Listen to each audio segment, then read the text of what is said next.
Alright, I have a deal for you. You watch this one, at least some of it, and comment, like it. Next time, we'll do a deep dive video on the FAL and also look at all of my AR-15s. So I'll do 2 videos that will be much more popular than this. But I'm going to be honest with you. I'm going to level with you. I need this. I need to go to my happy place. Hi, Misha here, and we're doing a deep dive on Japanese firearms. Primarily Arisakas, but also Nambus and even some submachine guns. Japanese guns have been an interest of mine for a very long time. I was never into anime or any of that stuff, so that's not how I fell into them. I actually fell into them much by accident. Probably some of the old Tales of the Gun episode on History Channel, based on just kind of the weirdness and the difference. And I love mechanically different things and different techniques. I mean, if you think about it, bolt actions in the West, you've got Mosins and then Mausers and infields, and that's kind of it. And I do like infields too. Another thing, though, and much like how I got into Kalashnikovs, there wasn't a lot of people into them then. There wasn't a lot of knowledge going around. So that meant I had something to research, which I love. And it also meant that prices were very affordable because people just weren't buying them. So I got in, not on the ground floor, but I was fortunate enough to meet some of the old-time collectors, guys who'd, if not brought them back from World War II themselves, maybe their dad did or their neighbor, kind of second generation owners. So I'm kind of third generation owner in a lot of my guns. And as I said a minute ago, this is kind of my happy place. Not gonna lie, recently there's been a lot of stuff going on, nothing critical, nothing bad, but just a lot of events and changing plans and just a lot of stuff for Fox as well. So not just me. We've had family events that, while they aren't directly about either of us, are about people we very much care about. And there's just been a lot of stuff. Plus, we're into the summer season with vacations. And yeah, we'll get back on track.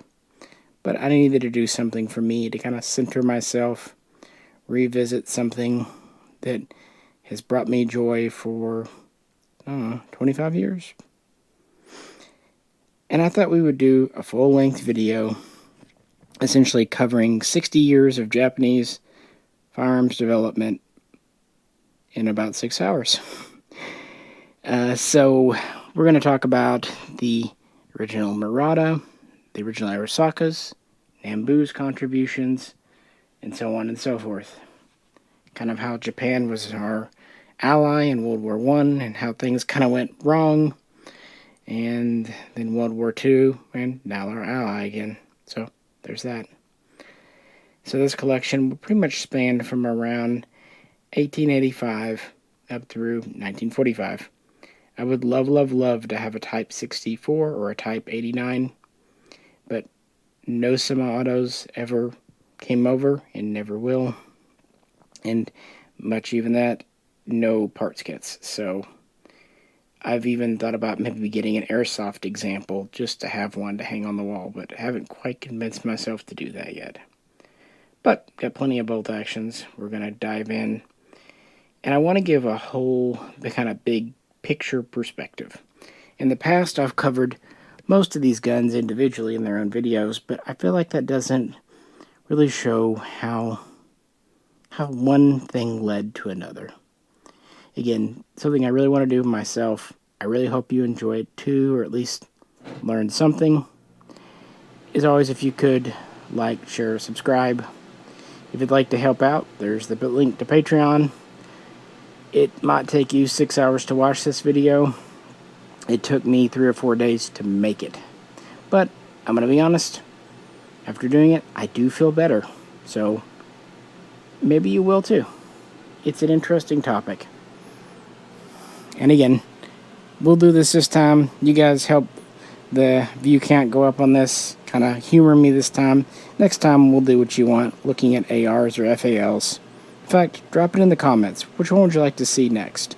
An FAL deep dive or an AR-15, AR-10 family deep dive? And we'll get on that. And I do promise we'll get back out to the range for some fresh shooting footage very soon as well. It's just June was kind of a bust trying to get out there. So, with no further ado, let's dive in to Japan's first domestically designed and produced rifles, the Muratas. Alright, settle in because we're getting into the thick of it right off the bat. This is the earliest example I own. This is a Japanese Murata Type 22. That's because my collection personally begins with the smokeless powder, or in some instances, depending on which part of my collection, the semi-smokeless powder era. Why don't I do black powder? Honestly, years ago I just had to make a dividing line, and that seemed like a good cutoff, because I mostly am interested in, primarily in the history of the 20th century, although of course I study other parts too, but that's just, you've got to specialize at some point, and that includes firearms. But it didn't begin with the Murata Type 22, although it did bring in with Major Murata himself. Let's set some ground rules here. The Type 22 means that this was adopted in the 22nd year of the reign of the Meiji Emperor, which goes back to the Meiji Restoration in the 1860s. Japan was a very isolated nation before this. You can read up on it. And their firearms technology showed it. And in fact, only a few explorers and sailors that had landed on the shores in centuries and decades past had brought some firearms tech. So the status of firearms were definitely single shot, definitely black powder, flintlock, even matchlock. I'm saying this because what Japan did is nothing short of astounding. They rapidly modernized. And unlike what Stalin did in the USSR, it didn't cost the lives of millions of people, although quite a bit of work. So the Meiji Restoration happened. In the beginning, they wanted to update their military. Understandable? They also wanted to become a regional power. This is ultimately why they would end up going to battleships. On my personal channel, I have talked about Japanese battleships and that whole thing. Very interesting, to me anyway. But here, this is about their guns. They started off having various small military campaigns, both to kind of consolidate power within Japan and then in the region immediately around Japan. And from that, Major Murata received commendation and became essentially chief designer at the Tokyo Arsenal, or at least what would become the Tokyo Arsenal. It's going to be very important in this video. The first guns were imports, as you would expect, from the US, Britain, France. For example, the Gras rifle from there. You had the Spencer, the Schneider, other things. So these were influential. And these, of course, late model, black powder, single shot guns for the most part. So in the 1870s, Murata would travel to Europe, and he really examined new developments like the German Mauser model 1871, as well as the Dutch Beaumont and others.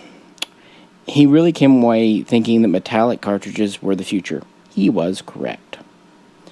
He would come back to Japan and they would work on their first indigenous rifle, the first Murata. Although they would receive considerable assistance from Winchester in the USA. Not only did Winchester provide updated modern tooling for the Tokyo Arsenal, they would even build parts and even some early prototypes of the first Murata rifle, which was adopted in 1880, the 13th year of the reign of the Meiji Emperor, as the Type 13. This was a black powder, single shot weapon, bolt action of course, and it fired an 11 by 60 rimmed cartridge. And it used a bolt system, not dissimilar to this one here, although it had a leaf spring or a V spring in the bolt instead of a later coil spring. And it was a long rifle, about 51 inches, with a roughly 31.5 inch barrel. And once they were up and running, they produced very quickly. In fact, they would build roughly 60,000 within 5 years. And that gets us to 1885, when an improved version was introduced as the Murata Type 18, again for the 18th year. Really, it was the same gun, single shot, 11mm black powder. It was just made more ergonomic and also stronger, just product improvements. And I should point out that these Japanese guns were high degree of fit and finish, especially for a country's really first major attempt at a military small arm, a martial small arm. High bluing, serialized parts. I should also say they used Arabic numerals, something that will come into play much, much later. And from there, they would build another roughly 70,000 of the Type 18 rifle. But finally, in 1889, we get to this gun right here, the Murata Type 22 infantry rifle. 29.5 inch barrel, overall length of roughly 50 inches. This has two major steps forward, although it's the same, well, I guess three major steps really, system. This goes to a coil spring in the bolt. That's mechanical update. It's still the Murata system though. There is no safety on it, but we do have a feed cutoff for the first time because we have a tube magazine for the first time. Under barrel, holding 8 cartridges. This was inspired by the Portuguese Kopacek. And because of the underbarrel tube, it required a redesign of the bayonet system. Previously, they'd been mounted on the side, pretty standard. Now it's below and kind of hangs off the tube. And that gets us to the major improvement here of this being chambered for 8 by 53 rimmed. A new early smokeless powder, or semi-smokeless if you prefer, cartridge. Although some sources say the very first ones are still loading with black powder. In this era, it's hard to say, frankly. A lot of guns started off initially with black powder or compressed and would go to full smokeless later on. High degree of fit and finish still. I really like the checkering on the stock. This example of mine is good shape. The traditional mum is still on top, although it's much smaller on these early guns. The mum means imperial property. Ladder sight. The only thing this is missing is the small upper handguard that should go here, but on the plus side, it actually has the sectional cleaning rod. It's about nearly 10-inch sectional rod in the butt here, because there's no way to put it under the barrel.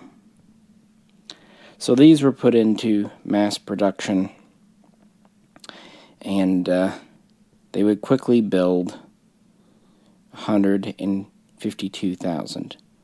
Well, not necessarily only of this style. Initially, in 1889, the Type 22 was just an infantry rifle.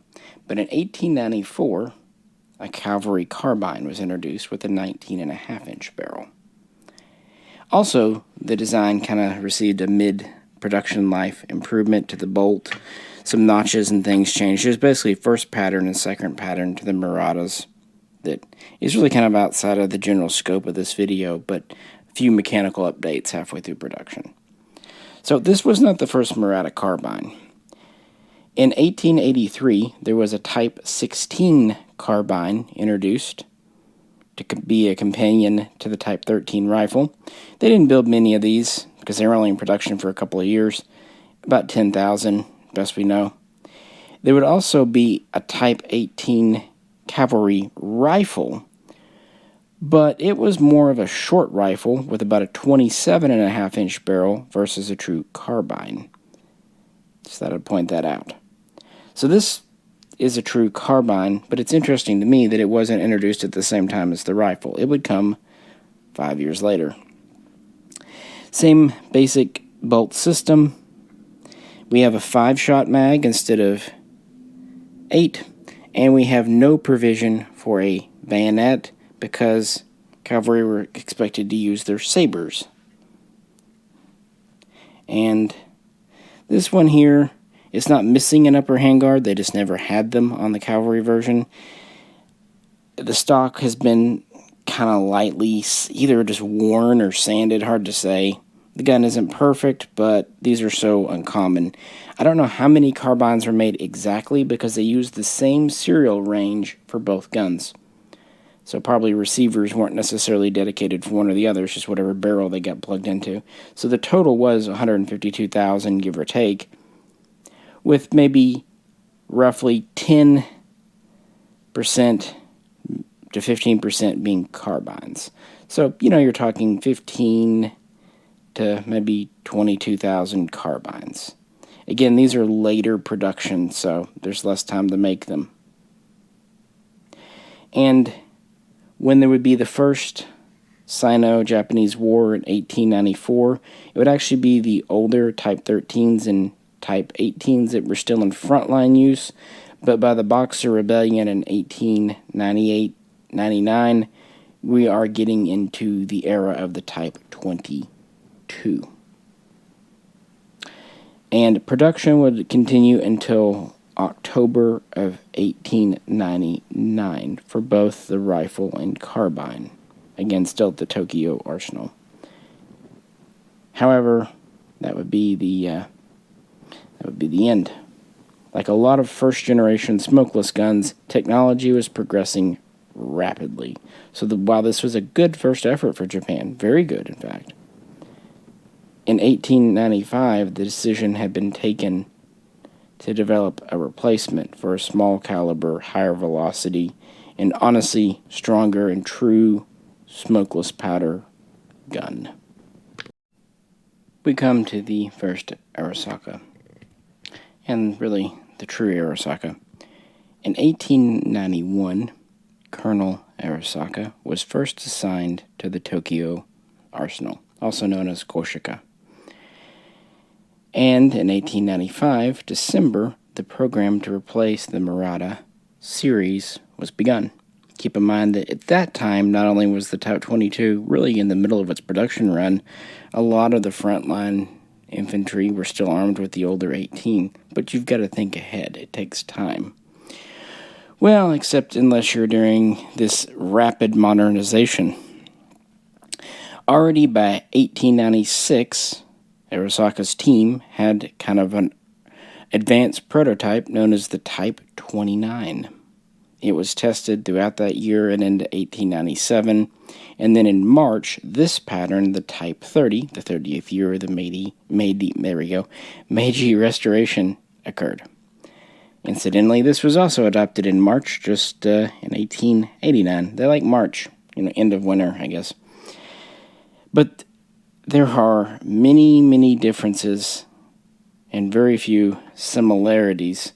Also, this gun here specifically represents one of the hardest choices in my firearms collecting career, as it were.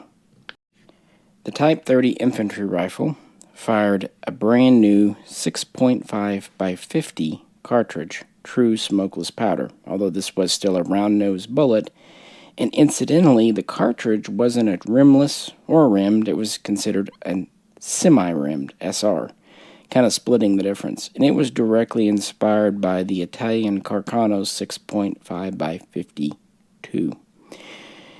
This is interesting because we're seeing bullets get smaller and smaller. We started off in Europe and, of course, in Japan with the 11mm. You had a lot of nations doing something in the 10mm range.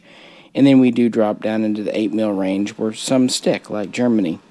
But others go all the way down to about 6.5. A few nations try to go to 6mm, the U.S. included, but at that time, with the technology of the day, the higher velocity, it doesn't work out. 6.5 is effectively about the smallest diameter that still is useful at this time, given the technology of the day.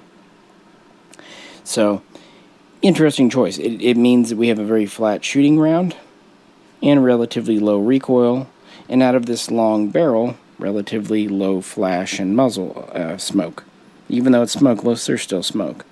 Like I said, this has about a 29.5-inch barrel. This is a little bit longer at about 31.5, but then this action is shorter. Whereas this was based on previous earlier single-shot designs, this system is based on the, quite new at the time, German Gewehr 88, sometimes known as the commission rifle.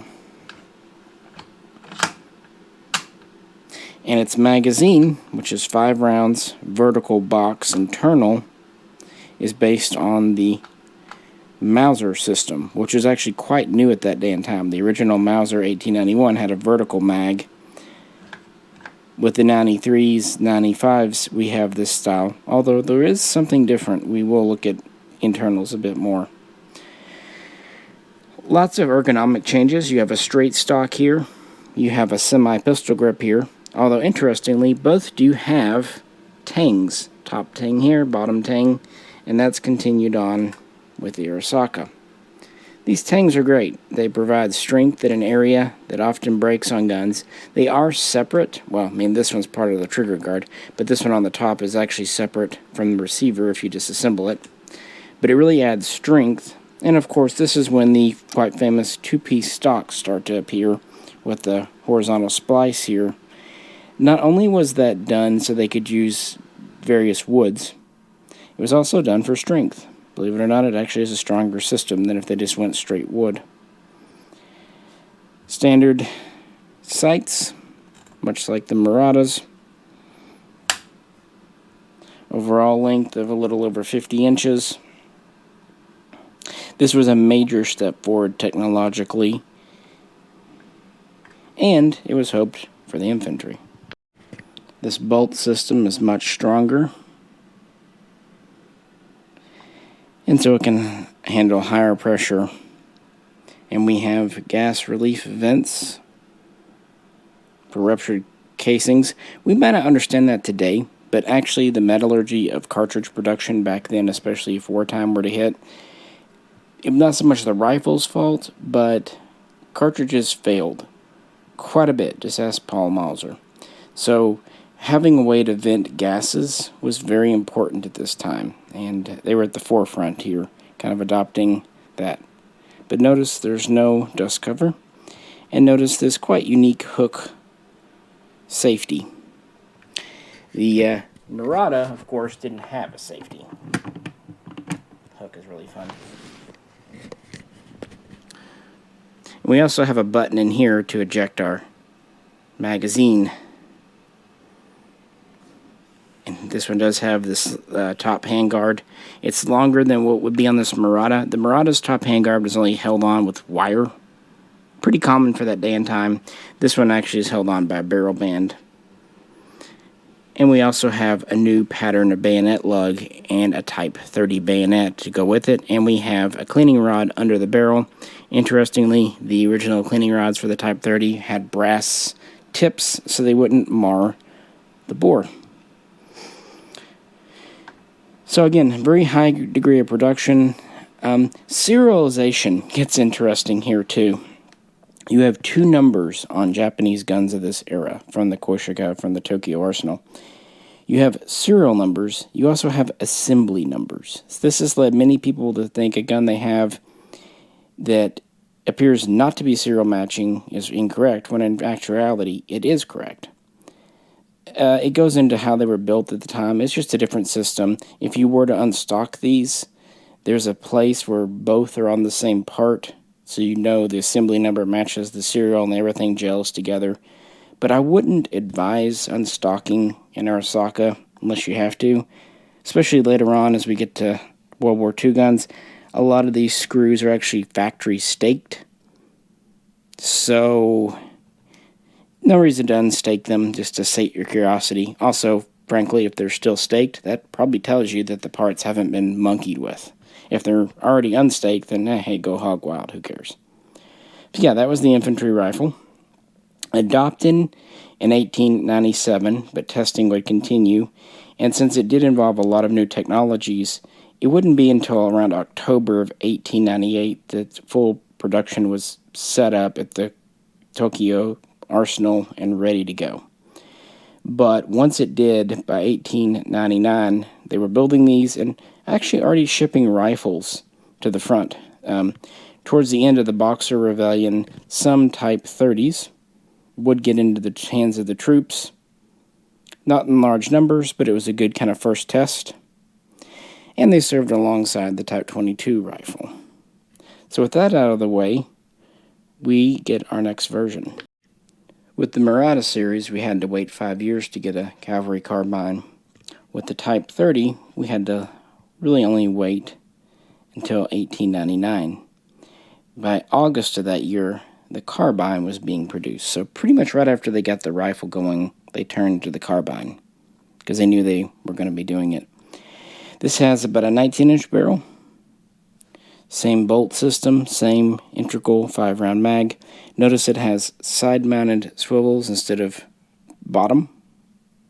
It also has a shorter rear sight, up to 1,500 meters rather than around, 2,000, 2,200 on this.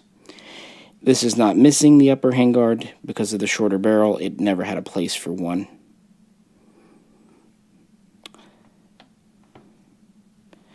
We have a short cleaning rod under the barrel. Interestingly, we have a protected front sight. Sure, it does protect the front sight, but it's also there so that in cavalry use it won't hang up on things. It's actually not only protected, these are actually slightly rounded inwards too. Fun fact, the initial prototypes and pre-production models lacked the bayonet lug because, again, much like with the Murata, they were expected to use their cavalry sabers. And since I mentioned it, here's the Murata carbine again just to compare. Much like with the rifles, the Type 30 carbine is ever so slightly longer. Although we have the same capacity. Keep in mind, up here we have 8 rounds, down here we have 5. With these two, we both have 5. But they decided, you know what, we want to standardize, that way we can kind of use the same end piece, and you never know, other people might be using these short carbines. By this time, it wasn't just cavalry. They started to use these artillery and reconnaissance, bicycle, balloon, whatever, started using them. It cost very little, maybe even is cheaper just to use the same type of part. So, by the full production series, lugs were standard. It too has a brass-tipped rod, and it's pretty cool. So production was definitely up and running by 1900 for both, and actually, already by this time, a large portion of the Imperial Japanese Army were receiving the new Type 30 rifle. Notice I said Army there. And so, production would continue at a very brisk pace, and they would build quite significant numbers. For the rifle, they'd build about 554,000. For the carbine, far fewer, but still more than any previous carbine, at around 45,000.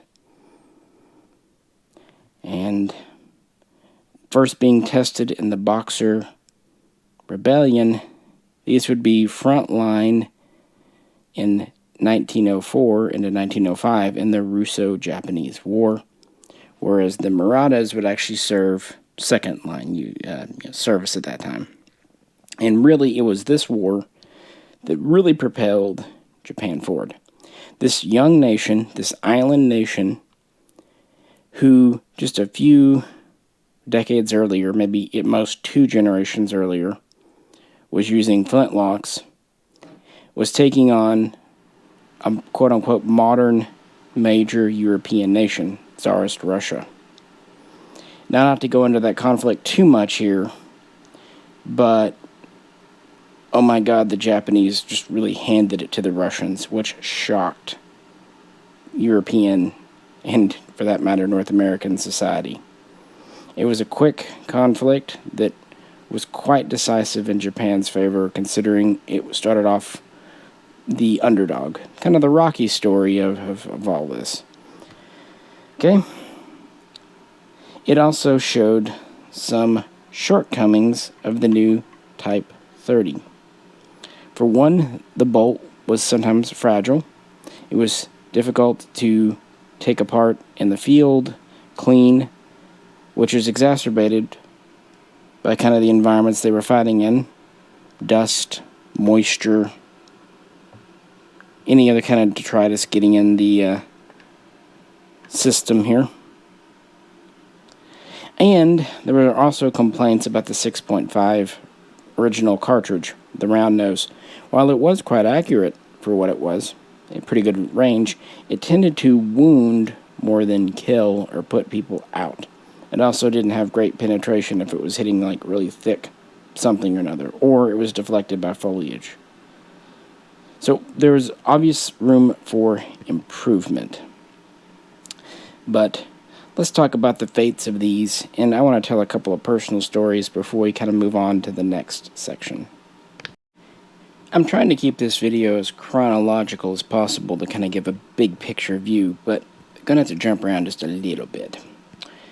So the Muratas, even though they were out of production in 1904, 1905, there were not enough Arisaka Type 30s for the Russo-Japanese War, so they were issued to second-line troops and troops that weren't really meant to use them, so they didn't really see a whole lot of use. Newer cartridges were built and even slightly updated, the 8mm Murata during this time period, and these were even still circulating in second-line units during the World War I period, 1914, 1918, but they saw no combat to speak of, really at all.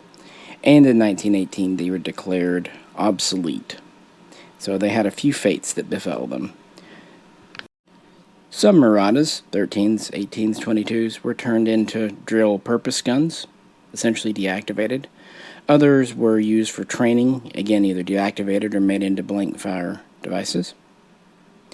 While many were actually sold off as surplus, having their mums canceled out. So it wasn't just Americans in World War II. Once it was no longer Imperial Japanese property, mum goes away. Also, if a gun's sold to a foreign owner. And they became civilian guns. And many were actually bored out and turned into shotguns for sporting purposes in Japan. I should note that in the 1940s, the remaining Muratas were actually recycled again for the Japanese volunteer fighting force, so we're talking 44, 45. These are basically civilians given any guns whatsoever. They could still shoot anything, but luckily for everyone involved, they never saw use. Not many left. What about the Type 30s here? Very much in frontline use for the Russo-Japanese War. They would continue on in use through World War I, although increasingly in second-line non-combative roles. They would also be sold or given to foreign allies that we'll talk about here in a bit in more detail. So, still very much in service because they are firing the standard cartridge of the day, which would actually remain the standard cartridge until the 1940s. However, the cartridge itself would change. Like I said, the original 6.5 by 50 round nose had some limitations. So, like many other nations, in the mid to late 1900s, early on there, they would go to a new Spitzer 6.5 loading. And this would improve penetration and velocity somewhat, which gave it, better killing potential. Some Type 30s were continue on with their original round nose sights, while others during World War I were actually updated with sights for the Spitzer round. You can actually tell them apart because of the notch in the top. The Spitzer was a little flatter shooting versus the original round nose, so the scales were off just a bit. but functionally the same. And that gets me into some story time here. My Type 22 carbine doesn't really have a story behind it. It's in decent shape. It's got a couple of flaws, but this is one of those guns beggars can't be choosers. I actually had another one besides it, but it was missing a couple of bolt parts. Although, if memory serves, it might have had a mum. Again, it wasn't clearly better or worse. I just kind of made a decision. And I picked those up after actually passing up a carbine a few years earlier, not really realizing that I wanted to get into Muratas. I thought I would stop with Arisakas. So, yeah, it's not perfect. Maybe one day I'll improve it, but you just don't see these very often. And so I'm happy to at least have a good example piece that is technically functional. I don't like having any guns in the collection that are missing parts or have broken parts if I can at all help it. The rifle, as I've told the story before, is much better off. Aside from missing the little upper handguard, it's in great shape and has the cleaning rod. Hasn't been ground all to hell on top here. And I actually found this locally, which at the time at the store of my friend was a little overpriced, and he kind of knew it. He probably got into it a little more expensive and whatnot, but I figured, well, I hate shipping guns like these because things can go wrong, as we'll see with our next gun. Stocks can get broken, they're not old, so I knew what it was, and I could just, paid a couple $100 more than what market was for them back then, just to have it in person, and because I knew there were nothing, major wrong with it. And of course, by now they're worth more. I just had to sit on it for a couple of years for it to kind of catch up, and really like it. I don't really see, aside from maybe finding an upper handguard one day, a way to improve it. The Type 30s. This one came from a friend who's no longer with us, Doss White. He used to be one of the big wigs over on Bonsai years ago. One of the original old-timers that kind of helped me get into Arisakas.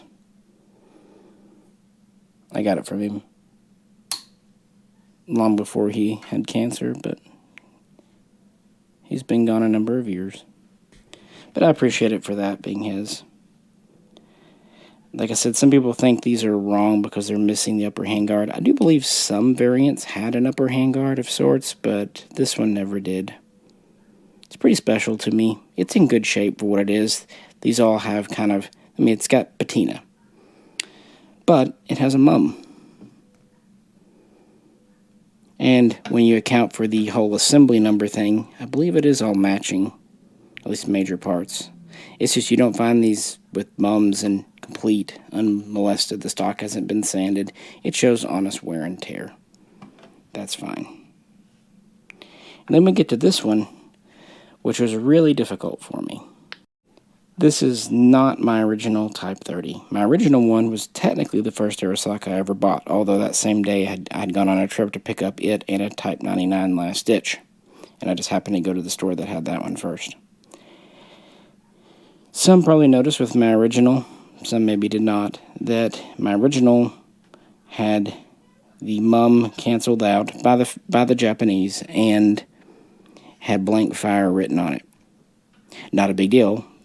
I knew it, but, I wanted it from the mechanics, and mechanically it was 100% complete, including the bolt. That's because beginning in 1905 already, running through about 1920, 1921, they converted about 10,000 Type 30 rifles into blank firing, 6.5, the little wooden bullets with the copper casings. And, they would bore them out. Usually these are guns with eroded bores, and they would stamp them for blank ammunition only. Unfortunately, they could definitely fire live 6.5. In this case, because we have a bolt, assuming there wasn't like a flaw, no problem, you just wouldn't get any accuracy because it's a smooth bore essentially. But later trainers that were built with cast iron receivers could be problematic. Either way, this one came in a year or two ago, and it is a live firing example, and it was in as good or maybe slightly better condition than my original, and I hem-hawed for months. But I don't keep duplicates, and I am running a shop. I can't keep everything, so one had to go. And at the end of the day, I decided to keep the newer one and sell my my more sentimental one. Sometimes I'll do this, sometimes I won't. It just kind of depends on me. But I'm not a slave to sentiment when I can improve the collection, and you'll probably see that throughout this video. I hope whoever got the other one really enjoys it. It was a great example of just a Type 30, and again, the conversion to training was totally legitimate. The Japanese did that, and finding any Type 30 that's not been sporterized or has all of its bolt parts is not that easy. Because you don't buy these to shoot them. At least I wouldn't. You buy them for the mechanics. And that's a good segue. We're going to say goodbye to our Muratas. They've served our purpose. But that's the first generation. We're going to focus on how the second generation transitioned into the third, moving forward into the 20th century here. We now come to a firearm model that was a whale of mine for a number of years, and originally I thought it was a typo on websites. It's not often thought about, and it was in some ways a dead end, but in other ways a very important transitional model, the Type 35. And it introduced someone who even maybe casual gun enthusiasts know of. Like I said, the Type 30 was doing okay, but it, along with the original round-nose cartridge, had some issues in the Boxer Rebellion and subsequent. So around 1901, a commission was established at the Koshika, the Tokyo Arsenal, to make improvements. You know, we did the 13, we did the 18, we did the 22 on the Murata. So let's see if we can correct. And the captain, the army captain as it happened, put in charge of this committee, this commission, was at the time somewhat young Kajiro Nambu. So he was still working on Colonel Arisaka's design. In fact, it's said that he put his hand in very small ways towards the end of developing and setting up Type 30 production. Well, for this next gun, he would have more say. And in 1902, it was adopted as the Type 35. Again, 35th year of the reign of the Meiji Emperor. Now, the Army had its Type 30. And while it recognized it had some deficiencies, it was already re-equipping, yada yada. However, Japan has a navy. Japan's navy mostly received funding for battleships at this time. Very expensive battleships. But they also needed small arms, both to defend ships themselves and for essentially their Marines, their special landing forces.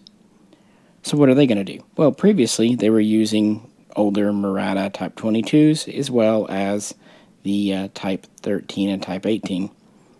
But by this point, the old black powder cartridges are out of production, and even the 8mm Murata, they're kind of wanting to get away from. So they go to Tokyo, see what's cooking, and this is what they find. Beginning with the barrel, there's not a lot different. We're at our regular 31-inch barrel. Same style of bayonet lug for the Type 30 bayonet. Cling rod under, and then a half handguard with the sling swivel on the bottom. But with this handguard, we start to see the first change. And this change is because of a new rear sight. This is a pretty standard sight on the Type 30. The Type 35 uses a kind of squeeze rear sight that a lot of countries experimented with, but we don't often see today. Easier to adjust. It's not a flip up, you just squeeze and it kind of latches in. The problem is it's pretty delicate. But trying a new sight. Moving further back, we have the first dust cover, introduced to try to help with issues observed. But this is a manual dust cover. So you have to pry it up here and slide it forward and then latch it in. Then you have access to your bolt. It does have holes on the top for the gas relief. However, if you forget to slide it, you're going to be pretty limited. Now looking at the bolt, you'll notice that the hook safety, while still here, is much thicker and larger. It's also much more flush. That was done. This is very easy to grab, but it can literally hook on things. This is much more compacted in and a stronger piece.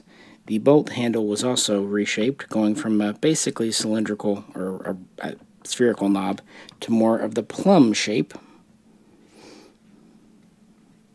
And the bolt itself is updated. We're going to look at bolts in just a minute, so I'm going to save that. And the gas shield is enlarged in the back as well. We still have a two-piece stock with tangs and a semi-pistol grip, and we still have a 5-round magazine. Same 5-round mag, but a different feature. The one out of the 35 looks standard for anyone who's taken one out of an Arisaka. For the most part, anyway. But if you look at the original 30, it's a wire spring. I think it's pretty evident why this is an improvement. Larger, more durable, and overall springier. So improved feeding there, and also more resistant to grime, grit, dust, all that fun stuff. So the Navy placed orders and adopted them, and so Corsica would produce them. So basically we have an Arisaka system, still in Arisaka, but with some changes implemented to improve it by Nambu. As I said a minute ago, this was a whale gun of mine. You don't find them in America, especially if you want one that's perfect, fully intact mum, and all matching. There may literally just be a few, like single digits in the US that are that high quality. And those are probably in museums. They didn't make tiny numbers. They built over 30,000, but they only built them from 1902 up to about 1905. Some sources say 1904. Take your pick. Either way, a couple of years with the Navy really being the only buyer. The Army was holding out, and while some would go to foreign customers later, primarily this is for the Japanese Navy. And they would use them, but relatively briefly, and very few survived today, and very few came home with returning soldiers. That's really one of the things I love about collecting Japanese. Most every gun we have, not all of them, but most, are actual legitimate bringbacks, meaning unless Bubba reblued it or sanded it or chopped it down in the 50s, these weren't arsenal reworked, at least not later guns. We'll get into that later, but there's legitimacy. Also, it means most Japanese guns don't have an import mark, and the ones that do, they're the old school style. But I just really wanted this because it's a transitional step. It's also really the last time we see a true Arisaka bolt system. Although this new style of magazine will be retained, this style of rear sight was a good experiment, but didn't go much of anywhere. And then there's this dust cover. It did appear on one other gun that I considered not putting in this video, but oh heck, we got to talk about it at least for a minute or two, right? Make way for the so-called Siamese Mauser. Sometimes called the Type 45 or the Type 46 because it's a little confusing as exactly when it was adopted. Sources report both. Take as you will. I tend to go with 46 just for symmetry, but no real good reason for it. So, Siam. You know it. Today is Thailand. In 1938, changed its name. But back then, it was Siam, Siamese. Around 1900, they wanted a new infantry rifle. And they wanted the Mauser Model 98. It was pretty spiffy, newest thing. And they wanted to be able to re-equip their entire military. But they really didn't have the way to do it. They didn't have the already set up industrial capacity to manufacture these. And they didn't really have the money to just buy them straight from DWM in Germany. There was no way forward, but they knew they really wanted this. So an interesting compromise was hit upon. And this is interesting, too, because it's one of the first major kind of foreign purchase orders that the Korsika, the Tokyo Arsenal, would fulfill. What they struck upon, DWM would grant Tokyo the right to manufacture the 98 for Siam, and Siam would buy them from Tokyo. More to it than that, but that gives you the basic idea, because Korsika already had the tooling more or less necessary. What they didn't have could be supplied, but it was an already ready thing. It gave some money to Japan to help fund developments for the 30 and 35 and what was coming forward, and, let them get in good with the Siamese, one of their neighbors. And so between 1903 and 1908, around 40,000 were built. And these would stay in service for a very long time, half a century or more. So what do we have here?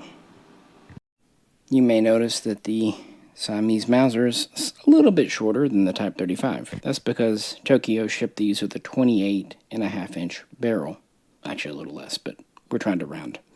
Now you might say, well, what about the Type 47 carbine? That existed, but those were done within the nation of Siam, Thailand. They would actually take some of these and cut them down for cavalry use. I don't know how many Type 47s exist. I'm sorry. So this is a pretty standard Mauser gun. A Mauser-esque rear sight. Mauser-esque bolt system.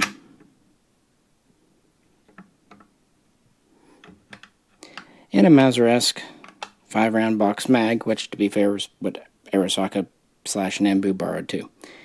But we do have this top cover from the Type 35. I think it was mostly integrated into the design because it was kind of what Korsika was doing at the time. It was their newest development, so why not? Last round hold open. Again, very Mauser-esque system. Let's see if I can do this one-handed. Almost. The spring on this is pretty strong. There we go. Including a Mauser-style safety and cocker striker in the rear here. See it sticking out? Also, from Japanese design, we have tangs. Your typical Mauser would not. And we have a semi-pistol grip, kind of in between Arisaka and Mauser, although more leaning towards Arisaka. The buttstock, though, is interesting. Now, I will say, if you have a single-piece stock, as far as I understand, those were made in Siam as replacement stocks. The original guns, like Arisaka's, would ship with two-piece. But what's interesting is we have a storage compartment in the butt. You don't see that on Arisaka's. Now, you would think that would store a cleaning rod or cleaning kit, but no, we have a cleaning rod under the barrel. We also have a unique bayonet lug. No, the butt trap was actually for the muzzle cover, which, when you consider the jungle, the humid climate, with the dust cover closed and the muzzled, you're pretty well insulated from the environment. Now, this was originally chambered by 8x50 rimmed, and you might think, oh, that's Lebel or the Steyr round. It was inspired by that, but no, it was a unique loading round nose bullet for the Siamese, so not interchangeable, which means actually ammo is not common for these. It was pretty much the only gun, along with a couple of machine guns in that nation, that used it. Now, there's also the Type 46-66.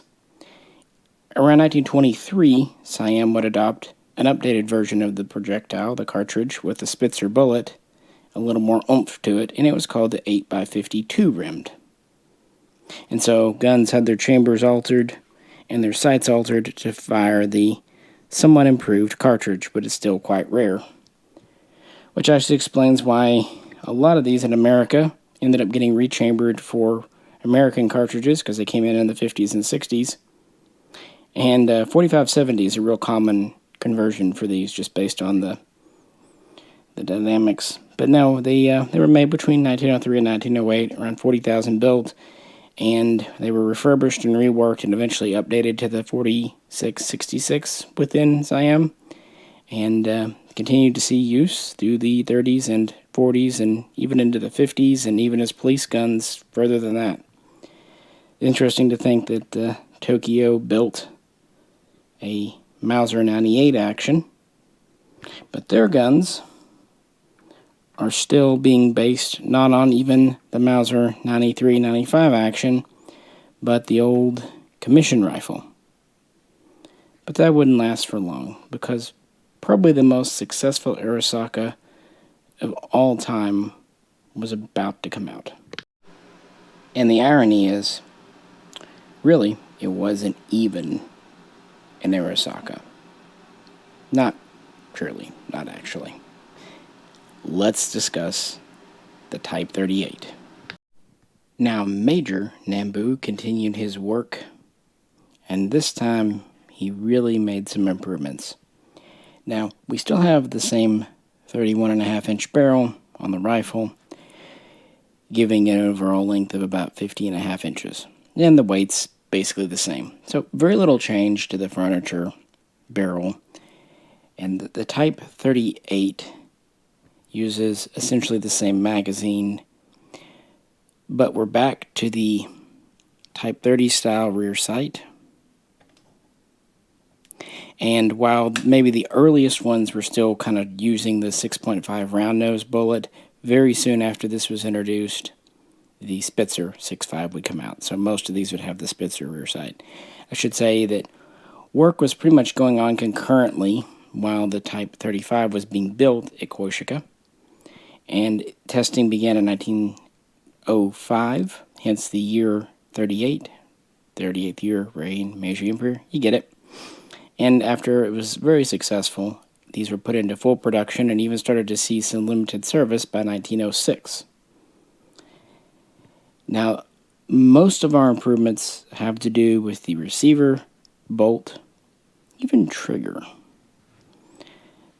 And I will say that this is the first time both the Army and the Navy are purchasing the same rifle, and ironically, it still uses the Type 30 bayonet, although of course bayonets themselves would change over time. So let's get into the guts of it a little bit. The earlier guns used a different style of trigger and sear, but with the 38 here, we're using a trigger sear system very much inspired, if not a direct copy of, the Mauser 1893s. And the bolt itself is also more inspired by than a direct copy. And of course we now have the familiar automatic cover, top cover, dust cover, sliding with the bolt, versus this style that you have to manually actuate. Not only is it much easier to use, it's also cheaper to build and stronger. The magazine itself, the 5-shot mag, is pretty unchanged from the Type 35, but the bolt isn't. Even how the bolt comes out. Anyone who owns an Arisaka, you've got this lever here, just take it out. On the 30, we actually have a button in that same location. You press in. It really serves the same purpose, just different mechanics. It's lined or checkered on the 30. On the 35, it's actually more of a smooth button. So let's take our bolts out so we can really see. So laid out in order: 30, 35, 38. As I said originally, the 30 bolt, it has a separate head here, which means the extractor and ejector come off very easily when you rotate the head. Now the firing pin and all that, that's a little harder to take in and out. Small there. With the 35, everything's beefed up. There's that larger safety gas shield. The extractor and ejector are improved, but it's still a rotating head system.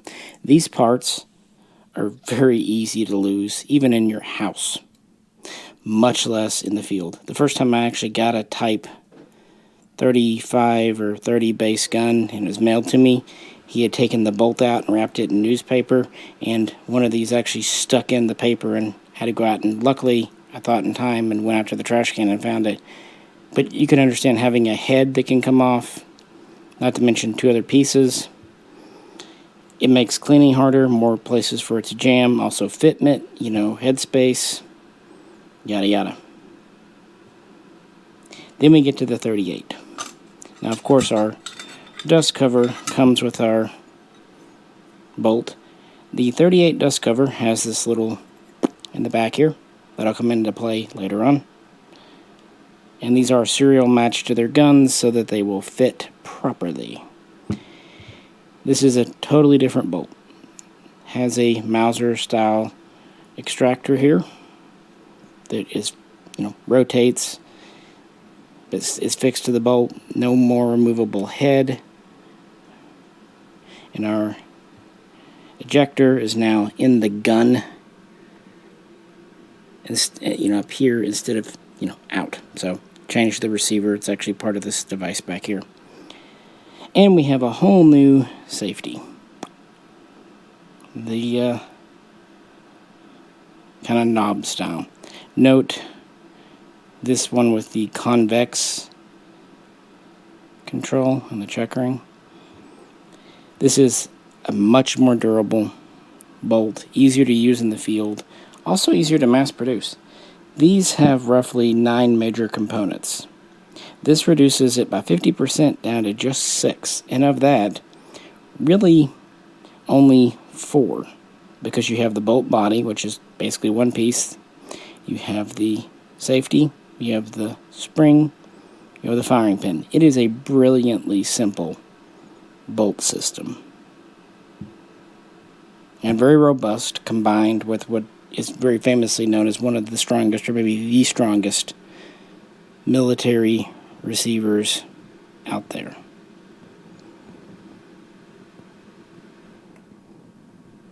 We still have the tangs, we still have the split stock, the 2-piece stock. We have the same flat butt plate as the previous guns. So that's the main difference, is a whole new bolt system. Great improvement, and a gun pretty much designed from the get-go to fire 6.5 Spitzer updated round, although, yeah. And while the Type 35 did not have a carbine, and while the Type 30's carbine followed it about a year later, a little less, the Type 38 pretty much got a carbine at the same time. The Type 38 carbine. We have a barrel just over 19 inches. And that gives us an overall length of right at 38 inches. So it's actually over a foot shorter than its rifle counterpart. And quite a bit lighter as well. These weren't just issued to cavalry. They were also issued to engineers, artillery, and really just anyone else needing a smaller, lighter gun. The system in the back is the same, including the cover, 5-round mag. We have a shorter rear sight for pretty obvious reasons. And we have a full-length top handguard for the first time. And we have a protected front sight like our Type 30 carbine. Same Type 30 bay and that lug. And we have the same side swivels and flat butt plate. And since I mentioned it, here's the Type 30 carbine just to compare to the Type 38. The barrels are the same length. Interestingly, the buttstock on this one is slightly longer. They shortened it a bit here. although there could be variations. So yeah, by 1907, 1908, this is all in production, quickly phasing out the 30 and 35, although they would stay in increasingly second-line use throughout World War I. But it would be the Type 38 rifle and carbine in full production throughout that period. And not just for the Japanese. We start to have customers. Our friends in the war need guns too. Beginning in 1915, Imperial Russia started buying, although often on credit, so you might consider it more of an extended loan, Arisakas from Japan. This is at the same period they're getting rifles made in the U.S. and elsewhere. They need all the guns they can get. Incidentally, Russia ended up really liking 6.5 Arisaka, 6.5 Japanese if you prefer, and that's actually why the 1916 Fedorov assault rifle or battle rifle was chambered for it. But I digress. They would get a lot. They would actually acquire about 500,000, mostly Type 30s. In fact, more than half of Type 30s would end up in Russia, which is why they're not all that common in Japan, but they were more or less done with them. They would get a much smaller number of Type 35s, and they would get some of the newer Type 38s, but they'd rather give them the older guns. I think you can kind of understand why. So roughly 300,000 Type 30s, maybe a few 35s in there, 500,000 total with kind of a mix of this and that where they could send over, and they would keep acquiring them. From that point, in 1916, Britain would actually purchase a few, specifically the Royal Navy. The Army was getting priority in Britain, something the Japanese Navy could empathize with. So just to give some shipboard guns and for training and defense, about 150,000 Type 38s mostly, although a few 30s and 35s were in there too, were sent to Britain, where they were known as the 1900 or the Model 1907, depending on which kind of version. But the Royal Navy wouldn't use them for very long as more and more Enfields and P-14s, SMLEs came in. So again, a lot of these would end up being transferred to Tsarist Russia in 1917, further improving their numbers there for what it were. And from that point, they would spread. Many were left behind in Finland after that nation separated from Russia. Some would actually make their way to Spain. Estonia would get some, usually by the way of Finland. And in fact, Estonia is kind of interesting because they rechambered some Arisakas for 303 because they had Vickers machine guns chambered for it. But this shows Japanese guns really coming to Europe and being well received. And of course, they would spread throughout Southeast Asia as well. And production would continue at Korsika, Tokyo Artillery Arsenal, all through World War I and continue well afterwards, which is why I'm not giving you full production numbers yet on the Type 38 rifle or carbine. They were very successful. I should also mention that copies or clones of the Type 30 were made in China as the Type 29 or Type 31, sometimes called the Mishaco Arisaka. And they even made a handful of Type 30 carbine copies in China. And Korea would produce some early Arisakas during this period as well. So they're really getting out there, and things would not slow down. So these are the main guns. But we do have one more model we should definitely speak about before ending this section of the video. Adopted in 1911, the 44th year of the reign of the Meiji Emperor, yes, he's getting up there now, we have the Type 44 Cavalry Carbine. And this might just seem like a Type 38 carbine, but with the addition of this bayonet assembly. But it's more. Now, it does have the same 19-inch barrel, but it's actually quite a bit heavier. And this is pretty much the answer if you don't want to issue a bayonet to someone. They went to cavalry, but there's also people operating in kind of rough areas or just crews who didn't do it. They were pretty well prized. And of course, a pig sticker bayonet like this is going to give a little different style of service compared to a more traditional blade bayonet. We have a side sling mount here in the back, pretty standard. But in the front, you'll note that the swivel is actually canted. It's bent in a different direction because it did use a different sling. Full-length upper handguard, and we have a very large checkered button here, and very large lug in the front for the bayonet. And of course, because this is here, we do not have a cleaning rod into the barrel, but no problem.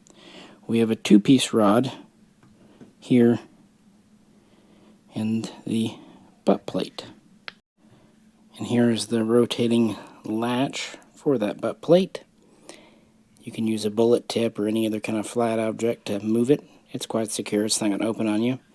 Pretty standard stock, tangs. Of course, we have a top cover, standard short rear sight, standard magazine.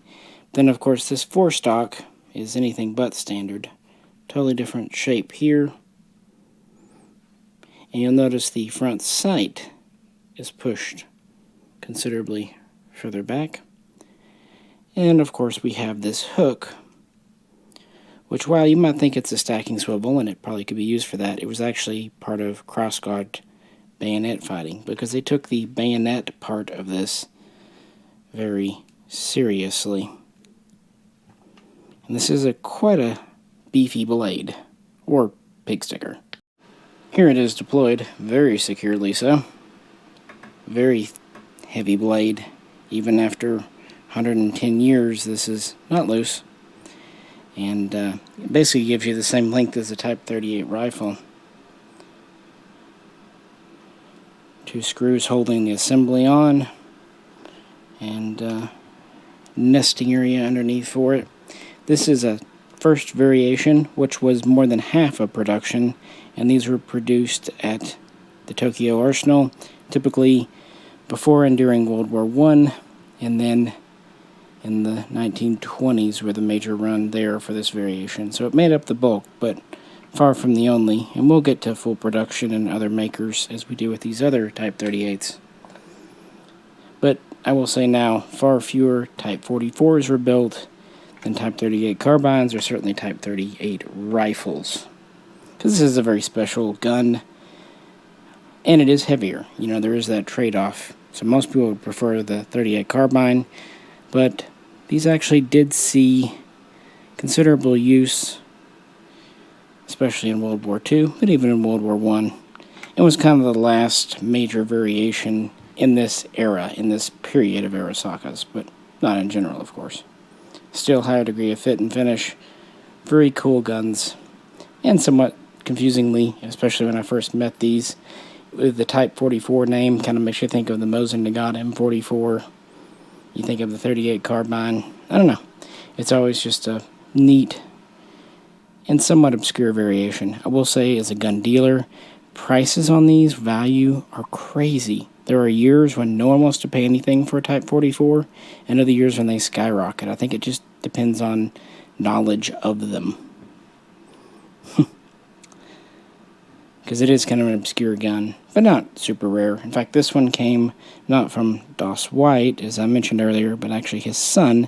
Turns out he had a special love of the Type 44, picking up pretty much everyone he found in decent shape at gun shows over the years. So when he asked me to help him liquidate the bulk of his collection, I ended up with like 18 or 20 of these. Some were kind of cool, but most were your standard first pattern. But there were some thirds and even a second or two. But that's kind of getting ahead of ourselves. So, there we go. Still firing 6.5 by 50 semi-rimmed, I should point out. Same action, all that good stuff. So both action rifles are great, and Japan was really at the head of things, making some very high quality guns. But a military, an army, a navy, doesn't just need bolt actions. Obviously, much bigger things are at play. First, battleships and artillery and cannon. Later on, aircraft were added to the list, and aircraft carriers. But I don't have those. And I don't really collect heavy or even mostly light machine guns. So while they had some, I can't show you any. But they did have sidearms. And Japanese sidearms have an interesting reputation in America, for ill or good. And their place in the Japanese Army and Navy, little interesting too, because they weren't just issued out. Not at this time period. So let's rewind to the late 19th century and look at really the first quote-unquote modern Japanese service ordnance sidearm. And then we'll quickly run into a name we've already had talking about rifles. Alrighty, with our first sidearm, first handgun. This was the first to be designed and produced domestically in Japan, and it is a unique gun. But of course, it's inspired by several things. This is, of course, the Type 26, named for the 26th year of the reign of the Meiji Emperor. It is, quite obviously, a revolver. In the 1870s, as Japan starts to modernize its military, it purchases Smith & Wessons, mostly Model 3s, number 3s, top breaks. It gets a few other guns here and there from Europe, and after the success of the Murata 13 and 18, in 1887, the Tokyo Arsenal is charged with designing and developing a domestic handgun. Something new they just don't want to copy. And while it's often said this was designed primarily for cavalry, which isn't untrue, they were using it, it was really designed for what we would think of as a PDW, personal defense weapon. So close range combat, kind of weapon of last resort for more defensive than offensive things. Think 20, maybe 30 meters at a stretch. Pull it out, whatever. So that actually explains some of the decisions made here, for better or worse. So, what are we inspired by? What parts come from where on this gun? To fulfill the order, the Tokyo Arsenal set up a committee. So this was not designed by one single person. That's worth noting right here and now. And so, it took a little time. Plus, it wasn't a super high priority, something we're going to continue to see throughout the whole of handgun history. They, like a lot of European nations, saw this as a badge of office as well, as a defense weapon.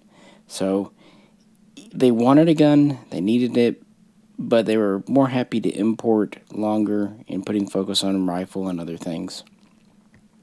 Nevertheless, this would get developed, of course. So the action is a top break, very much inspired by the Smith & Wesson, Schofield.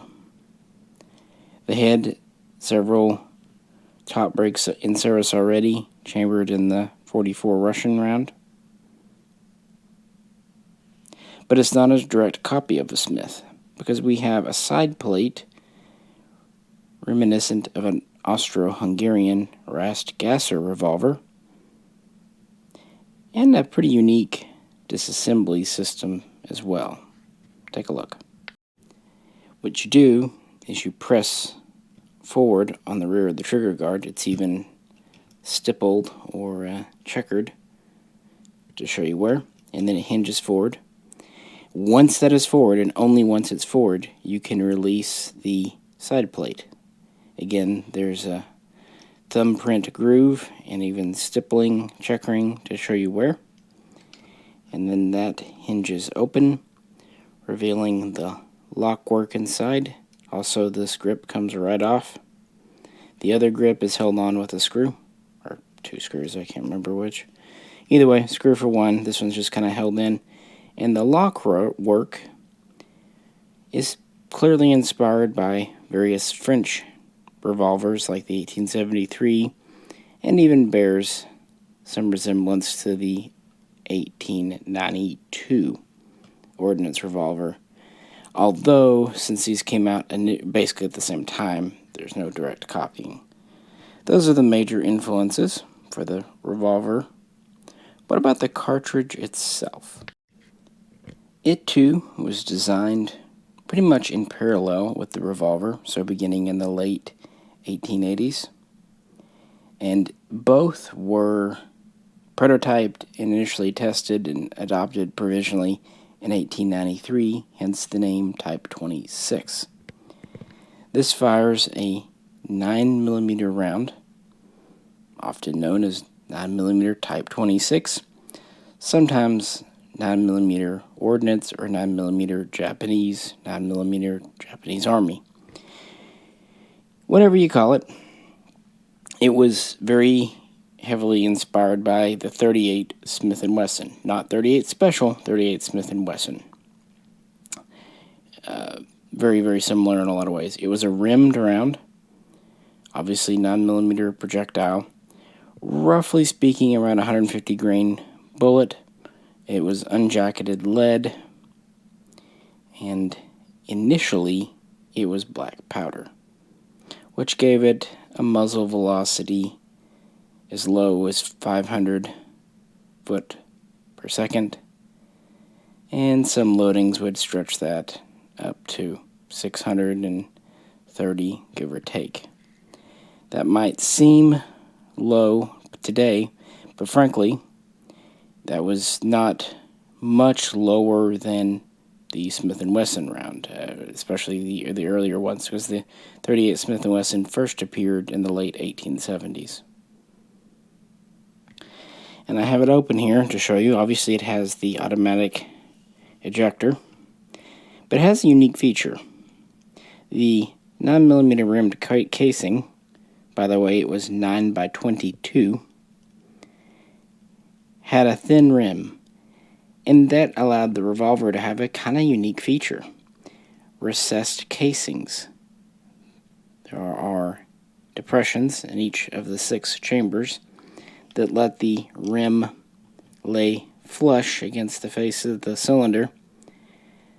This was not the first revolver to show this feature off. I think Colt did some earlier in small numbers, but it wasn't a popular feature till much later when Smith & Wesson would start doing it on a lot of guns in the 20th century. In fact, the whole recessed rim thing was something they deleted in the 80s to save on cost. And the benefits, well, you have better lockup in the cylinder there. You have a better seal, and quite frankly, it's aesthetically appealing. And the latch is on the top here, again, very Schofield style. And you'll notice, of course, no safety. It's a revolver. I have to say that because, yes, some revolvers have safeties. Standard lanyard loop on the bottom. And you'll notice while we have an exposed hammer, there is no spur. That's because this is a DAO, double action only gun. And quite frankly, it's a quite light and very smooth trigger pull. Now, I'm not going to dry fire it a lot. We have a standard kind of fixed firing pin here. And there is no way to lock the hammer back. That's just not what it's meant for. Now, there is not a single action version of this that I'm aware of. Yes, that would be useful for cavalry. It also makes for a good safety feature because your hammer is not cocked. But it just meant you could easily pull this out of your holster. Again, this was meant as a defensive gun, primarily, not offensive. So, a lot of benefits to that. And you see quite a few DAO-type guns. Of course, the British used them quite famously in World War II. And that's pretty much what our features are. We have fixed sights, notch rear, blade front. This has a 4.7-inch barrel, about 121 millimeter, which is a length, much like the 9x22. We'll see going forward quite a bit with Japanese handguns. Overall length, just over 9 inches, and weight, just under 2 pounds, unloaded. Not bad for its size.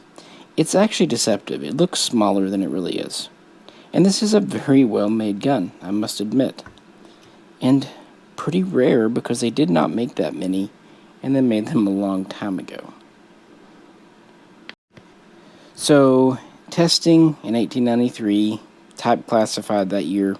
It was fully adopted the next year, 1894, and put into somewhat limited production. Not pre-production exactly, but not full-scale either. And originally, the 9mm round was loaded with black powder, or early, compressed, semi-smokeless, if you prefer. Now, these just started to come out of the factory when the first Sino-Japanese War was kicking off in 1894, 1895, so a handful of Type 26s made their way to that conflict.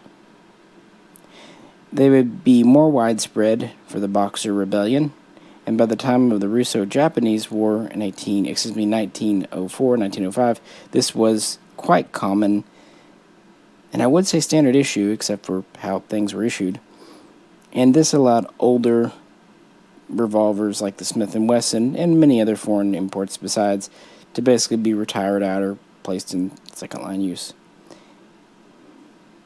Full production would be achieved by 1904, and I should also point out in 1900, smokeless powder was the norm for this cartridge, which actually bumped the velocity up to about 750 FPS, maybe a little more. So it really did help. Plus, just refining the things and getting things right, what have you. And these would be built, of course, at the Tokyo Arsenal, the standard. And we would have a few different production runs and series, although it would be pretty much a straight run. Collectors today kind of have 4 variants, 4 production runs for these. You have your early, really pre-production and low production models. They have high degree fit and finish bluing, and they have very few markings. Most notably, the initial guns do not have the stacked cannonballs that Tokyo, later Kokura, would make famous. But this would soon give way to the standard model full rate production, and this would be the bulk of production running from around the late 19th century up through World War I and just beyond. And that's what we have an example of here. These had a charcoal blued finish with kind of fire finished some small parts. I've heard people describe them as kind of iridescent. And we have very finely checkered beechwood grips with a lacquered surface, lacquered finish.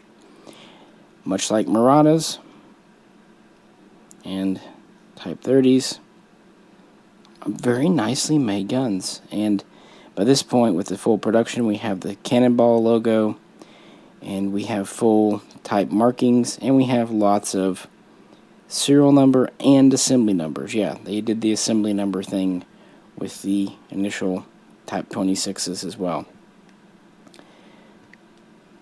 Yeah. So this was full rate production, full service through World War I. Now, as far as how the Japanese issued handguns, cavalry and later some other special forces would get these as needed.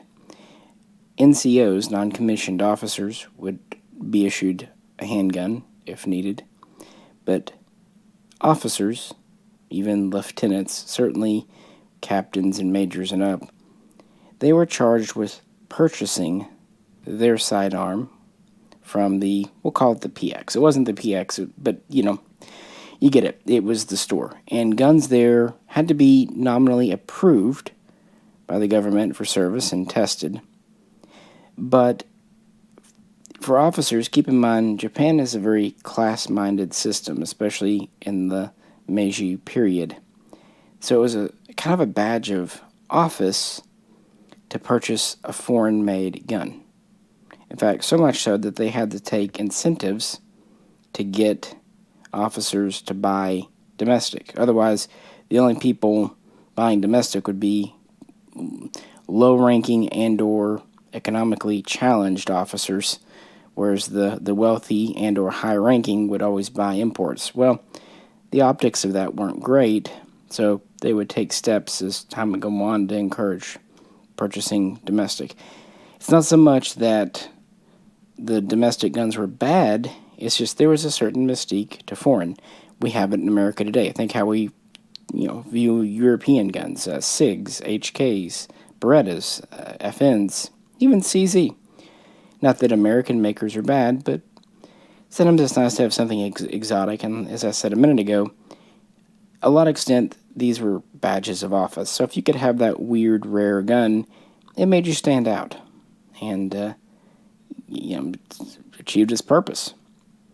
So it's an interesting system, and this will continue all the way up to World War II, and even into it. So these weren't issued to officers so much that they were available for purchase. I should add now, why not, that foreign guns that were imported, for example, a Browning or an FN Model 1910, I had one of those once, received a little Tokyo Arsenal approval stamp. So if you have some Japanese service guns, they'll have little stampings, just basically meaning it was approved and went through basic inspection, it's fine, you can issue it, you can buy it if you want. There were still revolvers being purchased, and German guns would increasingly become popular, as you can imagine. But yeah, I've seen quite a few FN Model 1910s and others. Kind of wish I'd kept the one I had, but it was kind of a little bit rough shape, bluing-wise, and the only difference between it and the standard 1910 was that little symbol, so eventually I passed it on. Anywho, I digress. The revolver. This was as much a standard issue de facto gun as was the norm for the Russo-Japanese War and the Great War, World War I.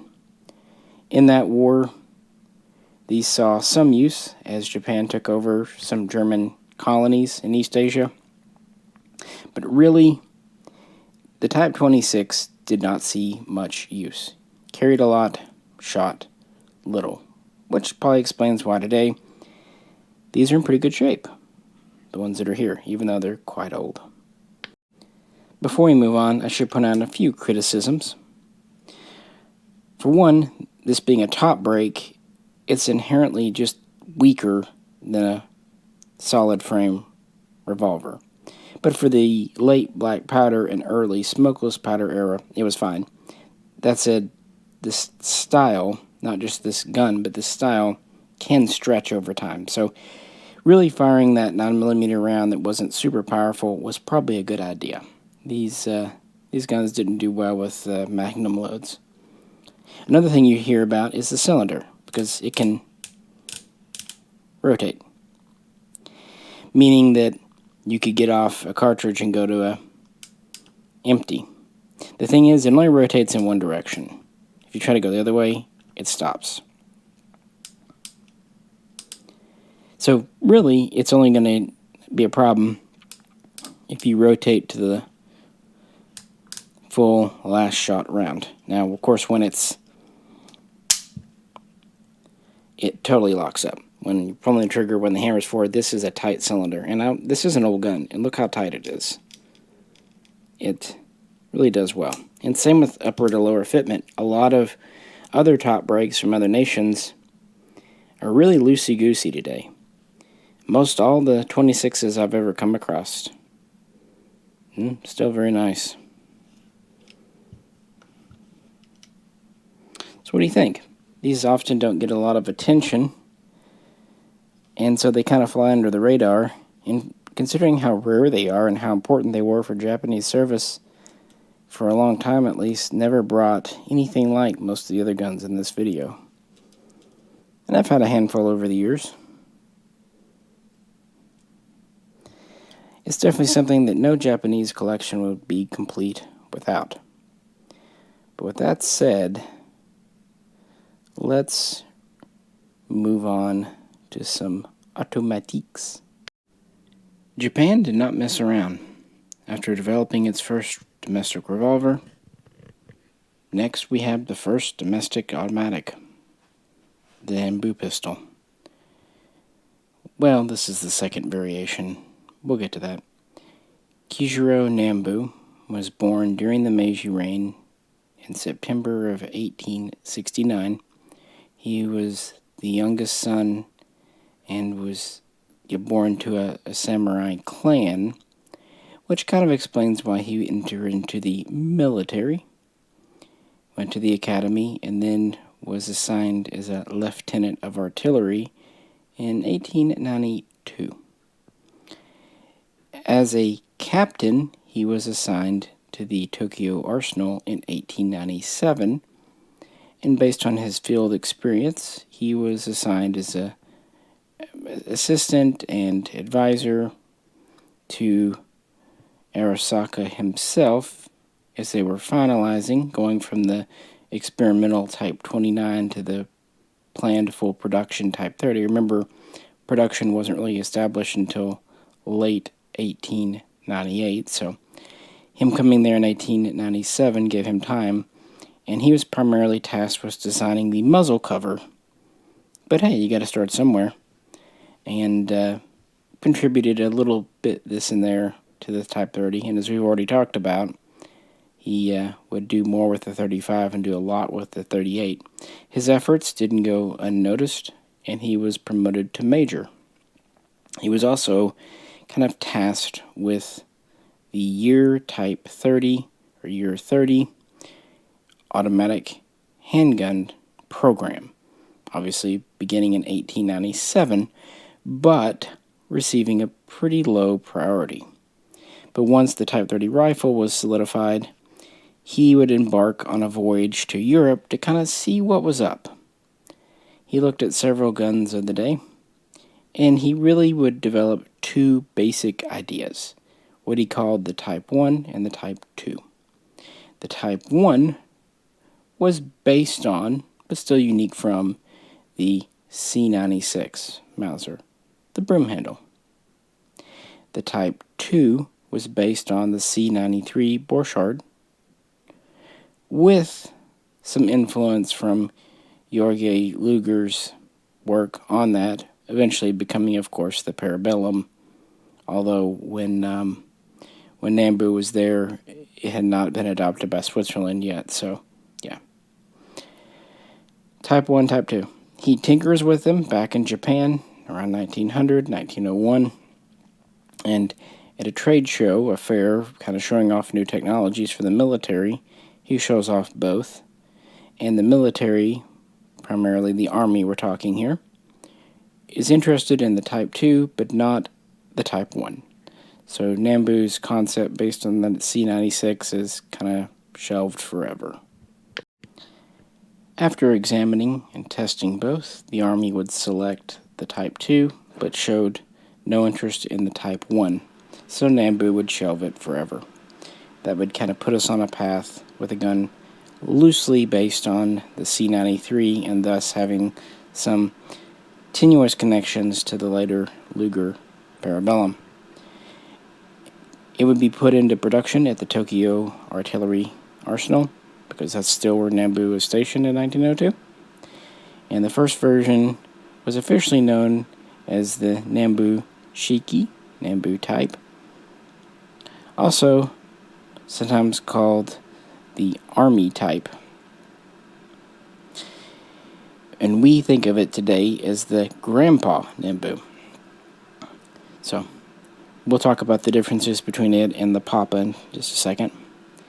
I will say that in 1904, the Army trialed the Grandpa Nambu and did approve it for private purchase and carry, but did not order any for issuing to NCOs and a few others itself.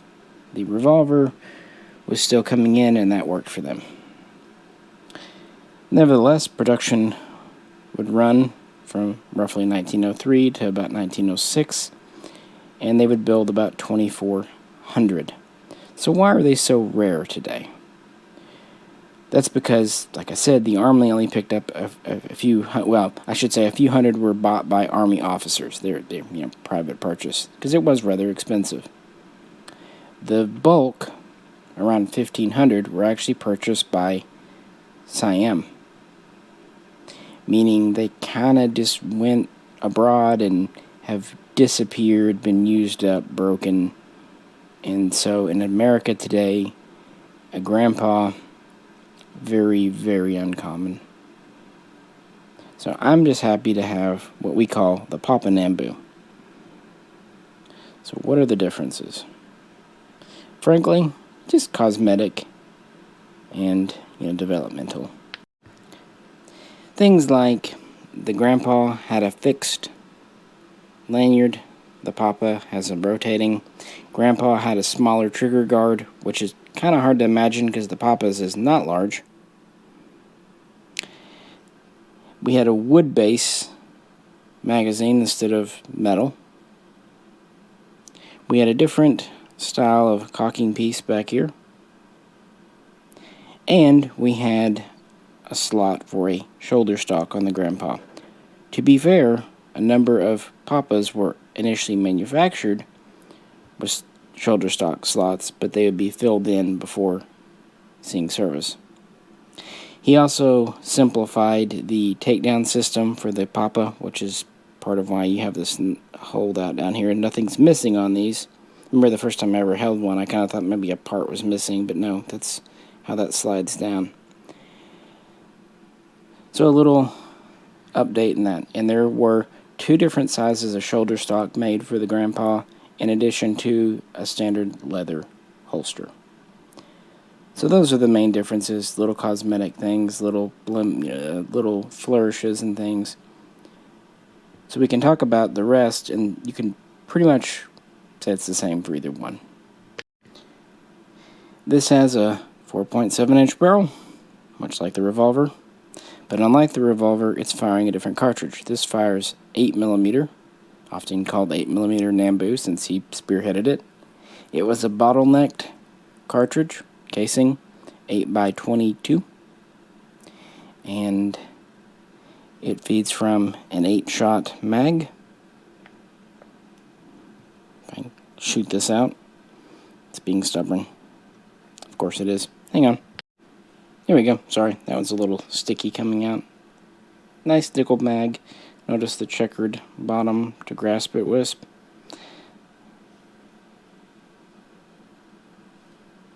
And of course the cocking pieces in the rear. And you'll notice it's asymmetric with the tube on this side but not on this. That's because the recoil spring is single and on the left side. And the only safety is a grip safety down here. Very reminiscent to me of an Italian Glicenti. We have a fixed blade front and an adjustable tangent rear. A bit of a holdover from the days when these had shoulder stocks. Top ejection. And honestly, a pretty comfortable grip with finely checkered wood grips, kind of matching the checkering style of the 26. So the original was sometimes also called the model 1902, leaving this to be called the model 1902 modified. Some of the changes were functional to make it work better. Some of them were done to speed up production. The Army would test this variant around 1906 and again approve it for purchase and carry, but not order any, which makes it a little ironic that it was sometimes referred to as the Army type. Another name or two we see tossed around is the Nambu Type A. The reason for that will be clear in just a minute. So, what about the 8mm round itself and production of these bad boys and variations? Pretty cool stuff, I think. Then again, I'm weird and nerd.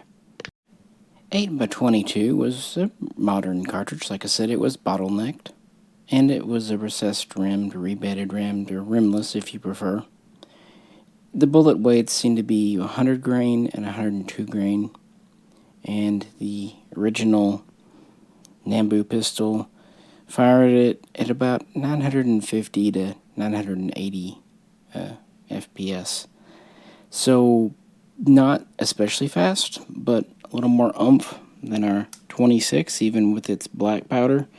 And frankly, even if it seems weak compared to, say, 9x19 Parabellum, look at other cartridges like 32, 380. This wasn't an era of super high magnum military handguns. And some people, if they're really wanting to be unfair, will compare it to 7.62 by 25 Tokarev, an obviously very hot pistol round. So I'm not defending it as the best thing ever, but some places really do malign it more than it deserves. So that I mentioned that. Should it be out of a blowback gun or a locked breech? Well, this is a locked breech gun. The wedge system it uses is somewhat inspired by the C96. Again, Nambu borrowed and did his own thing. But it is different too. And it's a striker-fired gun. You can see the tail of the striker here. And directly charges back. Overall length is about 9.1 inches, so pretty much the same as the revolver. And there we have it. The Papa Nambu, the model 1902 modified, or the Nambu Type A. Also sometimes known as the Army type, which is ironic, as you know. In 1906, this replaced the Grandpa in production at Tokyo. And again, it was approved for carry by the Army, but it was not ordered, not purchased. This would not stop Tokyo from making these. They would build about 4,600, lasting in relatively small batch runs up through World War I and even beyond. But it was the Navy that would actually adopt this. In 1909, they would order 1,500. These would get the naval anchor, and since Tokyo was unable or unwilling to fulfill this order, production was started up at TGE, Tokyo Gas and Electric, a private company. And they would fulfill the first naval contract, and then during World War I, or 1915, 1916, a second contract was given to TGE for 2,500 more. Although it's uncertain if it was fully delivered, meaning a full 4,000 were delivered to the Japanese Navy, or if maybe only 3,600 were delivered. People debate, doesn't matter. You have two contracts, that's the important thing. TGE made them. And that gets us into kind of three variations. Tokyo guns have a single piece frame. Easy to tell that because of this milled cutout, a lightning cut if you will, on each side. I think it's neat. Tokyo Gas Electric guns, TGE, have a two-piece frame. This is flat here, no cutout. That's because around this area here, there's a bottom piece pin and welded, and ground flush, of course, to the top. So it's a two-piece frame. Still machined, of course, just how they did it. Also, the first Navy contract guns were still slotted for a shoulder stock, but they did not want this, so they actually filled it in with metal. And it is a softer metal, so some people have actually scooped it out. Don't do that. It's bad for the collectability. Speaking of collectability, these have a lot of serialized parts, as you would expect from a Japanese arsenal at the time. So, we have two manufacturers during World War I of this gun, and afterwards things get a little more complicated. In 1903, the Great Kanto earthquake hits Japan. This did major damage to cities, industry, logistics, and was actually a major operation to provide aid. And it hit the Tokyo Arsenal, Koishuka, very hard. So production would halt and then resume, but at a much lower rate there.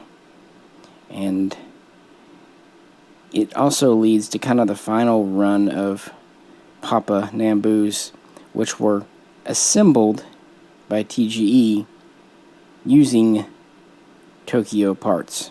And periodically throughout time, they had already used Tokyo frames as they could get them. But now, the last, say, 700 or so, mostly in the 8,000 serial range, were a hybrid gun built by TGE, but with Tokyo artillery, Tokyo arsenal parts. So that I mentioned that. And the very last of these seem to have been turned out in 1928, 1929, but actual production ended a few years earlier, so we're just using up parts. And that was Nambu's initial pistol, the Type A. So it did see adoption from the Navy. This is where the Type 04 or Type 4 nomenclature comes from, but that's a story for another day. And kind of getting into the next era after the Meiji period. And it's not official as far as I know, it's just one of the many names applied to these. So the Navy would officially order at least 4,000. The Army would have several in service that were private purchase by officers. There would be small export orders. Siam, who had purchased the grandpas, would purchase some Papas. I've had one Siamese Mark I before in my life. And also China would order some. So we have a little bit of export going on. Hard to say exactly how many were made, but the estimates are between 9,300 and 10,300, with the variable being TGE. Did they make 4,700 or 5,700? It's a little confusing, especially because the 700 or so were built on Tokyo frames, so it's kind of questionable if maybe those frames were counted twice, both as Tokyo and TGE production or not. I digress. You get the idea. 10,000 built. So more than the Papa, or sorry, Grandpa, but not many for the Papa also. Now, I will say that after World War I, around 1919, the idea was taken to kind of scale back Type 26 production so that an automatic could replace it. But that would have to wait. And before we return to rifles, we have one more Nambu pistol from this era to discuss. The reason this is often referred to as a Type A is because this is the Type B. Referred to in Japan as the Nambu small type. Collectors today call it the baby Nambu because, well, it's basically a 2/3 scale of the original. And while I can understand this being a locked breech, you can kind of argue about the power of 8mm Nambu at the time. This is not necessary, even though it is a locked breech. It's a 7mm 7x20 Nambu, pretty much only used in this gun.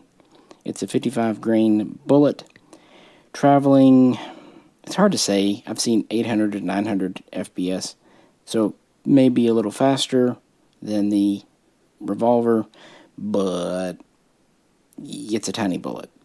So it's overall slightly less powerful than 32 Auto, 32 Browning, 7.65, which means this being a locked breech gun is kind of pointless. Oh well. We have about a 3 1/4 inch barrel as compared to 4.6, 4.7 up here. Overall length, we're about 6.5, 7 inches. Should have measured before. Oh well. And it's a little bit lighter, but since it's all steel construction, not tiny. It's a little under 1.5 pounds unloaded. And we have a adorable little 7-shot mag for the cartridge. Kind of the same patterning, same texture. In most ways, this is the same features. Although, of course, we have a fixed rear sight. It would be just, even for Nambu, the height of absurdity to give this a adjustable.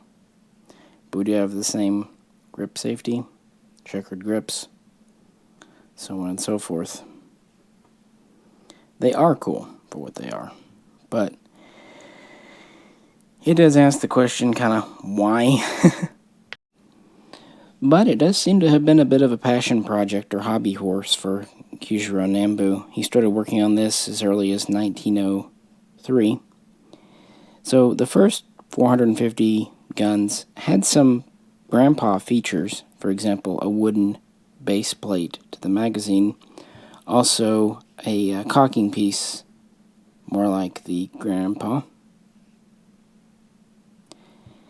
And they had originally a relatively thin firing pin, but low-rate production would go from 1903 with the initial prototypes up to around 1909, some sources say 1906, at the Tokyo Arsenal.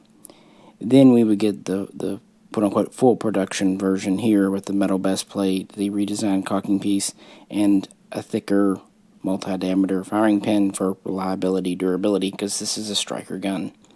And these would be in full rate production at Tokyo from 1909 to about 1919 to 1923, depending, with the Great Kanto. These were never built in large numbers, let's just put it like that.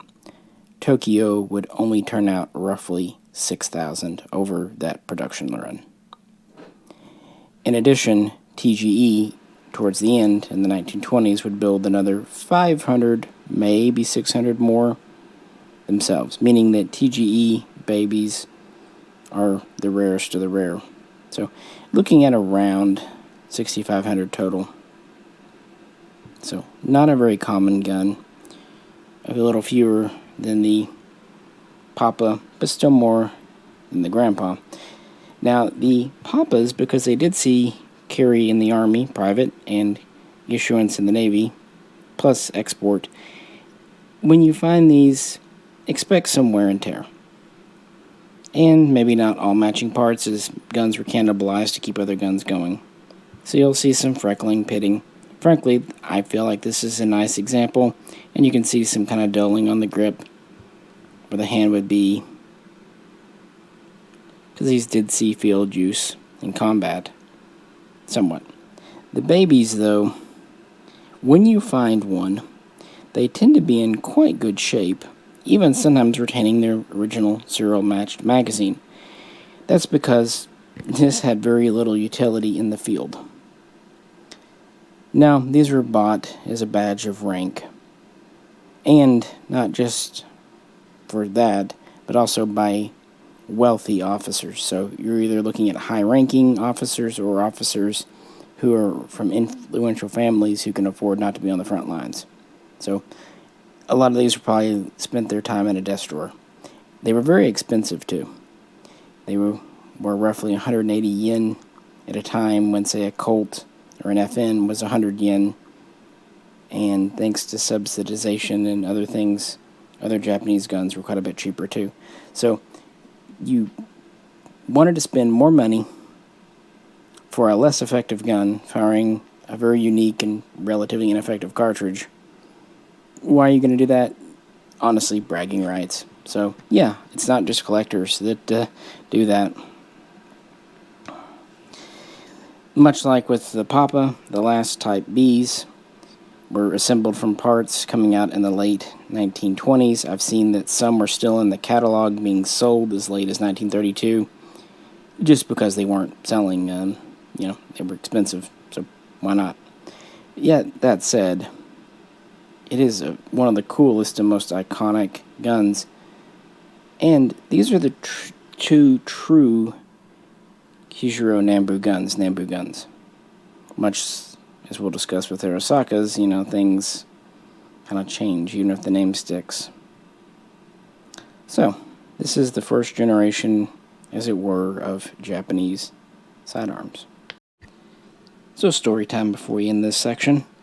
Like I said, getting Type 26s is always fun, and at least when I was collecting, they were very undervalued for what they were and for how long they saw service. Papas, on the other hand, they were more expensive, but relatively fair priced compared to a standard Type 14, considering how rare they are. They were maybe double the price of a 14. What you had to look for, or at least accept, was condition. I've had a few different ones. I've had TGEs, I've had Tokyos, I've had TGE assembled with Tokyo parts. I'd love to keep one of each, but with pricing on these, I have to be a little picky, and so I kept what was my favorite one so far. I really like this machined out part of the frame. I think it's neat. But they're pretty consistent, high quality bluing and all that from beginning to end, and the overall condition of this gun is quite nice. Ones I've had before, for example, the spring on the rear sight might have been weak. I had one where the grip safety didn't work because the spring was just worn out, frankly. Not broken, just worn down over time because he saw a lot of use, refurbishment, reuse, so on and so forth. Babies. I wasn't sure if I'd ever get one of these. I recall back in 2011, I was traveling with my wife in Texas at a major gun store, and they had a baby, and I jokingly said I would buy it. At that time, I think they were around $3,000, which seemed like a lot because Papas were under 15, and regular Type 14s were well under 1,000, and for that matter, these were 500 or 600. So it seemed like a crazy amount of money, but it was something I always would joke about buying. That and a SVD Dragunov. Those were kind of my two things I'd always tease with her buying. Thinking maybe one day, but not today. A few years after that, hard to remember when now, but it was a few years, I did run across this one. It was clean, a good deal, and the seller was someone I trusted. Actually, an old commercially gun dealer from the old days. I'll just say this. He, and you'll know if you know, he's the guy who helped restore a lot of those PTR 44s. Those who know, remember, you know who I'm talking about. I love him. His blunt manner, but I can also understand in this modern era how he would put people off. I remember one time he was telling a story about a customer that was asking for a tracking number, and he got on the phone with the customer, and the customer asked, he goes, "What do you want to do? Look at it and jack off to it?" And he said his employee immediately grabbed the phone from his hand and took over and said, I'll handle calls from now on.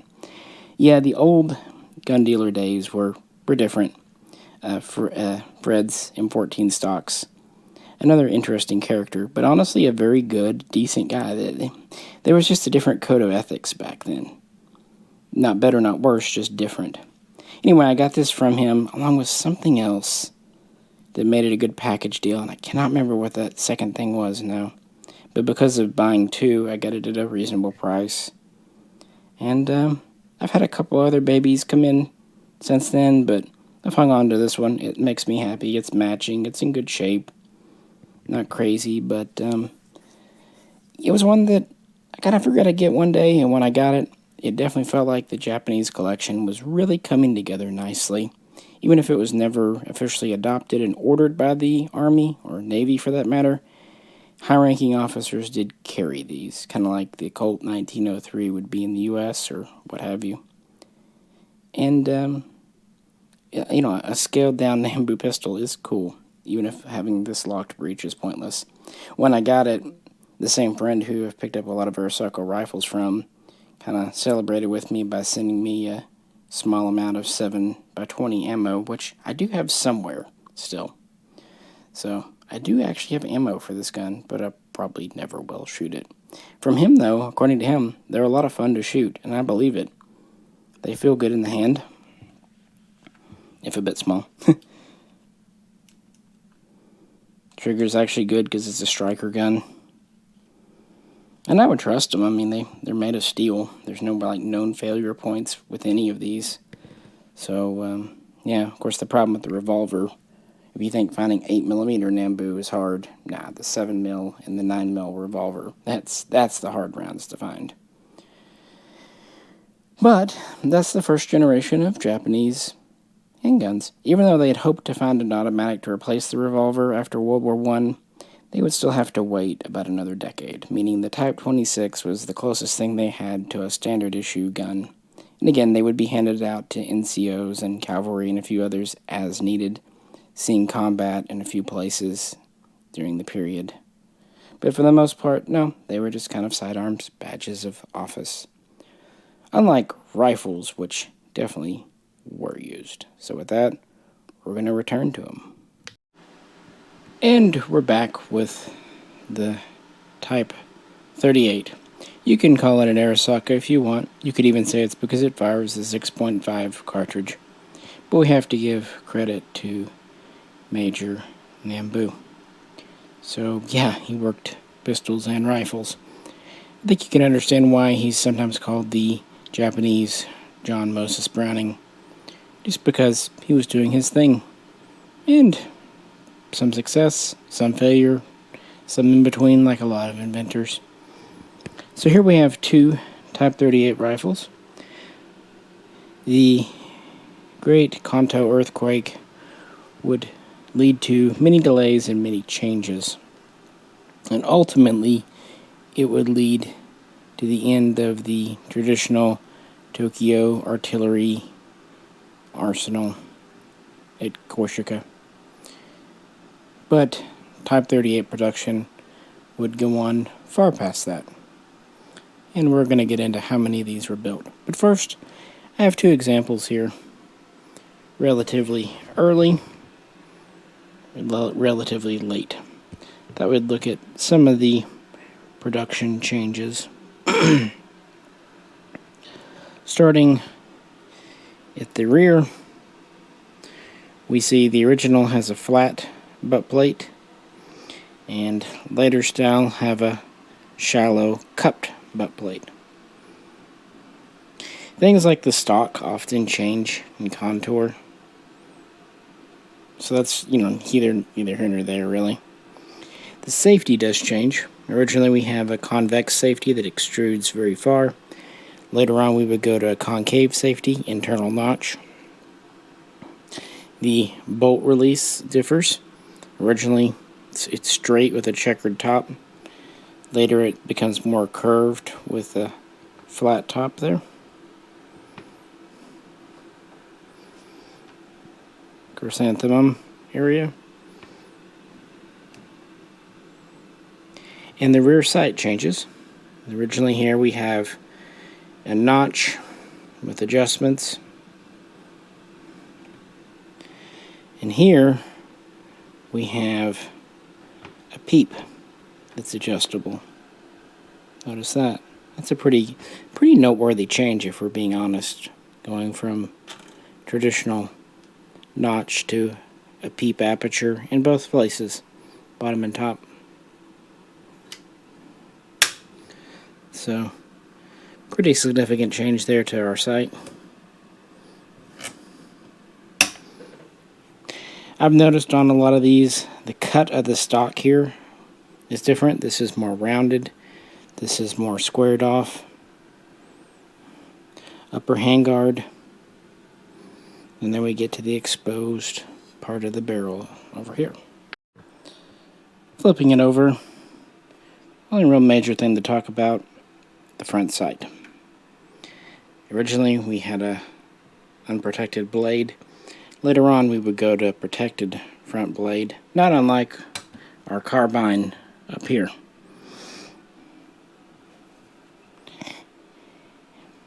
And there are going to be other differences in the exact quality of the bluing, coloration of the stock, things of that nature.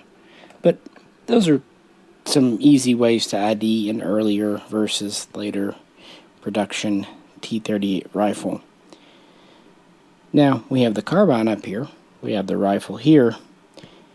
Actually, there is 1/3 member of this family. Quite an uncommon gun today. The Type 38 cavalry rifle. In between carbine and long infantry.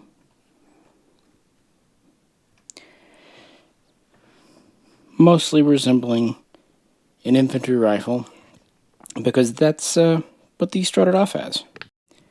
In the rear, we have a rear sight that looks old, newer style, later style, but we have actually the older style release, and we have the flat butt plate, and we have the newer style safety. Just thought I'd point that out. But then we have a shorter barrel. Now with the carbine, it's a factory 19-inch barrel. This is roughly a 25-inch barrel. If you say you have a 24, I believe you too. It seems like both lengths are known because these were cut downs from infantry rifles. This was essentially done because of campaigns the Japanese army were entering into in mainland Asia and elsewhere. You see, the Great Kanto earthquake, of course, affected things. Also, the Washington Naval Treaty, of all things. Japan, very much on the side of the Allies in World War I, and this, following its victory over Russia a decade earlier, it felt itself worthy of being considered a great power. The Washington Naval Treaty, and the subsequent London, didn't treat it like such. At least, it didn't treat it the way it thought. Plus, it had ambitions for being an empire in and of itself. After all, it had rapidly modernized, won wars. It thought it should be the preeminent nation in Asia. So this is where campaigns begin in China, and then an outright war, the Second Sino-Japanese War. They would also, of course, quickly make inroads into Korea, and eventually capture pretty much everything. Ironically, Siam. But anyway, so they would take infantry rifles and cut them down to make them a little handier for use in rough terrain, mountainous areas, and these would be the first true short rifles. And the work was not done at Koishika. It was not done by Tokyo. It was actually done by Nagoya. So where does Nagoya come in? Well, by this point in time, the 1930s, multiple manufacturers of the Type 38 are popping up.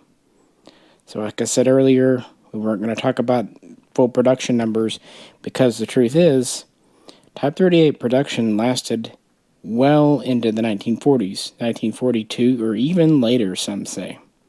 So who built what and how many?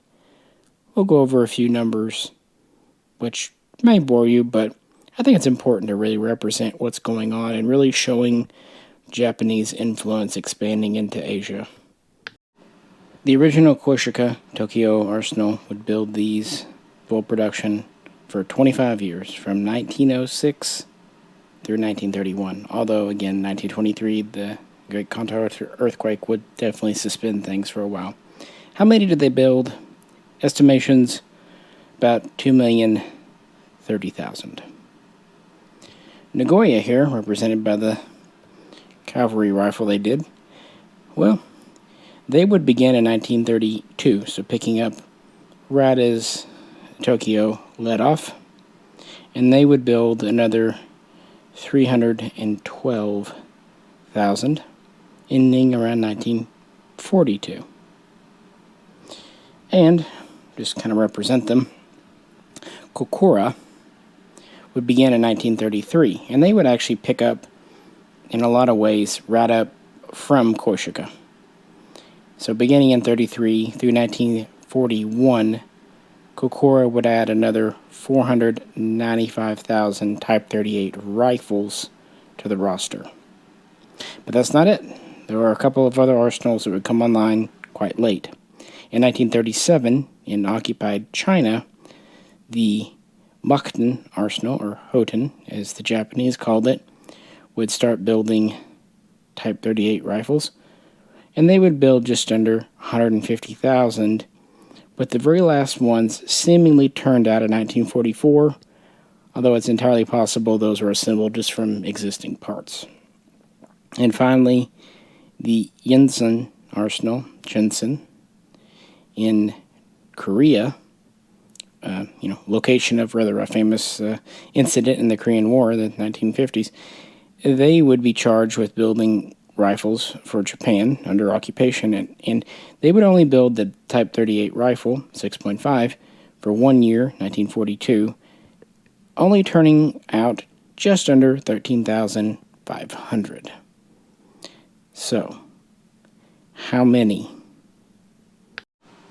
Adding it all up, we're at, and this is just very rough estimation, around 3,060,000 Type 38 rifles. But that's just the rifle.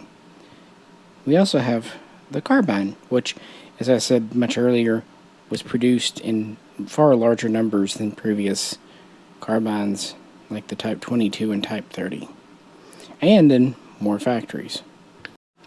Tokyo would build the carbine from 1906 up to 1931, just like the long rifle, producing a little over 210,000.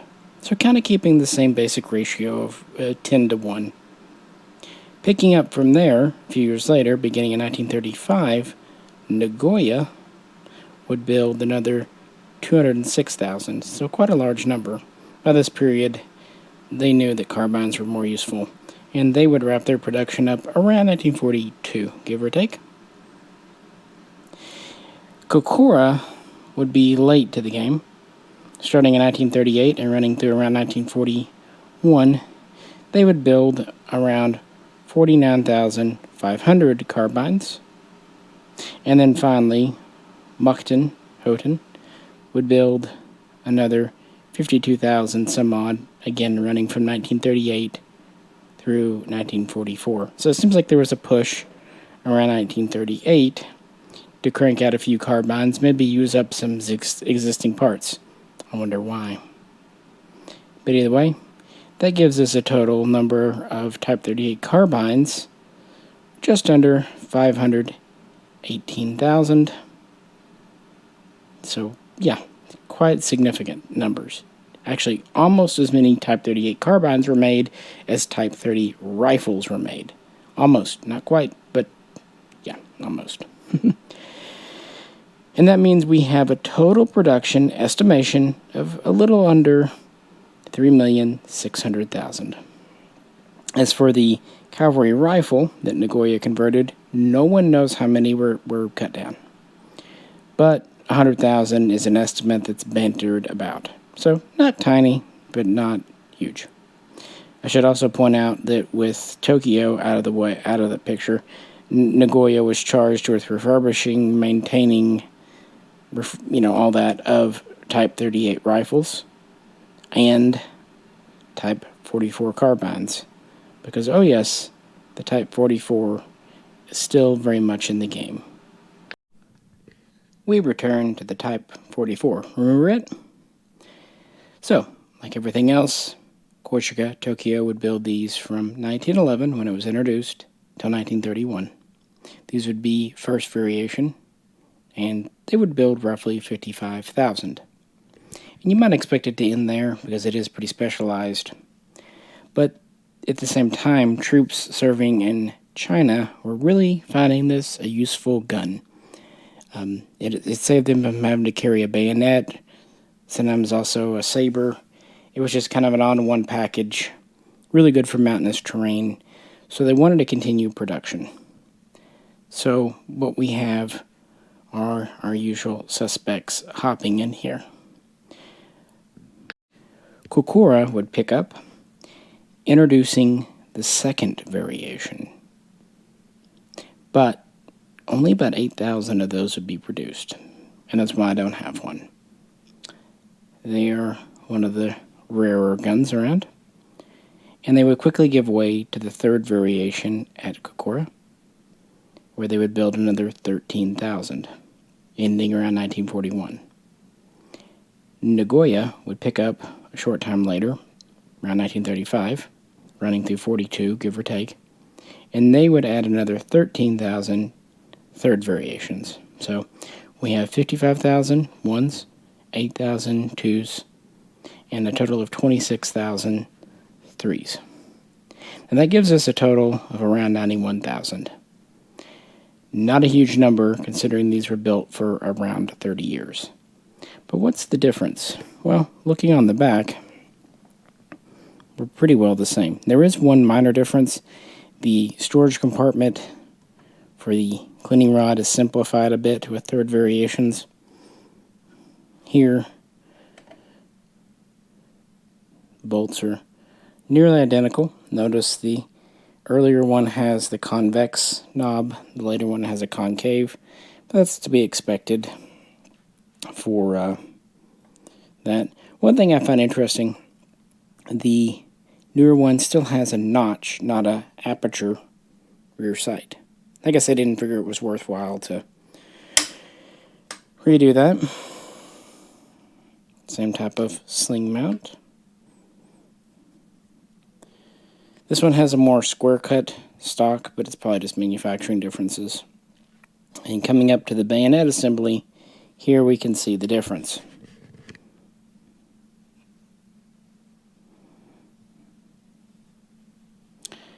Yeah, see it? I'm sure you do. I don't, but you do. Remember how I said they took the bayonet housing very serious. The original one has two tightly together screws, and it just comes up to here.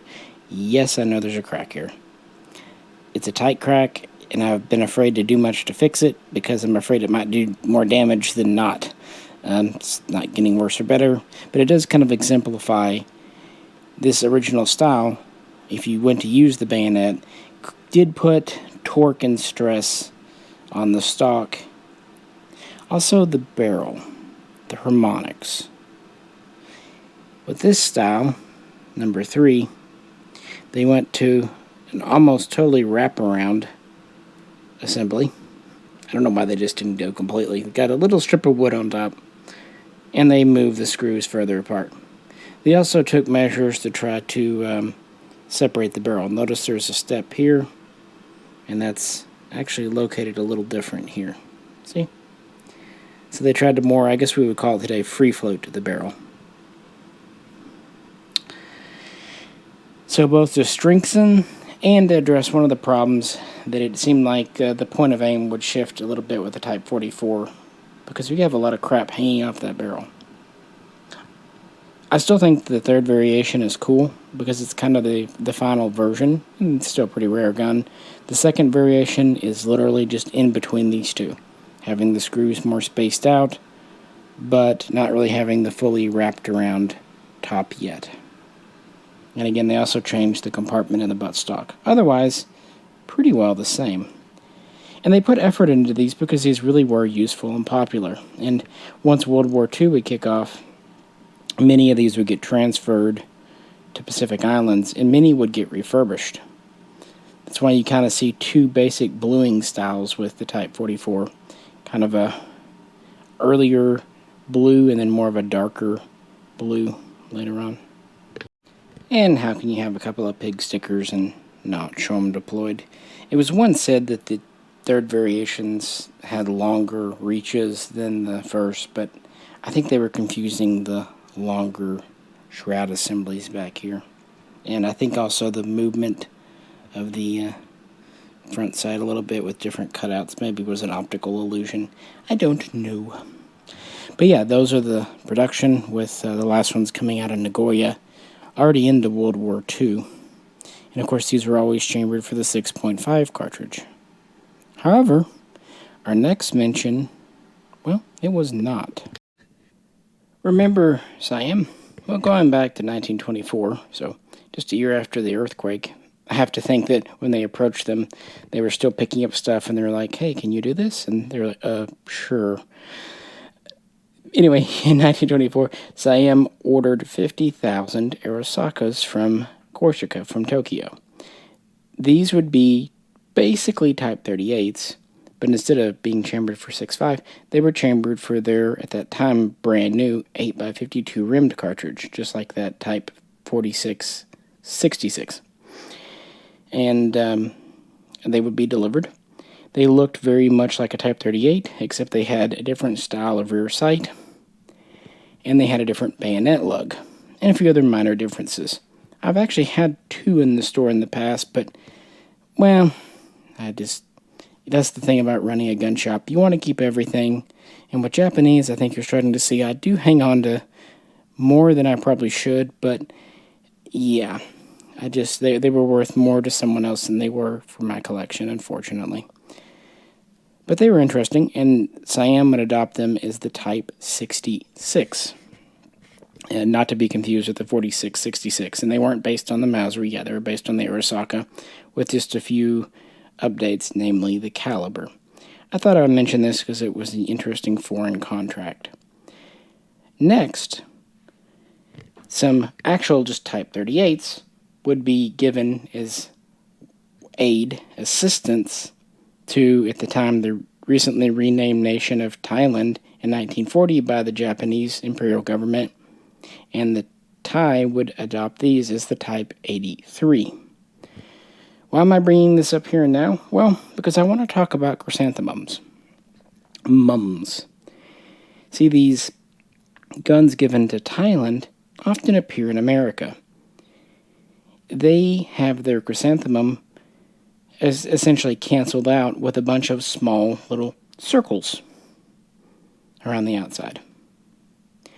This was not the first time Japan did this. Whenever a gun left Japanese service, be it sold to Russia or UK or Siam, Thailand, the mum would be some way canceled out. Typically overstamped, sometimes scrubbed off.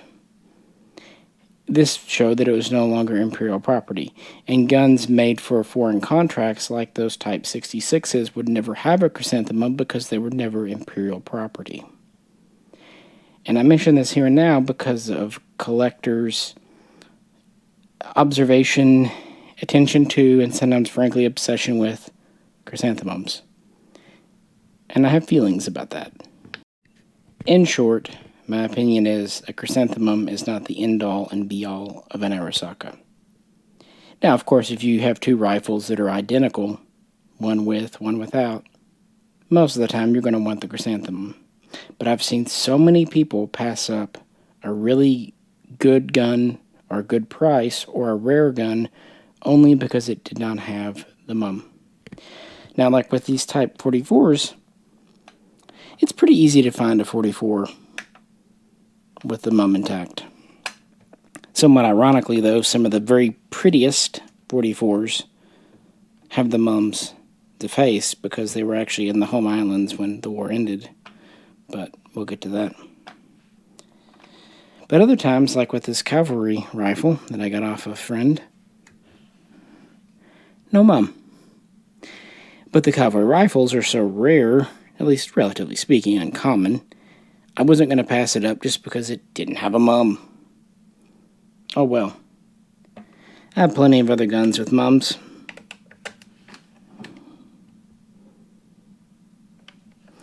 And some with partial mums or unique markings.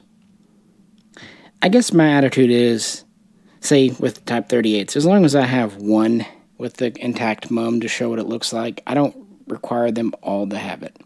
Now, if I didn't have a single Type 38 with a mum, that might bug me. I'd like to have at least an example of an intact version. But an overstamp, foreign contract, that's cool. There were also some Mexican contract Arisakas that have a very interesting history in and of themselves. But if you run across an Arisaka you like, no mum, don't immediately pass it up.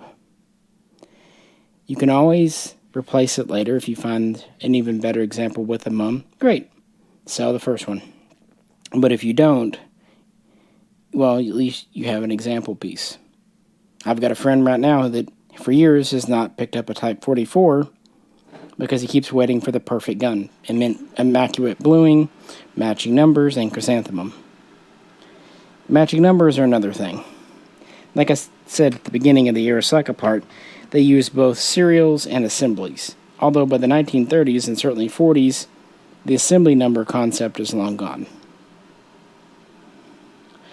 And I do like matching numbers, but again, it's not a make or break. I have guns that are mismatched. Some of them maybe even are factory mistakes. I've seen that because these were almost always hand stamped and hand numbered. On the other hand, really the numbers I look for are the bolt and the receiver. If things like the end piece don't match, well, I can live with that. Or maybe like the safety, that's annoying, but I can live with that. And again, it also just depends on rarity. As you'll see, as we get into the video, there's a gun that I picked up thinking it was mismatched, but not caring because of how rare it was. Turns out it actually was matching and yada yada. But, yeah, I wanted to bring that up. Same goes for import markings. Even though most Japanese guns aren't import marked, I wouldn't pass one up if it had a tasteful marking and it was a gun I wanted.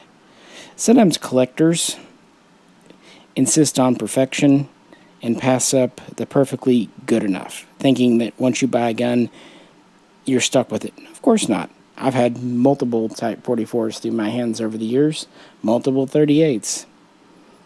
As I find nicer ones or more interesting ones, I'll sell others. That's why even with my Japanese collection, I don't have dozens of one type.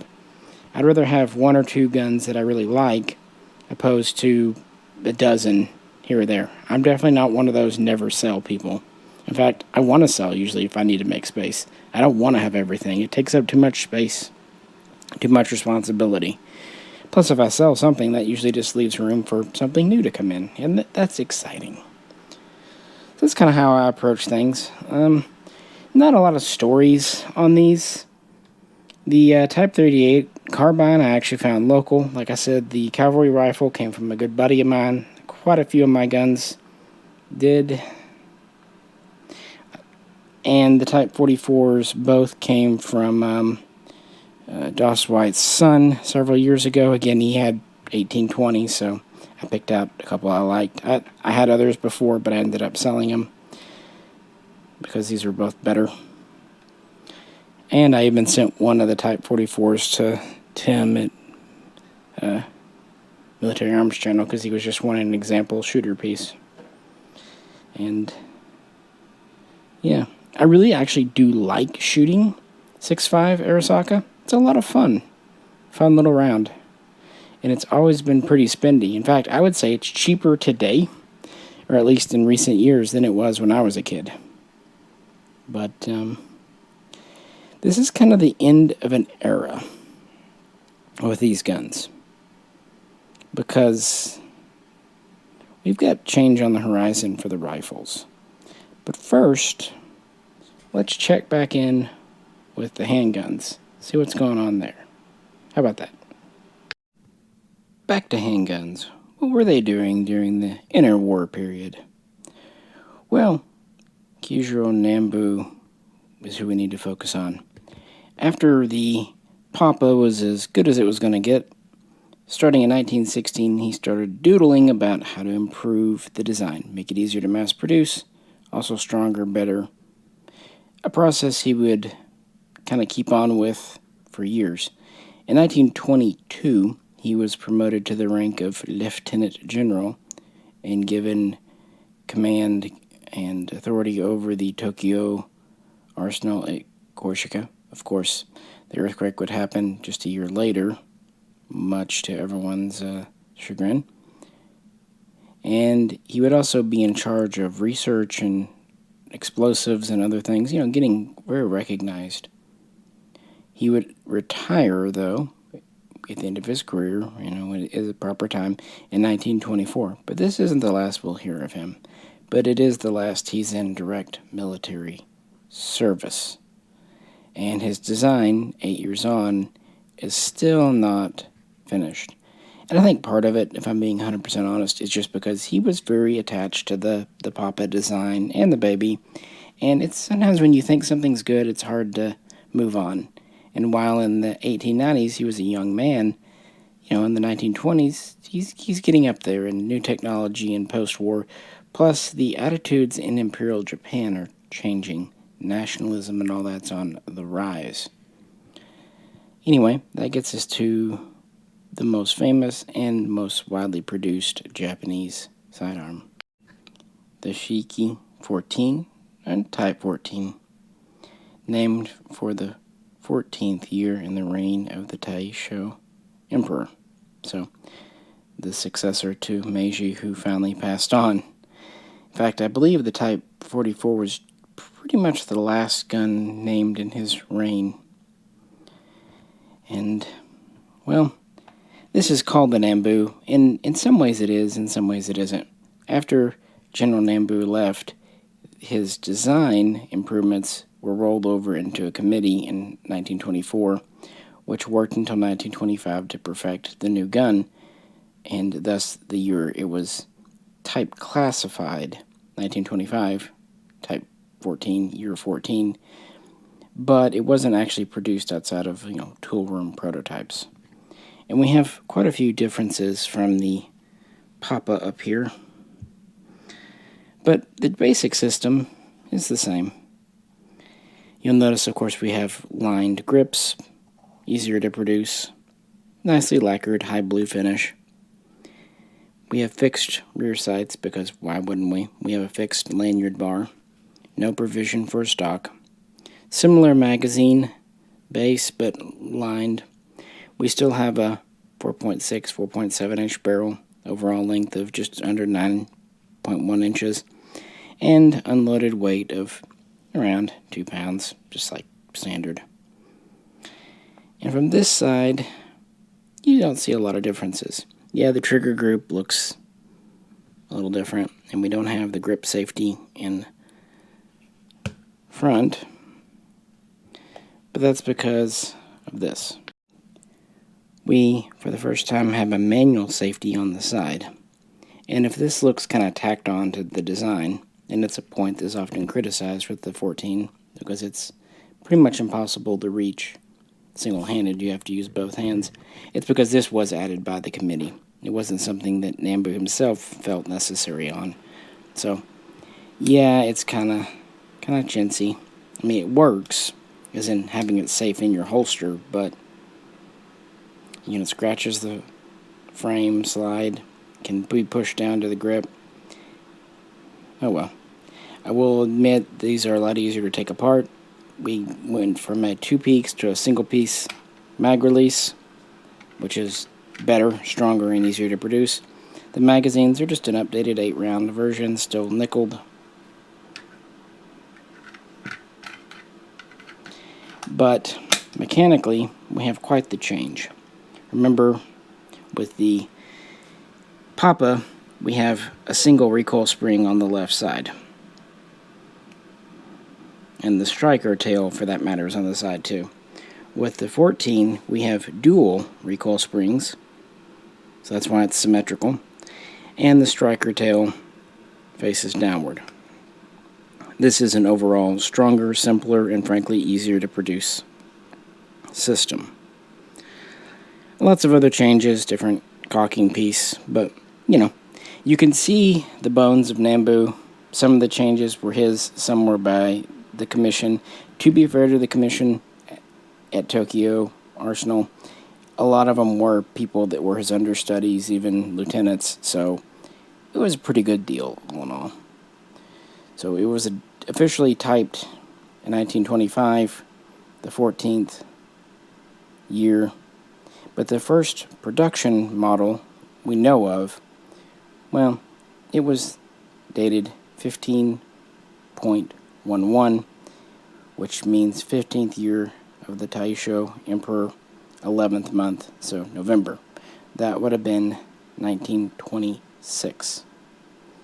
And that was produced at the Chigusa factory, a new factory here, under Nagoya supervision. So this is where Nagoya comes in. In the beginning, they were the first maker. Unfortunately for those in Japan who cared at the time, the emperor would soon die. Thus, 1926 was both year 15 and year 1. Although year 1 was very brief, because they would roll it over to year 2 with January 1927. So the first year of the reign of Emperor Hirohito was very short, and so there were no production guns dated 1.12 or whatever it would be. So yeah, there was a period of mourning in Japan, so on and so forth. But at any rate, this is when the naming systems change. We talked about with the Arisakas. The Showa mark would be added a few years into the run, and these would start to get shipped to the troops. The first ones, again produced by Chikusa under Nagoya, would go over in 1927 and be used in limited engagements in China and elsewhere. Again, NCOs would be issued these, but officers, if they wanted one, were still expected to produce. But production is very low at this point. We would have the Tokyo Arsenal, Korsika, joining in 1928, becoming the second manufacturer. And so they would ramp up. It took them that long to really recover from the earthquake, if I'm being honest. And then in 1929, so year 4, or at least 4 point on these, a new loading of the 8mm round would be introduced. Much as how the Type 26 started off with black powder and then was improved for smokeless, these started off using the same 8mm loading as for the Papa. But since they have a stronger frame and 2 recoil springs, they figured we can up it a bit. So it's still 8x22, but with the better loading, more powder, we're getting the velocity around 1,050 FPS, give or take 15, 20, just depending on the gun and everything. So we're giving a little more oomph, which is still a somewhat weak cartridge, but every bit helps. And what does help this gun too, it does fit in the hand very well.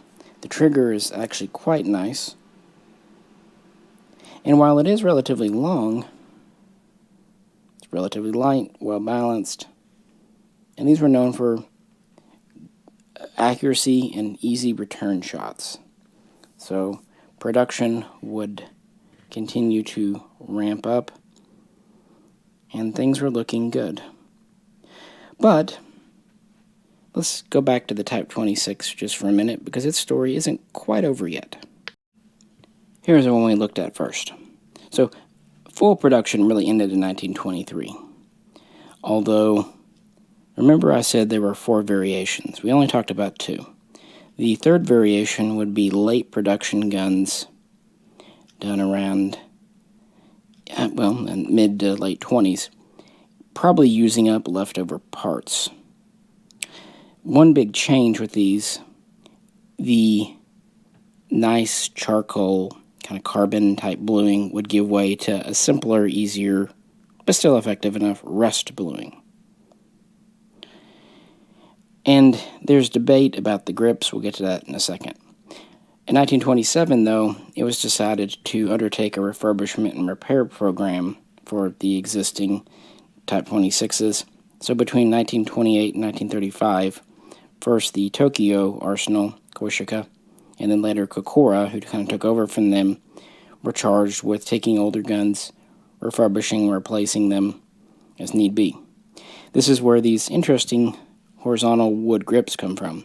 Original grips were beechwood. These are a type of mahogany. These could have a mix of the late rust blue or the early charcoal blue, just kind of depending on what needed replacing. Again, it's debated if some of the latest symbol guns had ribbed grips or if they were all checkered. Doesn't matter. I will say the late guns were in the 58,000 range. And then, of course, all original guns would be reworked and refurbished. And that's the end of production, really. How many were built? Well, best estimates given serial numbers, 59,300. Not many. Which is kind of why it's strange that, at least when I was picking these up, these weren't super valued on the collector's market. Revolvers often kind of get the short end. Mechanically, it's still the same. I will say some refurbished guns are known for sloppier fit and finish, kind of being assembled from worn-out parts, markings less detailed. But these continue to be issued. As more and more Type 14s came around, these would be kind of cycled down to lower-ranking troops. But many were seen in World War II. And at that point, most all had been refurbished at least one time, some more than once. And whereas in the World War I era, the Type 26 saw relatively light use and not used much because of the campaigns in Asia in the 1930s, now these started to see heavy use with Japanese occupation forces. So wear and tear increases, and of course in the 1940s, with the island hopping campaign, more and more wear and tear on these. So they definitely saw service, just a little bit ironically, after they were kind of obsolete. Therefore, they're not really retired out until the end of the war in 1945. I just wanted to point that out. It actually took me a long time to find a gun with the ribbed grips. You'd think they'd be easier, but I like them because they kind of match the Type 14. That's the big major variation, bluing and grips. Really like the gun. Check one out if you haven't. But with that, we're going to push this aside and move forward with Nambu's automatic pistol, or at least Nambu's inspired automatic pistol. And also clearing the decks, we'll move the Type A and Type B around, get them back out of here, make room. The Type B really never had any impact on the battlefield. It was truly a close range, 20 meters or less defensive gun. Probably was used very little, and there were not that many. The Type A still continued to see service, especially with the Navy, because they were short of guns during World War II, and so quite a few of these would turn up, but much like the Type 26, many had been rebuilt multiple times. Parts were no longer matching, especially magazines, because they would get lost, damaged, and parts had not been made for years. This is why they often have considerable wear and tear on them. Some we have in America came from, say, Thailand, but the ones that were bringbacks from the war, well, it was a blued gun in a tropical climate. So they too technically served until 1945, but really only when nothing else was available. Production was long since over. My point is, by the time we roll into the 1930s, the Type 14 is king. It's the big Japanese handgun. So as we head into the 1930s, we have two factories producing the Type 14. Things are looking up, and more are getting sent into the field and seeing real-world use. This brings the Great Recall of 1932, which would be basically year 7. A few different changes happened here. One was to improve reliability. The striker system has 3 pieces. You have a firing pin, a striker guide or tail, and then a spring in the middle. The Nambu would never shake, and I do mean both the Papa and the Type 14. The fact that its striker was the most brittle point. In fact, these were often issued with 2 firing pins in case the first one broke. But what would happen during the Great Recall, they would shorten the firing pin and lengthen the guide. So the overall distance is the same, but this was to try to improve reliability. Of course, older guns would just have this replaced out. So that was a reliability thing. The next thing was for safety. Originally, the manual safety was all we had. Now keep in mind, soldiers weren't used to handguns at all, for the most part. Many were farmers or from whatnot. Even the ones that were used to military arms were used to revolvers. That means they didn't realize that when you ejected the mag, you had a round left in the chamber. And originally, if you pulled the trigger, it'd go boom. So, to prevent accidents, and I don't know if anyone was actually killed or even hurt, but accidents did happen, accidental discharges, they added a trigger safety and out of battery or a magazine disconnect safety. Essentially, it's a simple device in here that keeps the trigger from moving back when the magazine's out. When the magazine's in, it presses up against a spring-loaded device that lets the trigger move. Simple, and it could be retrofitted to older guns, and of course it was put on the guns going forward. Also notice the drop-free mags in these. We'll get back to that in a minute. So at the beginning of 1932, we have two factories, Chigusa under Nagoya, and we have Tokyo Koishika. But that year would see quite a few changes. First, Kokura would begin manufacturing under Tokyo's supervision. At the beginning, using their parts, Tokyo's parts. At the same time, towards the end of the year, around November, Chigusa would actually stop production, having built fewer than 8,000. Kokura, Tokyo would do better, but this is where retired General Nambu kind of comes back in. During his time at the end of his career, he helped reorganize, restructure the way Japanese arsenals and the arsenal system worked. This is why you see supervision and more factories spread out. And when he retired, I guess he couldn't stay idle. In 1927, he opened the Nambu Rifle Company. And one of their early successes was producing the Type 92 HMG. But they would soon get into Type 14 production. At the end of 1933, so year 8, they would receive a contract under Nagoya's supervision to build Type 14s. So as Chigusa would go away, their factory at Kakibunji would pick up, even using the same serial range. At the same time, Kokura and Tokyo would continue their relationship, but very soon Tokyo would stop making guns, and by 1935, Kokura, who had been using Tokyo parts, would switch over pretty early to mid-year to using their own parts made internally. So by 1935, we have Nambu's factory at Kakibunji under Nagoya, and we have Kokura making guns. And Kokura would actually introduce an improvement, this time targeted at making the gun more reliable in the cold. They would go to a flat-sided striker guide because they were having problems with the metal freezing up, locking up in Manchuria and other places in China. So that was kind of their contribution to the design change. Also explains why I have two early guns. Typically, I don't like having multiples, but yeah, there are differences. The way the cocking piece is machined is different.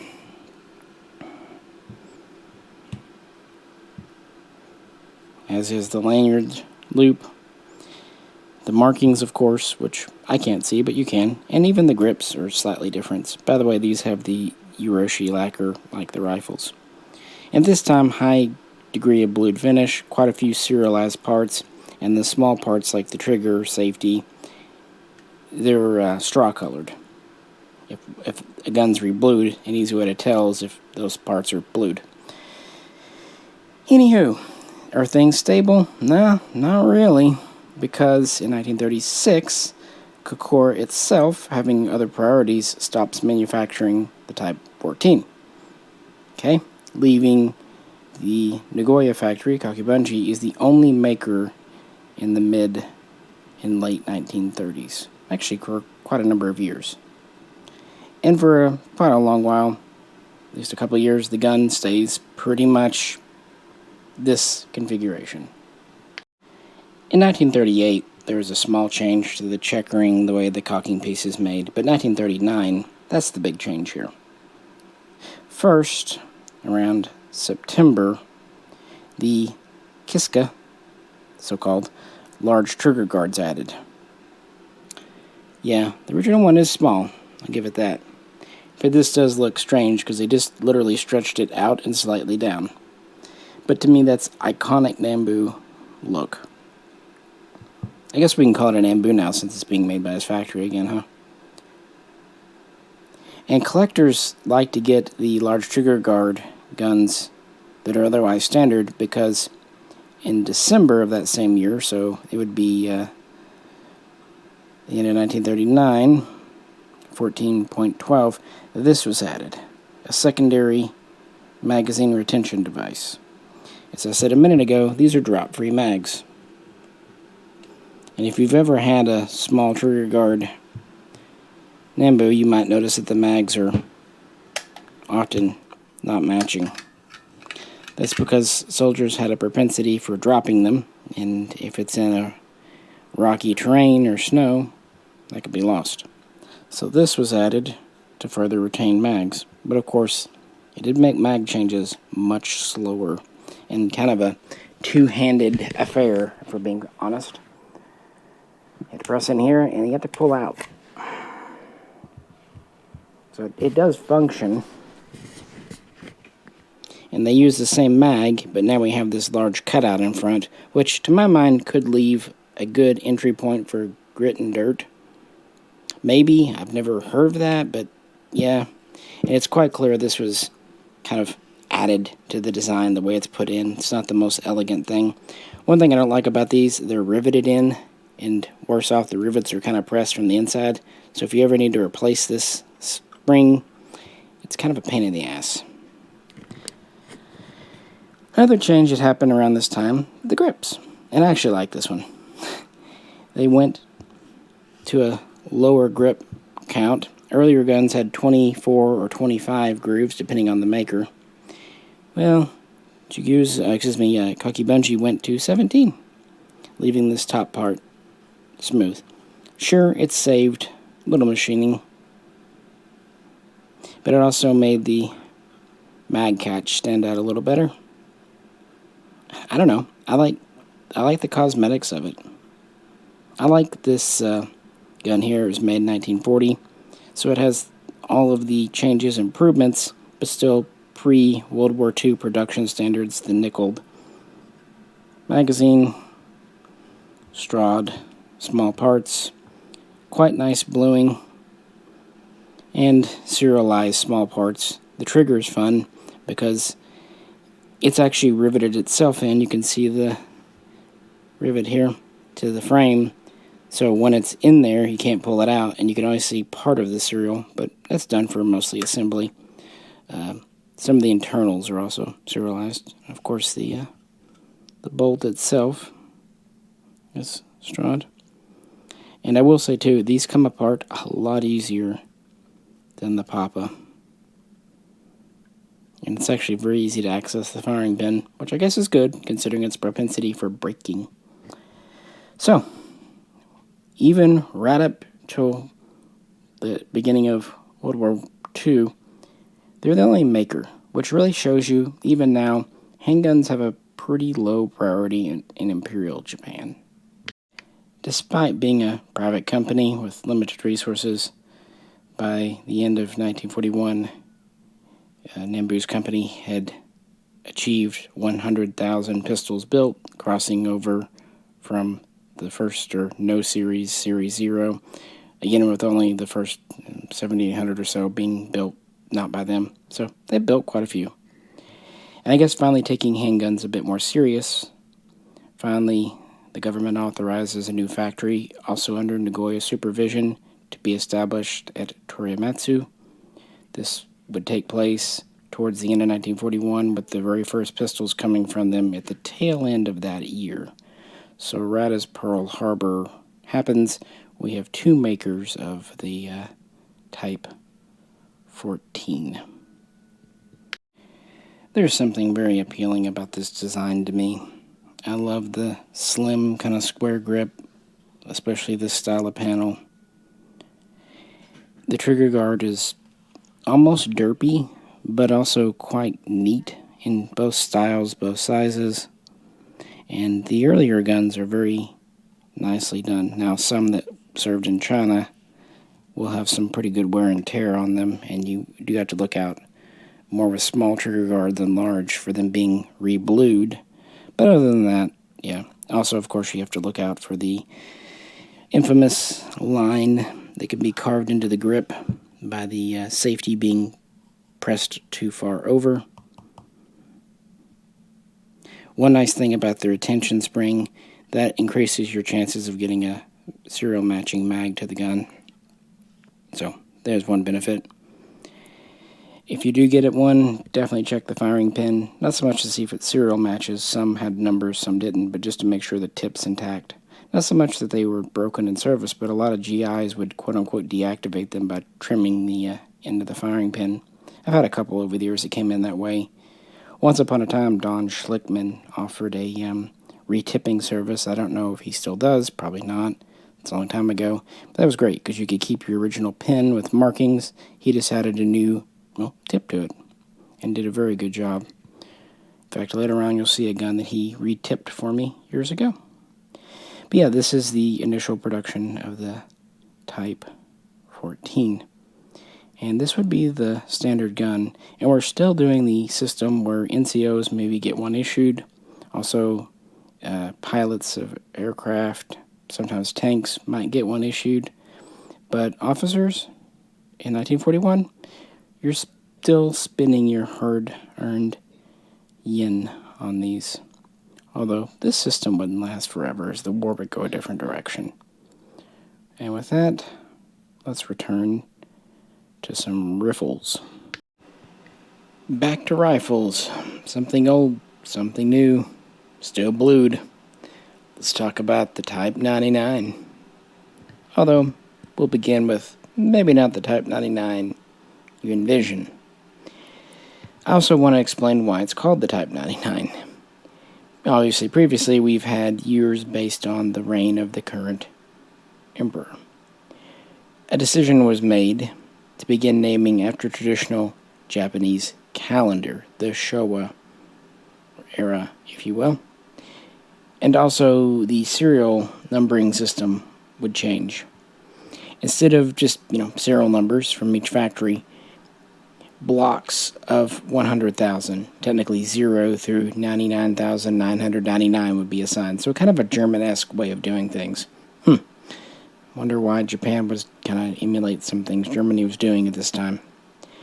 And to designate each block, over in Germany, you would have alphabetization, A, B, C, D, and so on. In Japan, very similar system, but of course they were using the Japanese alphabet, essentially based on a traditional poem. So we have blocks in production, and the year is based on, the calendar. Not the Western calendar, though, because we're becoming more and more nationalistic for obvious reasons. And I guess I should mention that the Shiki,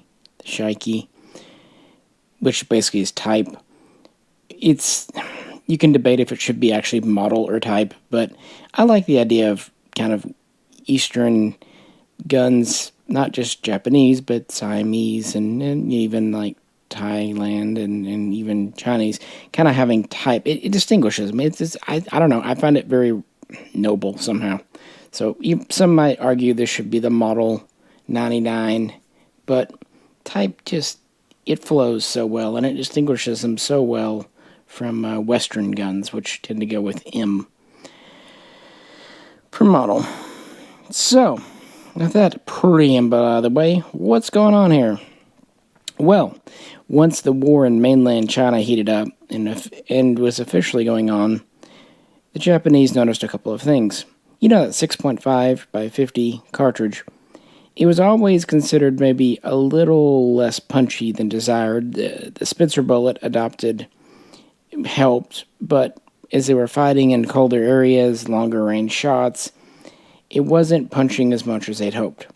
On the other hand, conversely, the Chinese were using several guns in 8mm Mauser, 7.92 by 57. So in a one-on-one fight, especially at any kind of range, or with any kind of protection, foliage or whatever, the Chinese could come out on top. This wasn't going to win them the war, but the Japanese took notice. On top of that, they noticed that their Type 92 machine gun was doing better. It fired a cartridge known as 7.7 by 58, which was essentially a British 303 round, which was 7.7 by 56 rimmed. Well, take the rim off, go to a recessed rim, and you have the 7.7 by 58. So that's kind of the genesis.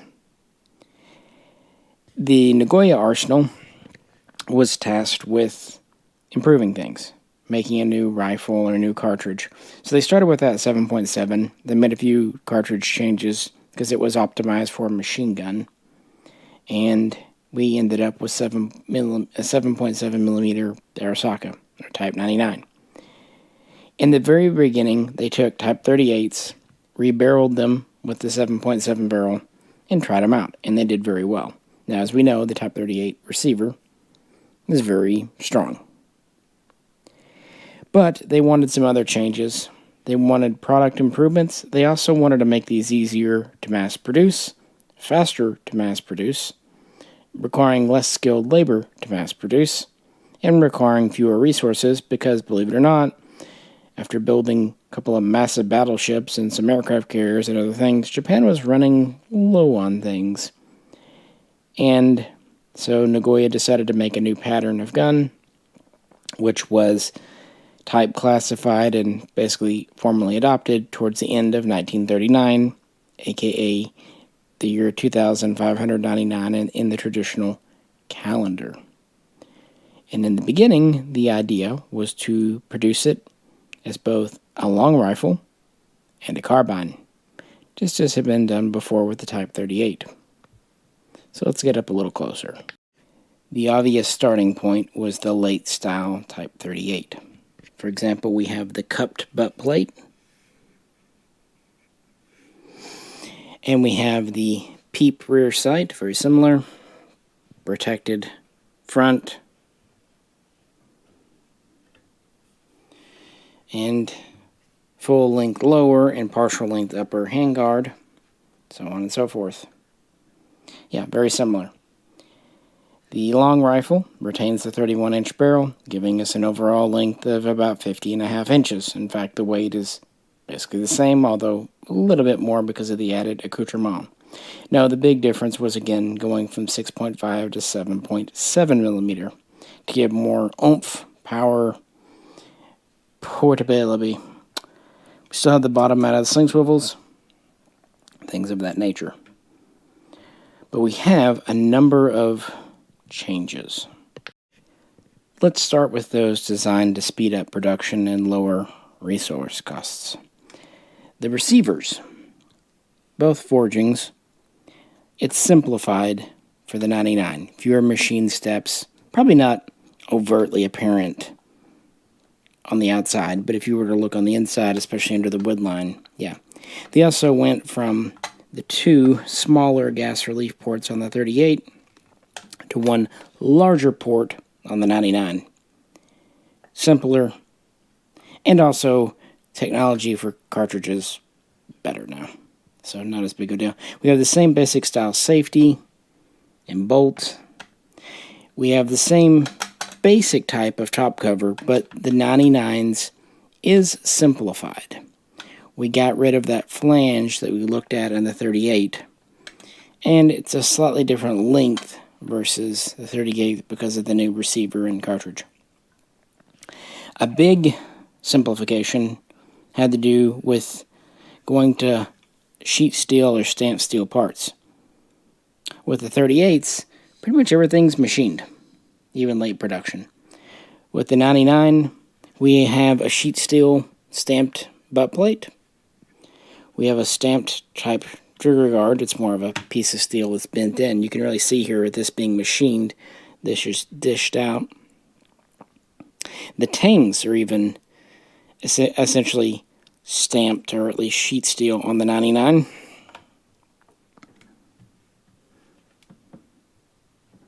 As are the barrel bands. These are machined on the 38, bent and stamped steel, or folded steel on the 99. Also, you'll notice a screw here and here. Instead of spending the resources for spring clips to retain them, we have screws to retain them now, which is, generally speaking, faster and easier. So, yeah, several changes to make things quicker, but also a lot of improvements with the 99, ergonomic and functional.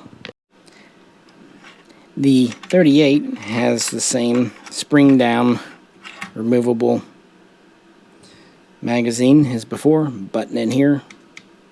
The 99 has it, but with one important change. Well, two. For one, the catch is up here, and you pull back rather than push in. That gives more room in the trigger guard, for one. For another, it's much harder to hit. And for another, you see, it doesn't just fall out. It's actually hinged at the front. So you can still use it, but it's not going to go anywhere. I think this change is pretty self-explanatory. You're not going to risk losing this component. I should also say this is also sheet steel, stamp steel, versus being a machined floor plate here. We talked about the barrel bands. For the 38, the long cleaning rod is retained with a spring-loaded clip here.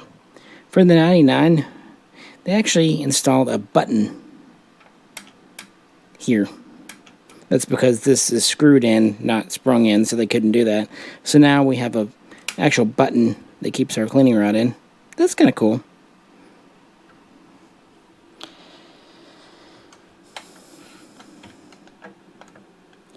And of course, a very famous feature of the 99, because it was the first general issue, standard issue, mass-produced military gun to ever have it, a chrome line bore. The 38, like guns before, not chromed. The bore on this, chromed. Reason's pretty obvious. To protect in the humidity, jungles, cleaning.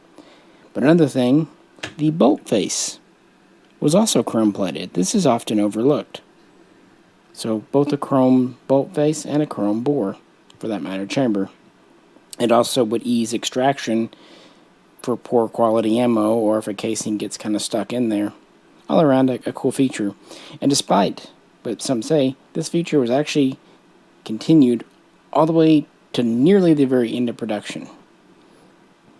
I think that's neat. Of course, other features, pretty self-evident. We have the wire monopod. Let's try to give a rest for the soldiers to prop it on when it's down. When it's up, it actually provides protection for the lower guard, so you can kind of rest this on, say, a stone wall or something. It actually has spring clips back here. And another feature that's often kind of joked about, but is actually not bad, are the aircraft sights. These fold out. And of course then you would flip up.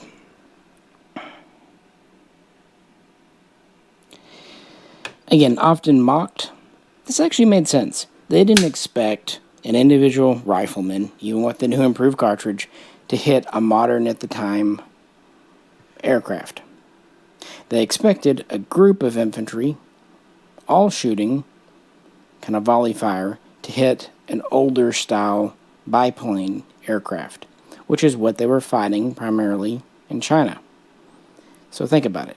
It made sense. And it also made the gun kind of multi-role. And the British, too, they experimented with volley sights all those years, so it's no weirder than that. It's just it's a volley sight, but for trying to shoot down aircraft rather than that. Because those old biplanes, they weren't very fast, and they really didn't have any armor to speak of. Cloth, wood, little light metal. It was an idea. I get it. It kind of made sense in a lot of ways. So, yeah, before you make fun of it, it did have its purpose in time. So, like I said, this is the long rifle. Well, why are these so rare? Why don't we see these if this was to go into production? And what about the carbine? Actual testing started in late 1939 and ran through early 1940. And they discovered that the long rifle really didn't give much benefit. And it was heavier. Yeah, it was a little more accurate than a shorter gun. At the same time, it was felt that the carbine with the 19-inch barrel had more flash and recoil than the average Japanese soldier was comfortable with. So they kind of scrap that. There were only prototype carbines made. And as for the long rifles, these were put into production in early summer of 1940 at 2 arsenals. We had Nagoya, who had developed the whole project, not surprisingly, producing the No Series, or Series 0. But we also had Toyo Kogyo, or Kogyo if you prefer, Series 35. It gets a little confusing because that would soon be reused, but I digress. And that was actually done under Kokura Arsenal supervision. So mine here is in Nagoya. And it actually has a somewhat defaced chrysanthemum. And the Nagoyas, while they're actually very nicely made, the bluing on the Toyo Kogyo's Series 35s is amazing. It is deep, lustrous bluing. Even I can't see them, and I can feel it. This is more of a military matte bluing. So why did I sell my Toyo Kogyo Series 35 and get this Nagoya? Well, this came from my friend again, that several came from, as he was getting rid of his collection. He was also another old member of Bonsai. That's really how I ended up with what I have, is happening to meet that previous generation and being there as they retired or unfortunately passed on. I think a lot of them were just happy that someone young, yes, I was young at the time, was interested. Anyway, its production numbers. Nagoya made 8,000. Series 35, Toyo Kogyo, actually had 30,000. Not a large number, but much more, obviously. So nearly 4 times as more. So this is a rarer gun. It's also matching. I think my Series 35 wasn't completely matching. Either way, these were only built in 1940 and into the early part, say early spring of 1941. And only at those 2 factories, 2 terms. So what did they end up doing instead? Well, you know this. If you recall, not only did Nagoya pioneer the Type 99 itself, it was the one charged with creating the 38 cavalry rifle cutdowns, which were roughly 25-inch short rifles. Well, 25-inch barrel, you know what I mean. So they carried that over to the 99. In 1940, later on, they introduced the 99 short rifle. At first, it was considered this could replace the carbine in the production, so they would make short rifle and long rifle. But this is really when they realized there's no benefit. We're going into war, and we need to speed up production. And like many nations before them, usually decades earlier, Britain and America being some of the forerunners, they discovered that, chopping the barrel down saved weight, made it more maneuverable, and really only sacrificed minor bits of accuracy and range. Now, if you look here at the cavalry rifle, you'll notice it's a little bit shorter. The 99 short rifle has a barrel just under 26 inches. It's 29.5, give or take. So you're really not losing much, about 5.5 inches. You're also losing quite a bit of weight. They also introduced a full-length upper handguard. And they went to side sling mounts. Because the military is changing, the infantry is changing, more and more machines, more boats, landing craft. They just felt that a side sling mount, that's the way to go. They retained the wire monopod and the AA sights. However, they're not the same. The ones on the long rifle have 2 notches, here and here, on the arms. On the short, we just have the 1. And the bipods, or monopods, I should say, are obviously different lengths as well, so you cannot interchange those parts. And same goes for the cleaning rods. Obviously, this has a shorter cleaning rod. And we have the same top cover, same checkered bolt. this one does have a nice mum. This is what I mean. I would definitely want at least $1.99 in the collection with a good intact mum. Kind of seems important. But they don't all have to have it. So obviously, Nagoya produces these, as does Toyo Kogyo. And the series that they were assigned, basically they would be assigned blocks. So you can't say like a Series 1 came first, and then a Series 20, and then or Series 4. No, the blocks. And primarily, Nagoya's blocks were no series through 10 and onwards. And Toyo Kogyo, still under Kokora supervision, started with Series 30. And they would get up to 35 as it happened. And Kokora themselves, having never produced the long rifle, would soon jump in to short rifle production, beginning with Series 20 themselves. Those were the major manufacturers. In fact, Nagoya itself would make over 1.1 million of these. But those are only 3 out of a total of 9 full factories building the Type 99, plus several subcontractors and small little outfits making bits and pieces for them. By 1941, manufacturing was being spread out. And one of the more interesting ones to me was Tokyo Juki Kogyo, which was assigned Series 27, which was under Nagoya supervision, and also Series 37, which was under Kokora supervision. And some of those would actually end up going to the Navy. You can kind of tell those because they have black paint over the blue finish. Another interesting one was Jensen, who, of course, was in occupied Korea at the time. Series 40. And one of the last to transition, which explains why they were making Type 38 so long, was the Houghton or Mukden Arsenal in occupied China. That was Series 45. Now, there are some small runs too. For example, you have Izawa, I-Z-A-W-A, who made the first 10,000 in Series 4, and then Nagoya picked up. It was still under Nagoya supervision, but yeah. But then you get to Series 9.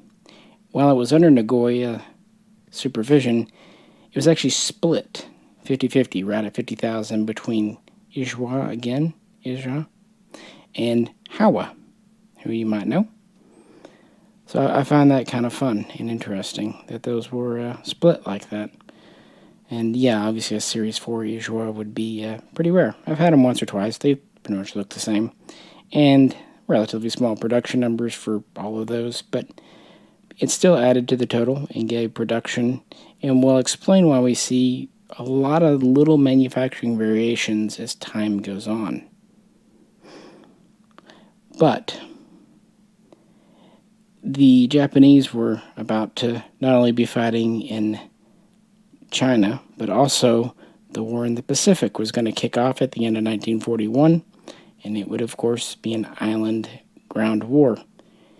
And as before, the Army, the Imperial Japanese Army, would receive priority for firearms. And guess what? That kind of left the Navy out in the cold. They did get some 99s, like I just mentioned. They got a few Series 27s. So whenever excess production was available, they would get some. But it wasn't near enough, and the Special Landing Forces, the Naval Special Landing Forces, were becoming much more active. They even got their own floating tank, which I talk about on my personal channel, the Type 2 tank. But anyway, what are they to do for a rifle? Well, interesting solution to that quandary. Meet the Type I. I for Italy, or Italian.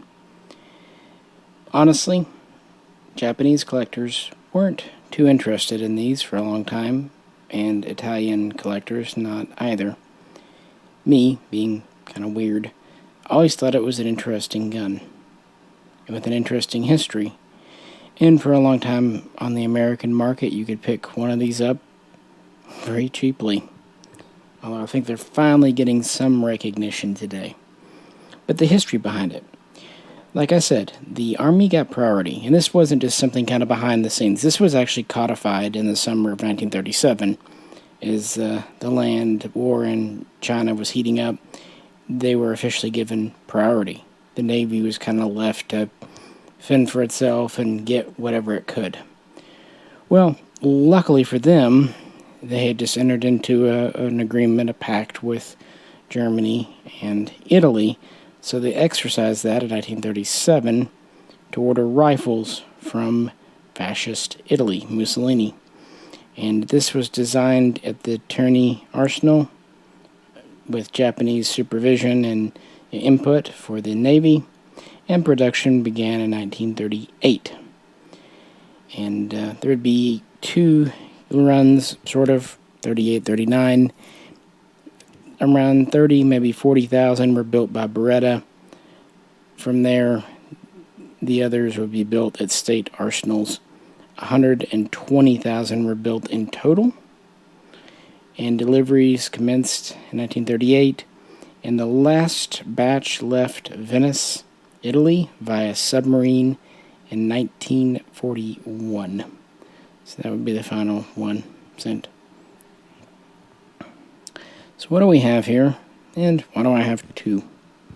Well, the reason I have two is, again, they were very inexpensive on the market for a long time, and there is one variation, the stock. Some have a stock roughly an inch longer. I've seen it debated for a long time where these cut down in Japan, where they made differently in Italy. I don't know, honestly. I do believe that the longer ones came first and the shorter ones second, but I could be totally wrong on that. But one thing I know is the stock does have variable length. The barrel, on the other hand, is about 31.5 inches, actually just a hair less. Because this was patterned after the Type 35 or Type 38, and it still fires 6.5 by 50, not 7.7, giving it an overall length, depending on the buttstock, of 50 to 51 inches. Standard adjustable sights, standard bayonet lug.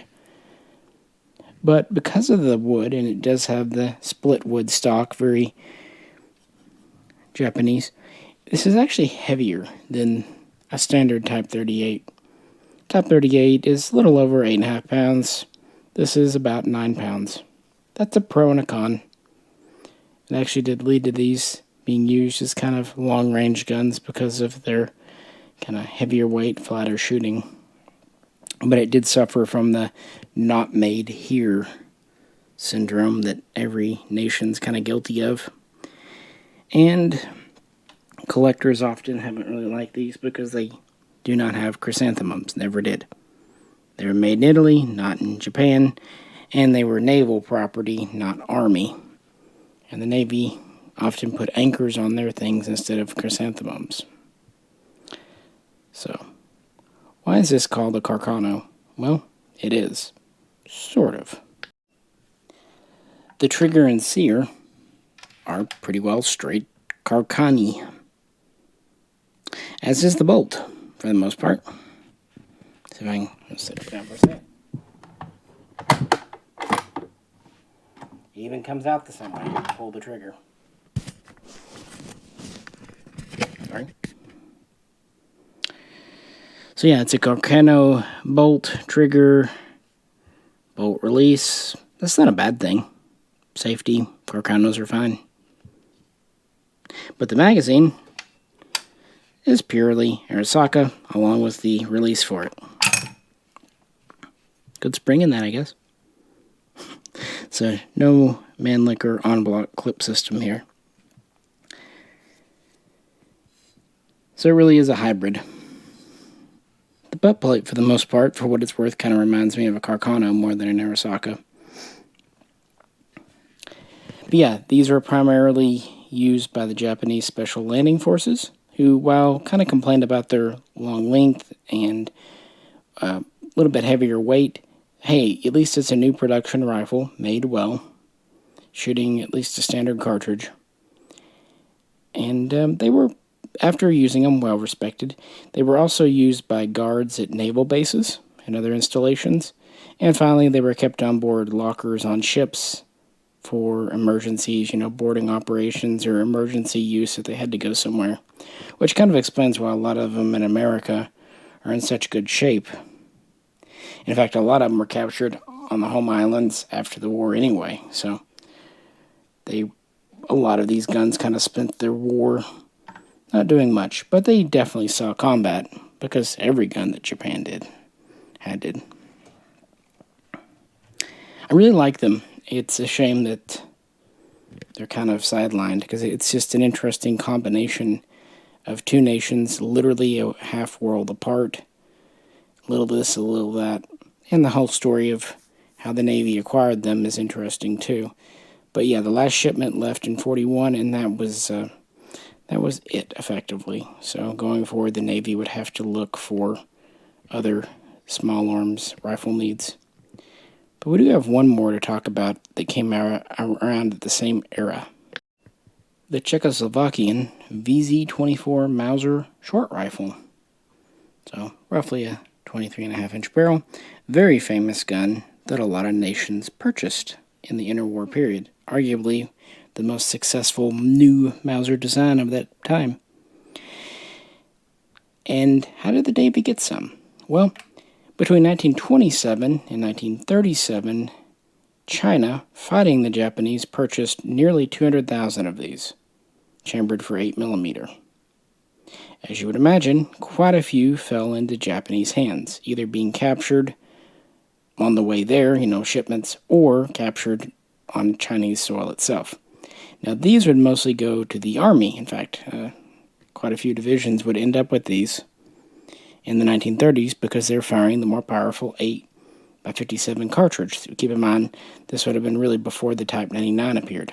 So, hey, here's a good quality gun, excellent quality gun, based on the Mauser 98 system. Kind of reminiscent of the Siamese. 5-round mag. I mean, why not reissue it? So they did. That was the Army, though. Why do I have it here in the Navy section? That's because in 1938, after Nazi Germany had annexed Czechoslovakia, the Brunn factory production had fallen under their will. This is why a lot of Axis-friendly nations like Romania got these. And the Japanese Navy, using kind of the same agreements and treaties that they had done to get the Type I in 1938, ordered 40,000 VZ-24s from occupied Czechoslovakia. So these are directly shipped to the Navy in short order. Now, the guns weren't special made. They just had a certain series block they're supposed to be in. This isn't one of them. I believe it's either J or L block that are supposed to go to the Japanese. And you might find some naval markings on them, but it's neither here nor there. They were just standard VZ-24s for the most part that ended up in the Japanese Navy. Of course, they were firing a non-standard cartridge outside of China. In China, they could get 8mm no problem. So that might have limited their use, but if these were used as guard guns or shipboard protection, you wouldn't need a lot of rounds per gun to make them useful. Maybe not as useful for the Japanese Special Landing Forces, though, so that's kind of why the Type I's and what Type 35s and 38s they had left, and whatever Type 99s they could finagle went on those missions. But yeah, I like the Japanese connection to the VZ-24. I think it's cool. What do you think? And with that, that's kind of our early rifle war. And things are going swell in 1941, 1942. So what else can the Japanese do?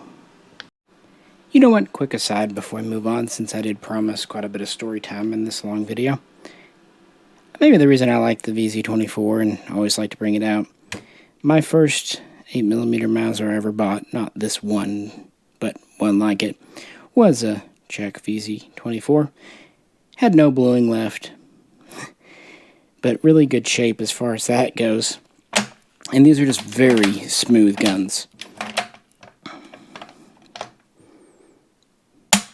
Interesting triggers on them too. They're kind of wide. It's kind of the definition of a glass rod breaking. The semi-pistol grip kind of hump stock is neat. Who doesn't love unit discs? Dual sling swivels. Full-length wood handguard. Interesting front sight. The only negative is this secondary swivel can get in the way of your hand. But that's a minor thing. So maybe that's why I decided to bring it out, even if it's not Japanese, and mine's not even Japanese issue. They definitely had tens of thousands of them. And I bring them one out. Okay, with that, let's move back to Japanese and get a little experimental. Alright, so we're in Nagoya. We've settled on the short rifle. It's 1940. Things are going forward. What do we do next? How about we take it and saw it in half? Meet the Type 0, named after the year 1940. I've seen sometimes this referred to as the Type 100, but Type 0 seems to be more correct. This would have been a whale gun of mine if I honestly ever thought I would get one. But I really didn't know to want one. Well, I knew they existed, but they're so uncommon I did never expect to really find one. Tell that story in a minute. But really, when I said they took a Type 99 short rifle and cut it in half, I wasn't kidding. They took guns off the production line and separated them here, adding this big block. And they attach with kind of a bayonet lug interrupted thread system. Otherwise, pretty much the same. We have aircraft sights, a 25.9-inch barrel. Probably this should have the monopod. Obviously has the lug for it, although one could argue that they just didn't put them on these for experimenting purposes. It does have the top cover. Pretty well standard rear sling mount. And more or less standard safety back here. Because these were cut in half, they actually have assembly numbers front and back to show where they went together. And they did. They just pulled them off the production line kind of as is. There were two contract batches or experimental batches. You had the Navy and the Army. One, typically the serials are in the 30,000 range from Nagoya. The other one in the 50,000 range. But that's just kind of conjecture. How many were converted or made?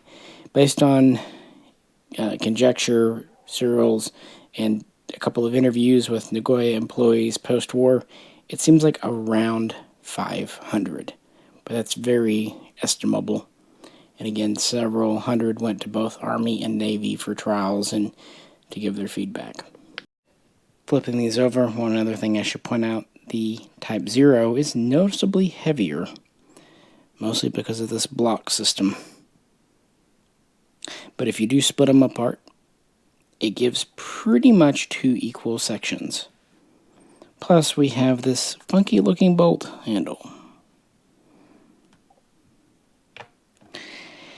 So, how'd this work out? Well, as you would guess, since it's experimental and there aren't thousands of these, not so great. There were issues. So Nagoya would go back to the drawing board, and then in 1942 introduced this next pattern. And here we have the Japanese Arisaka Type 99 takedown paratrooper gun that you are probably more familiar with, the Type 2. This is really the same concept. It splits in more or less the same area, just a much more elegant solution. These are also purpose-built, not converted standard 99 shorts. You'll notice there is no lug at all for the bipod, or excuse me, I think I might have said bipod earlier, monopod. You get me. And the cleaning rods are actually shortened just a hair so they fit in. Still has the aircraft sights. That's why I'm not 100% convinced this should have a monopod. It probably should, but again, with only a few hundred made, who's to say? Oh well. Could have been pulled off when they converted them. So yeah. These were also produced at the Nagoya, but they had their own serial range, and they would build between 21 and 24,000 between the years 1942 and 1944. Now granted, early on, 1940, a paratrooper gun made a lot of sense. Japan was on the offense. You might have noticed, though, by 42 and certainly 43, the tides of war were changing for them. So frankly, by the time it was ready to go, not as much as of a useful gun. I should also point out these are both, of course, in 7.7. There was a Type 1 in between them. I do not have a Type 1, and I am reluctant to buy one because, A, they're a lot of money, and B, they're very easy and, quite frankly, often faked. Why is that? Because the Type 1, much like the Type 0, was just taken off the standard production line. But in its case, it was actually a 6.5mm Type 38 carbine. So with a 19-inch barrel. What they did for the Type 1 in Nagoya, they sawed off the stock and then reattached it with a door hinge.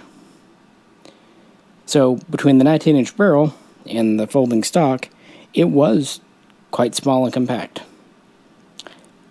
As you can see, though, or imagine, it's also quite easily faked in America. Now, some of the fakes are legitimately done. Like, hey, we took a Type 38, we're trying to make a replica, no one's trying to pull anything. Unfortunately, others, yeah, and I just wouldn't trust myself not to get ripped off. I can't take that risk for $6,000, $7,000, $8,000. I just can't.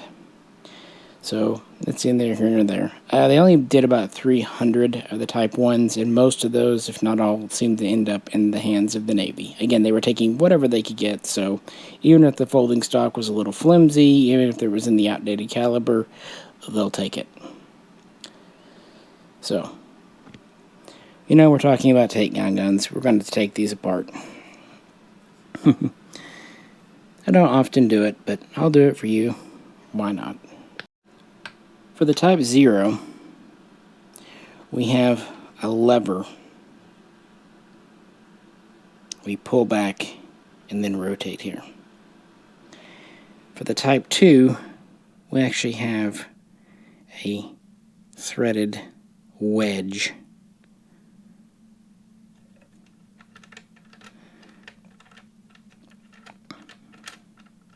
That we pull out, and that lets them separate. Again, hard to do while I'm holding the camera, so be right back. For the Type 0, once we pull this wedge back, we rotate the assembly, and it will come apart. Well, maybe. Again, this is very hard to do one-handed, especially when you're trying to be careful. And years of time have not made these pieces of wood easier to use, but it gives you the idea. Like I said, it's an interrupted thread system. There we go. You can see the interrupted threads on the chamber there. One reason it's hard to do one-handed, this part down here where the wood's at is kind of getting loose. I mean, the wood shrinks, so when I twist it off, I like to grab it up at the barrel, and that's hard to do on camera. So yeah, the wedge, and that pokes out. It's actually spring-loaded, but there's Cosmoline in there. I need to hose it out one day, maybe, so it'll spring more evenly. But that mates up with the hole here. And with these threads, that's meant to hold it all together. And probably when new out of the factory, that worked. But, like I said, Cosmoline. See that? Ugh. But I'm never going to shoot these. But as you can imagine, this system did not hold up over time too very well. The Type 2, much cleaner system. and it just pulls straight out too. You don't have to twist it as much. Set you down just for a second on this one. Here we go. So there's our wedge. No longer a thing there. And you see where the wedge goes down there. It might look weaker, but it's not. And it's easier to do. You just unscrew the wedge, pull it out. I like how it does thread in and then you can pull it out so it's retained itself. And that's it. Now back here, this is a standard Type 99 action. With the Type 0, we have one additional step if we want for our funky bolt. Again, Cosmoline.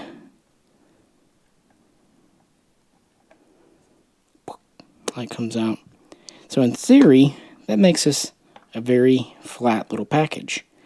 In practice, we have a relatively small thing that not only could get lost in the field, but also gives you less than ideal leverage. It's another breakage point compared to this.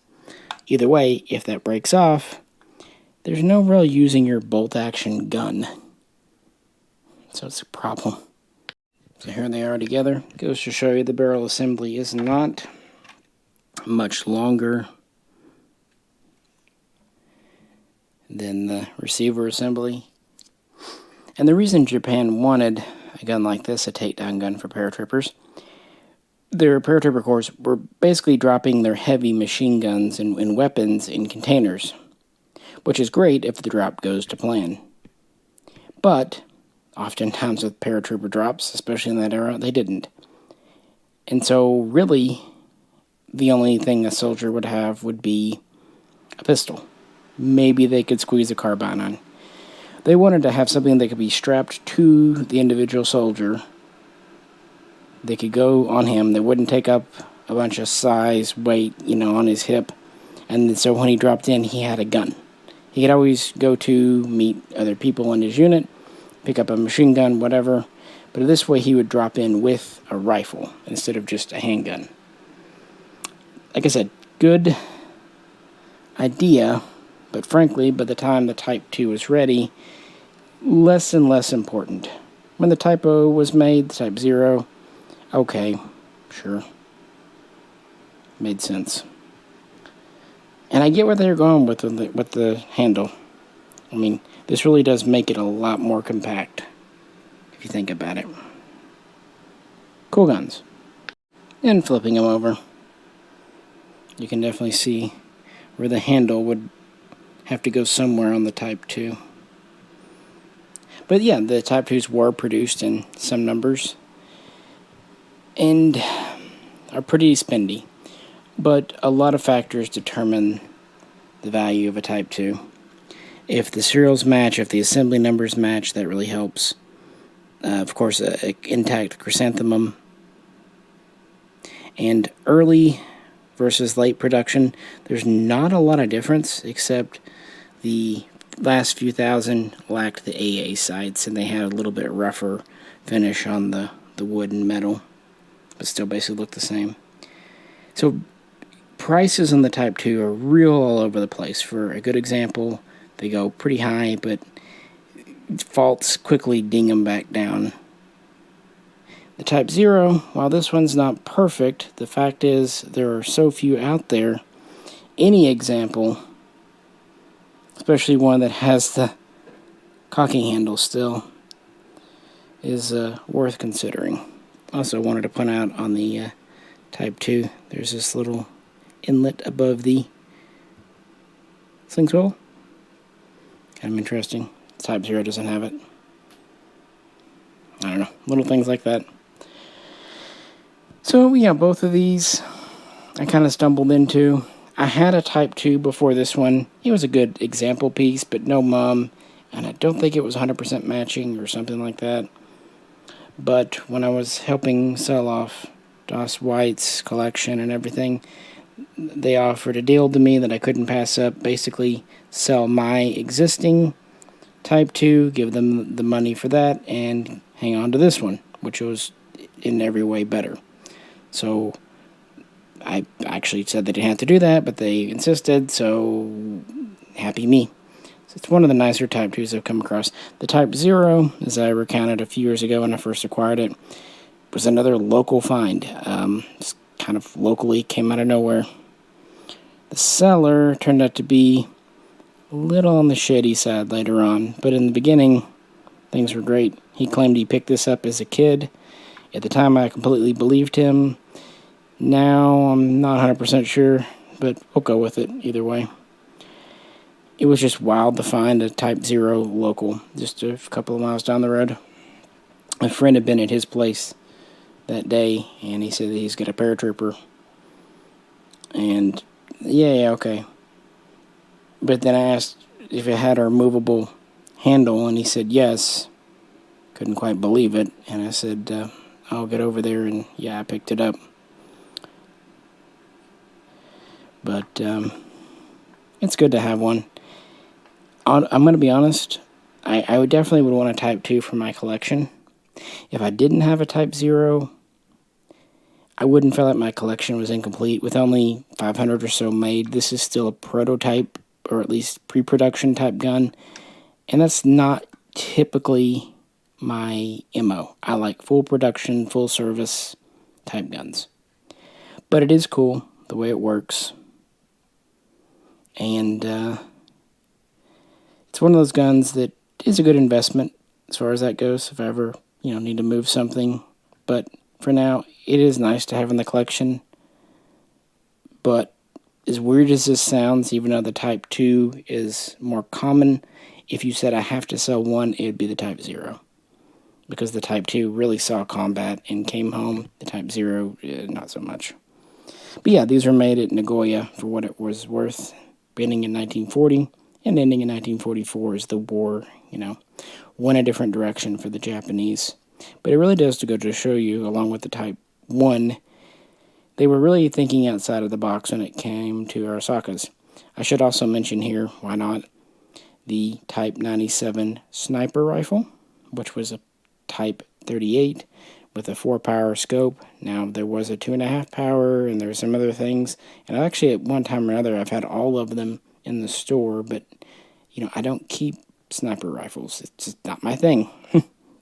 Either way, the Type 97 was a 6.5 sniper. By 1942, there was a Type 99 sniper, which was a 7.7 with a scope attached. And that's effectively what they were. Just a standard gun, turn-down bolt, with a optic put on. And the vast majority had a fixed power optic that was essentially non-adjustable, which is problematic today. They're hard to service, hard to kind of keep going. That said, the snipers are worth big bucks. So when I had a handful here, yeah, they went on to homes where they would be more appreciated for someone who could actually look through the optics. But paratroopers, I can enjoy. That's good English, as they are. So, before we get into mid-war Type 99s and all that, we haven't checked in with the pistol world, the handgun world, in a while. We've got these newfangled 7.7 mil rifles. How about a newfangled handgun or two? What's going on there? Let's check it out. So we left off with the large trigger guard, the 1939-1940 Type 14. What else is going on? Did we restart baby Nambu production, Type B production? No, of course not. These were long out of anything except really collections and desks of high-ranking officers by the 1930s. But I wanted to bring it out because it reminds me in a lot of ways of our next handgun. That's right, the infamous Type 94. Legitimately called a Nambu. And the two really remind me of each other. Let me explain. And then we're going to do a little bit of in defense of the Type 94 because it's really unfairly maligned. So as I mentioned earlier, General Nambu started his own company and obtained several contracts, including building the Type 14. But the military namely the Army, but also some in the Navy, requested a smaller, lighter, more dependable gun that was also cheaper compared with the Type 14 for air crews, tankers, other mechanical things, maybe officers that don't want to carry around a 9+ inch gun. What can we do? Well, in 1934, General Nambu, or at least his company, gave the answer. Named for the 2594th year, 1934. This is the Shiki Type 494. That's the year it was essentially tested, although it did not enter into production until mid-1935. So, and it uses the same dating system, Showa system, as the Type 14, and in the beginning was a very low-rate production. So, why do these remind me of each other? As I said, I think Nambu had a soft spot for the Type B from the beginning, but it wasn't really that useful, namely because of its cost of production and caliber. But if you look, the 94 is only slightly longer than the baby, and weight-wise, it's only about 2 ounces heavier.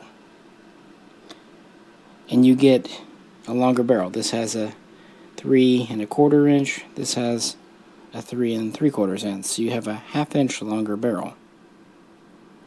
And most importantly, this fires the standard 8x22 cartridge, including the hotter load introduced around 1929.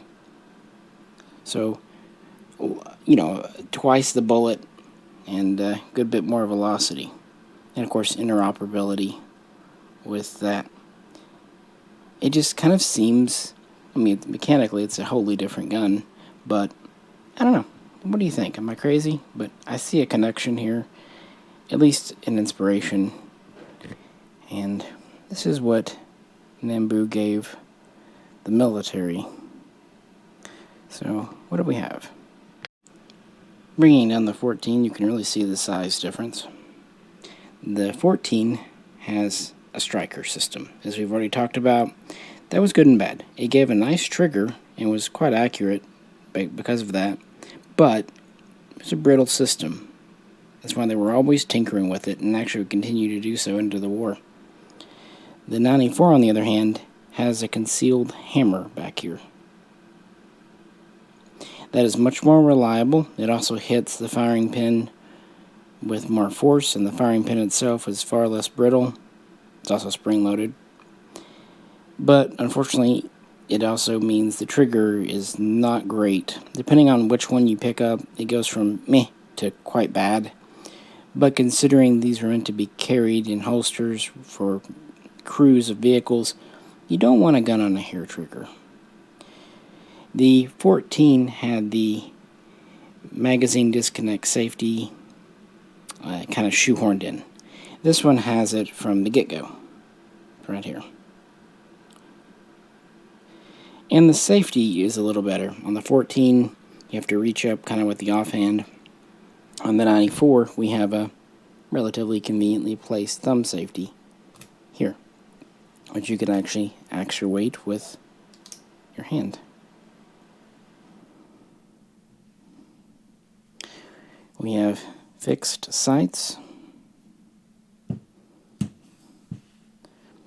and we have synthetic grip panels instead of wood, newer material and also faster production. We have a shrouded barrel. It's still a very similar locked breech system to the 14.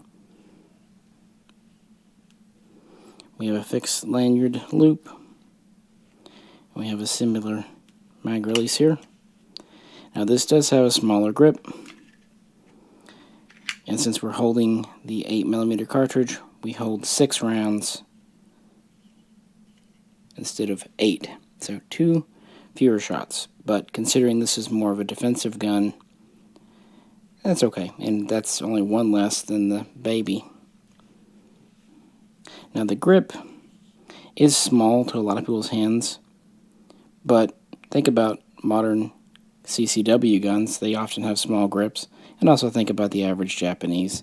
It is well contoured on the bottom, kind of flaring out. And for someone like me that doesn't have large hands, it actually fits fine. I mean, it's a compromise, like any concealed carry gun. In fact, this is kind of a forerunner of that. And because of its compact size, that actually does lead us to its biggest criticism in America these days. Due to the limited space inside, we have the infamous exposed sear here. Pull the trigger, it pulls it in here, and it comes out the back, and that's what releases the hammer. Now, other guns, including the Luger, have a somewhat exposed sear of this style, but it does have a fence or shelf that kind of protects it. Now, notice on this, it's a very flush sear. So, it's not going to accidentally get hit, but it could be done. If you really get in there and press, you can let it go. Not great. But the truth is, when the safety's on, that can't happen. That physically blocks the sear. And on top of that, typically, they do not carry these cocked and locked. Typically, they would carry a full mag, but empty chamber, at least in most situations. So, is it an issue? Potentially. Did Nambu know about it? Yeah, he was quite brilliant. He designed over a dozen guns. But to get it to all fit in this relatively small space and to be economical, it was a solution he came up with, and it's actually quite reliable. This is a much more reliable, dependable gun than the Type 14, if not as accurate or a nice feeling on the trigger. Now, one other issue that's actually shared between the two that does kind of bug me is this. When empty, on an empty magazine, both the 14 and the 94 have a last round hole open. Sort of. When you eject the mag, which I'm going to have to set you down for because I need to pry it out.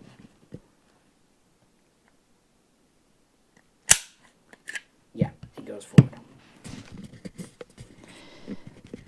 That's because the tail of the follower is what's holding this open. See, the magazine disconnect safety, can't pull it. And generally, unlike with the later 14s, the mags are drop free, at least enough where you can grab it. It's just because of that follower putting pressure. You can't. Trigger on this one's okay, but not great. So yeah, much maligned, but honestly, a kind of cool little gun. Not a lot of guns of this size firing a full power cartridge. The 8mm here definitely gives a little more oomph than, say, 32. Yeah, it's not as strong as 9mm Parabellum or 7.62 Tokarev, but, you know, those guns are larger. So anyway, entered into production in 1935, and at first production was low rate, and the military purchased these in small numbers. And it's kind of where it stood for a while. The guns would get to China. That's why this one has wear and tear. Typically, if you find earlier production examples like this, they've got wear because they served in mainland Asia. The seller I got this from wasn't super high on it, so I got it for a good price. Yeah, it has wear and tear, but there was something I really wanted that it features that most 94s don't have. Check it out. Here's my 1941 production example. Here this is. For the first few years, the only changes really we see, the magazine received this reinforcing rib at the bottom, okay? And the checkering on the grips changed a few times, from fine checkering to large to kind of medium eventually. But around 1940, we have a pretty major change. Originally, the frame here has Pretty elegant lightning cuts on the bottom. But in that year, well before World War II kicked off, they stopped doing those cuts there. It's a very squared off bottom. In addition, we have a small change back here as well. If you look at the rear of the sear tail and the receiver frame there, look at this one, you'll see some more machining changes there. These were obviously done by a private commercial company to speed up production, and it seems to work because around that same time, production would have its first ramp up. That's why it's actually pretty hard to find earlier examples with these cuts, because even though they were in production for 5 years, they made very few guns. It wasn't until 1940, 1941 that the first kind of step up in production would happen. We'd have another one later, but yeah, most of them you find don't have those cuts, and I think that's interesting.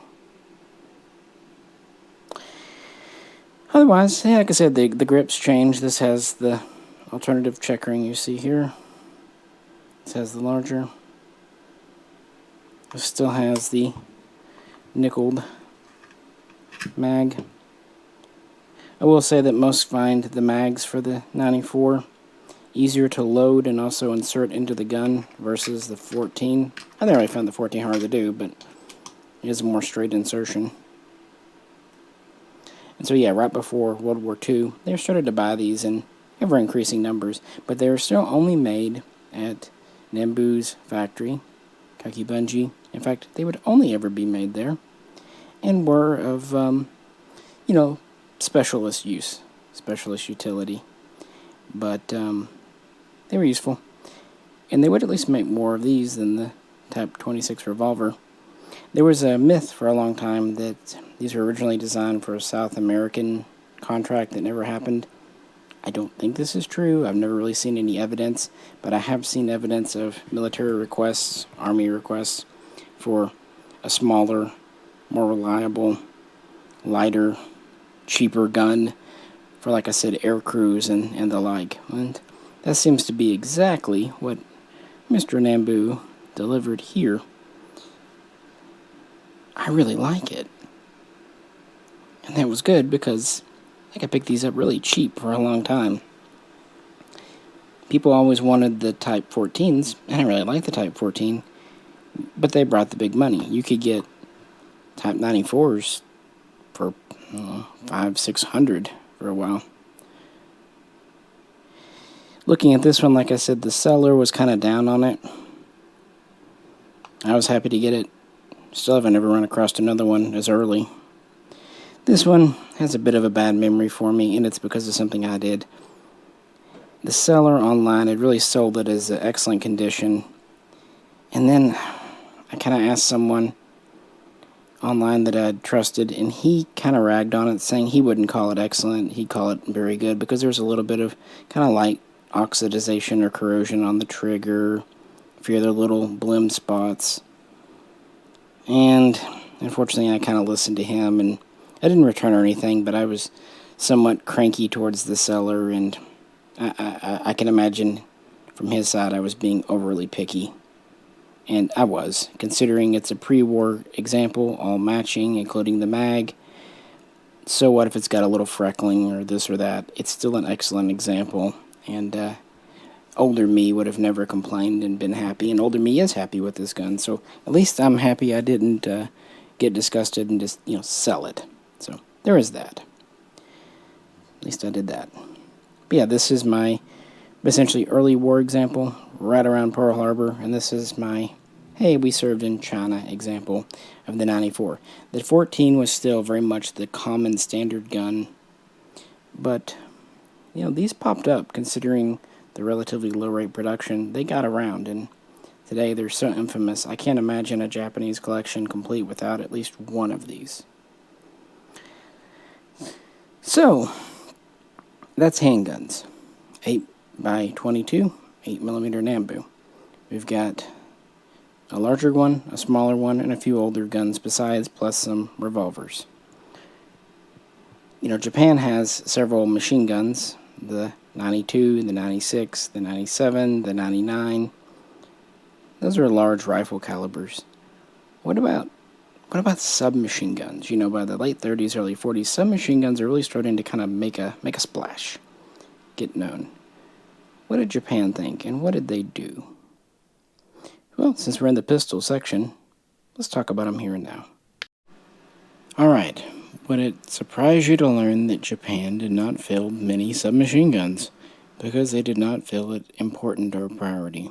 And they were not alone in this in the 1930s. Many nations really overlooked the importance a automatic weapon firing a pistol caliber would have in the upcoming war. Some nations were kind of at the forefront one way or the other. Finland, Russia, Germany in some ways, and Britain in a very notable way, and Italy, of all things.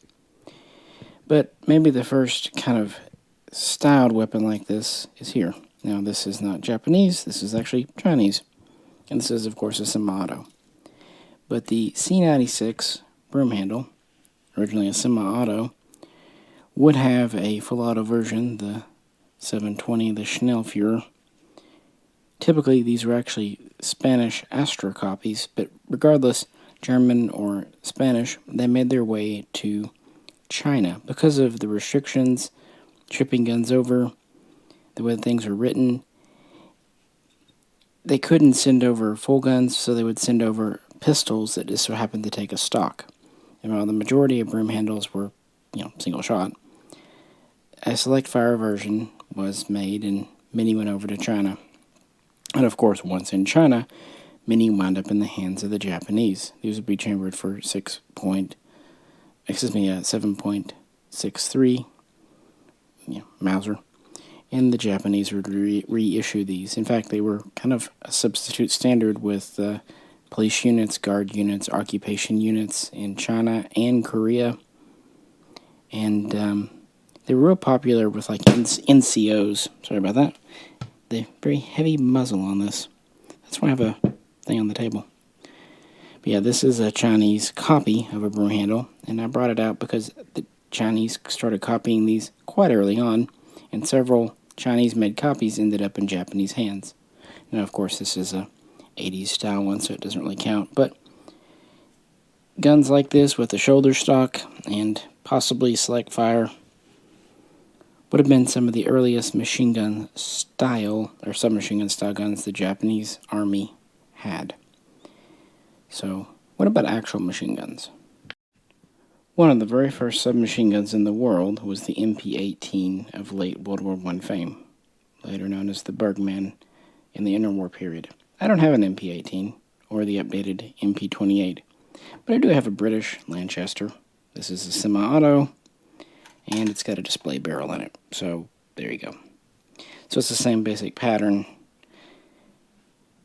as the German, and of course, actually, after the Treaty of Versailles in 1919, they weren't allowed to manufacture guns with barrels over 4 inches, magazines over 8 rounds, so actual MP-18 and MP-28 production and variants thereof would continue in other nations. For example, SIG in Switzerland, they would make the MP-20 there, and Japan would purchase them, designating them as the Type B, B for Bergmann presumably. These would also be used not only by the Army, but the Navy, the Special Landing Forces. Again, this is British Lanchester, but it too is a copy of the MP-28. So it's the best I can do just to kind of show you. And it's your typical tube gun.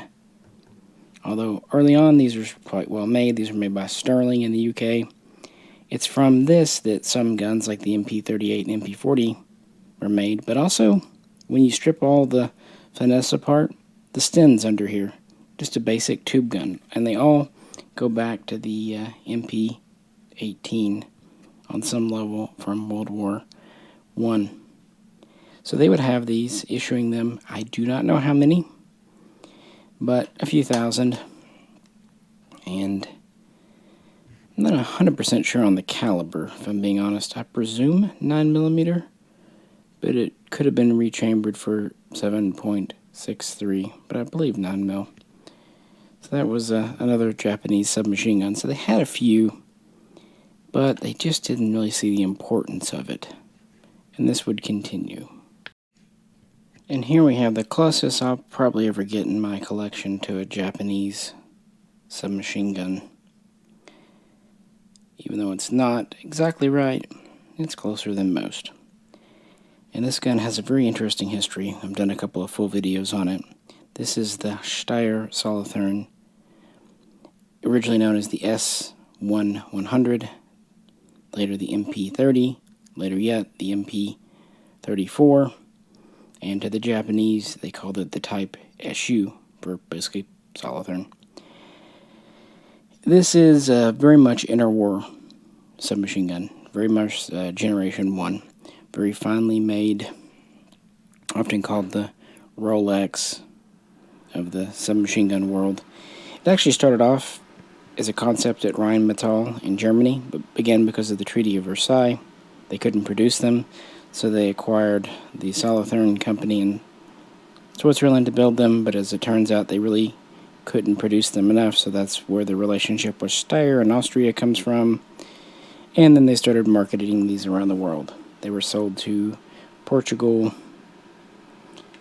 as well as a few other nations. I believe there were some sent to Spain as well, and the Austrians used them. The MP30, which this pretty much is, was used by the Austrian police, and then the MP34 was a variant used by the Austrian army. And then later, the Germans, after combining Austria and Germany in 1938, would adopt it as the MP34O. So there's a lot of calibers, again, because this was meant to be a commercial gun export. So we have an interchangeable barrel system, as it were. Now this one has been reworked to fire 9x19 parabellum, so it can actually shoot a cartridge you can find. But originally it would have been 9x23, which was the standard cartridge in use in Austria. There was also a 7.63 Mauser and a couple of others made, and as far as I understand, the Japanese guns were 7.63, which makes sense because it would have been the same cartridge as the C96. Regardless, they were this gun. Pretty standard submachine gun control-wise. Has a very Steyr-esque charging handle. Barrel shroud, like I said, the barrel is removable. Adjustable tangent sight. Nice wood stock. Interestingly, the recoil system is primarily in the stock. And the Japanese would acquire these primarily in 1937-38. The Navy would acquire some, again, kind of leaning on that treaty system with the Axis powers in Europe, obtaining quite a large number, but I don't know exactly how many. The only number I've ever come across is 6,000, but I have no way to confirm that. What I can confirm is in a U.S. training video issued in World War II to soldiers, this was the Japanese submachine gun they showed. This was the de facto, along with smaller numbers of Bergmann types, that Japan was using. And it pretty much would remain the iconic Japanese subgun, again, mostly used by the Navy landing forces, although the Army paratroopers would also be interested in a submachine gun at one point. Here's the magazine. They're actually quite lightweight, and for the time, very good, because they were double stack, double feed. Quite easy to load, and quite reliable.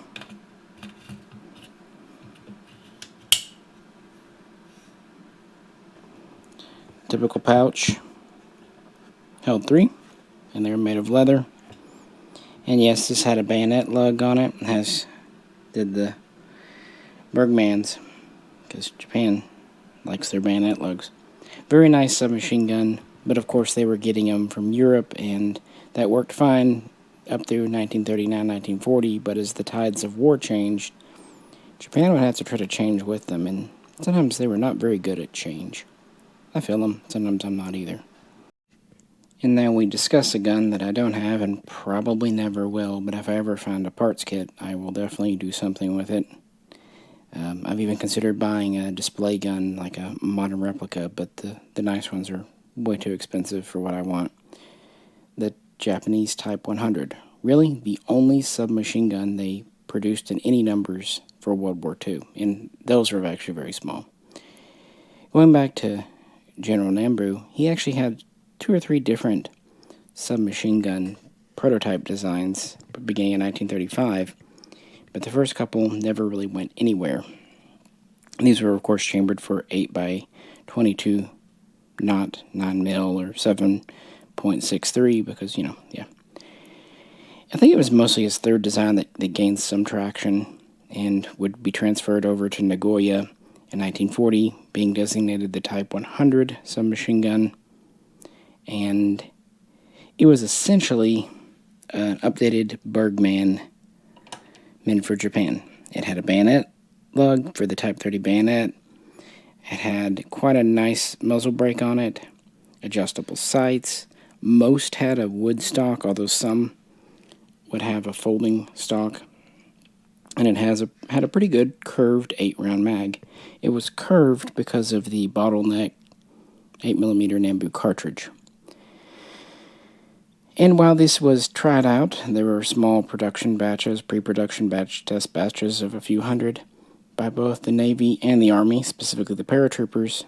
It was still a very low priority in 1940-41. We've already looked at the paratrooper rifles. That's really what they focused on, as well as other things. So nothing really happened until 1942 when some were produced.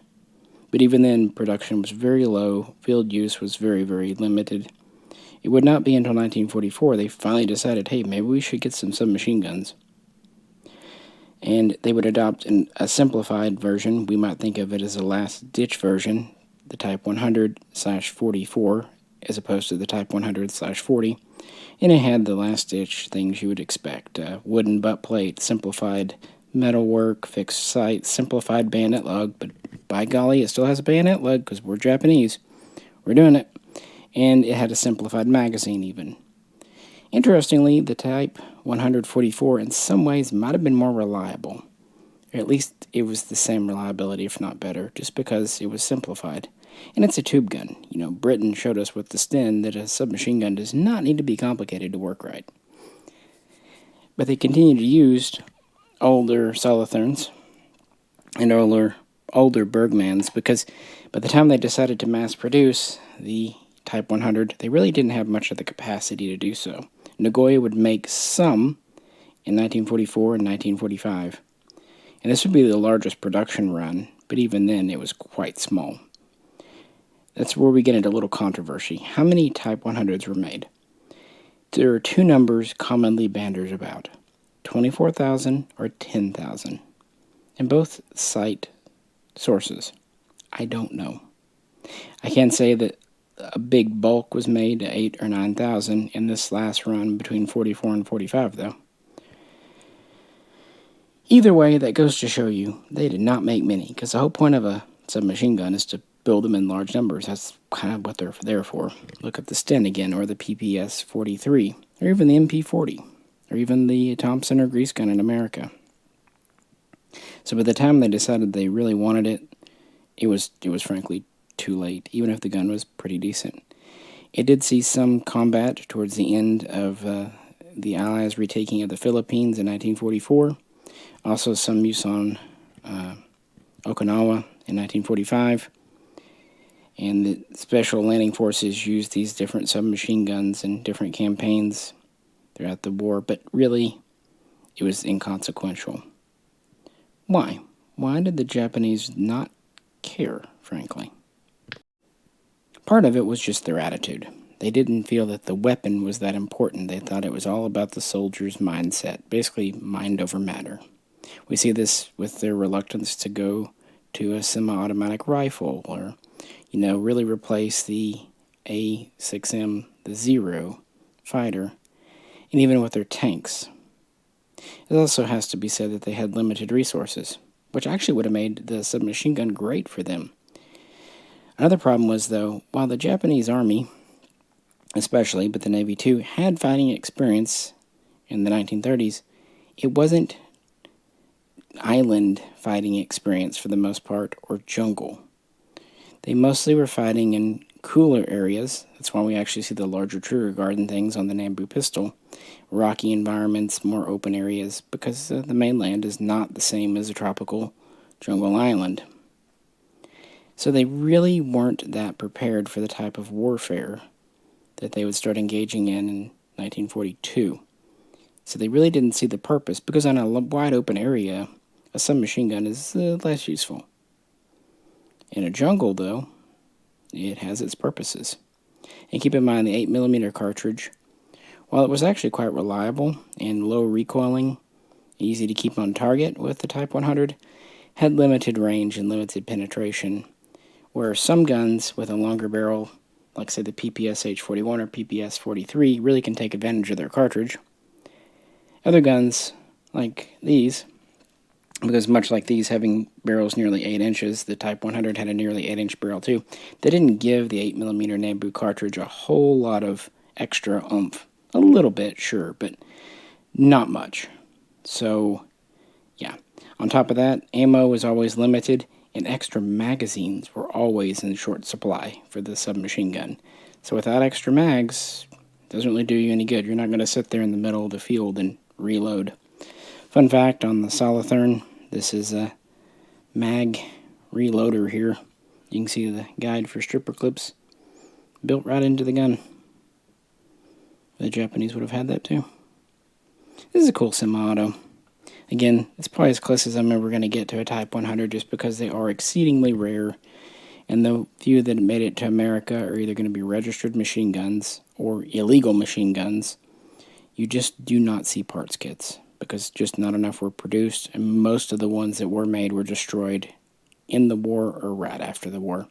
Although I should say that the U.S. actually reissued a handful of captured Type 100s to Japanese police security forces, kind of keeping order in the islands after the war, in late 40s. So they did see a little bit of extra use towards the end, but that was pretty much it. By the mid-50s, they were gone, and it firing its own cartridge kind of limited its success. It was a high-quality gun, even if the late ones were rough finished. It was a good submachine gun, but then again, they were copying already known designs. So, yeah, better than a Sten, but at the same time, would you rather have 20,000 or so good guns, or 2 million guns where maybe a handful have a weird sear? This thing. So yeah, Japan never really leaned on the submachine gun and didn't even realize it was useful until it was far, far, far too late. They should have asked the Finns. They would have told them. So, there we go. Thought I'd add it in here since we're talking about the Japanese Navy especially, and what's going on there. With that, let's bounce back to rifles and kind of transition through the war, talk more about last ditches and, where everything ended up, and go from there. We're back to the rifle, and we're being trendy because we're going to talk about transitioning. Of course, many of you know about the last ditch, officially known as the Substitute Type 99. But of course, it wasn't just, from the early attractive, kind of gadgety style to immediately the last ditch. No, of course, there was a transitional period. So we're going to go through it here, at least in some detail, but not fully. Because here's the thing. This is when the Arisakas really become very individualistic, especially between the different makers. But we'll start with Nagoya. So yeah, in the beginning, we had a quite highly polished blued example with Uroshi lacquer to the metal. We had the monopod, and we have a long cleaning rod retained with a button. It's about 23.5 inches. We have a tall adjustable AA rear sight, sling swivel, yada yada. And at Nagoya, this pattern would last from the No Series through Series 3, also Series 4, although usually I would do the first 10,000 there. This would also be the case at Kokora through Series 21, actually 20, 21, and even into 22. And the Toyo Kogyo beginning at series 30, running through 31 and into 32. In some other series, like series 37 at Tokyo Juki Kogyo, they would have some of the early features as well as early series 40, there we go, 40 at Jensen. Although, fun fact, series 27 never had cleaning rods. So that I point that out. So here's my first transitional piece. And it probably looks a lot like this gun. But the first couple of things they dropped beginning at Series 5 at Nagoya, around Series 23 at Kokora, and Series 32 at Toyo Kogyo, were the monopod, which frankly wasn't all that useful and could get bent, and of course the aircraft sights. Although initially, because mostly they were using up parts they had, the spots for them would still be there. They just didn't put the springs, the little screws, the arms in.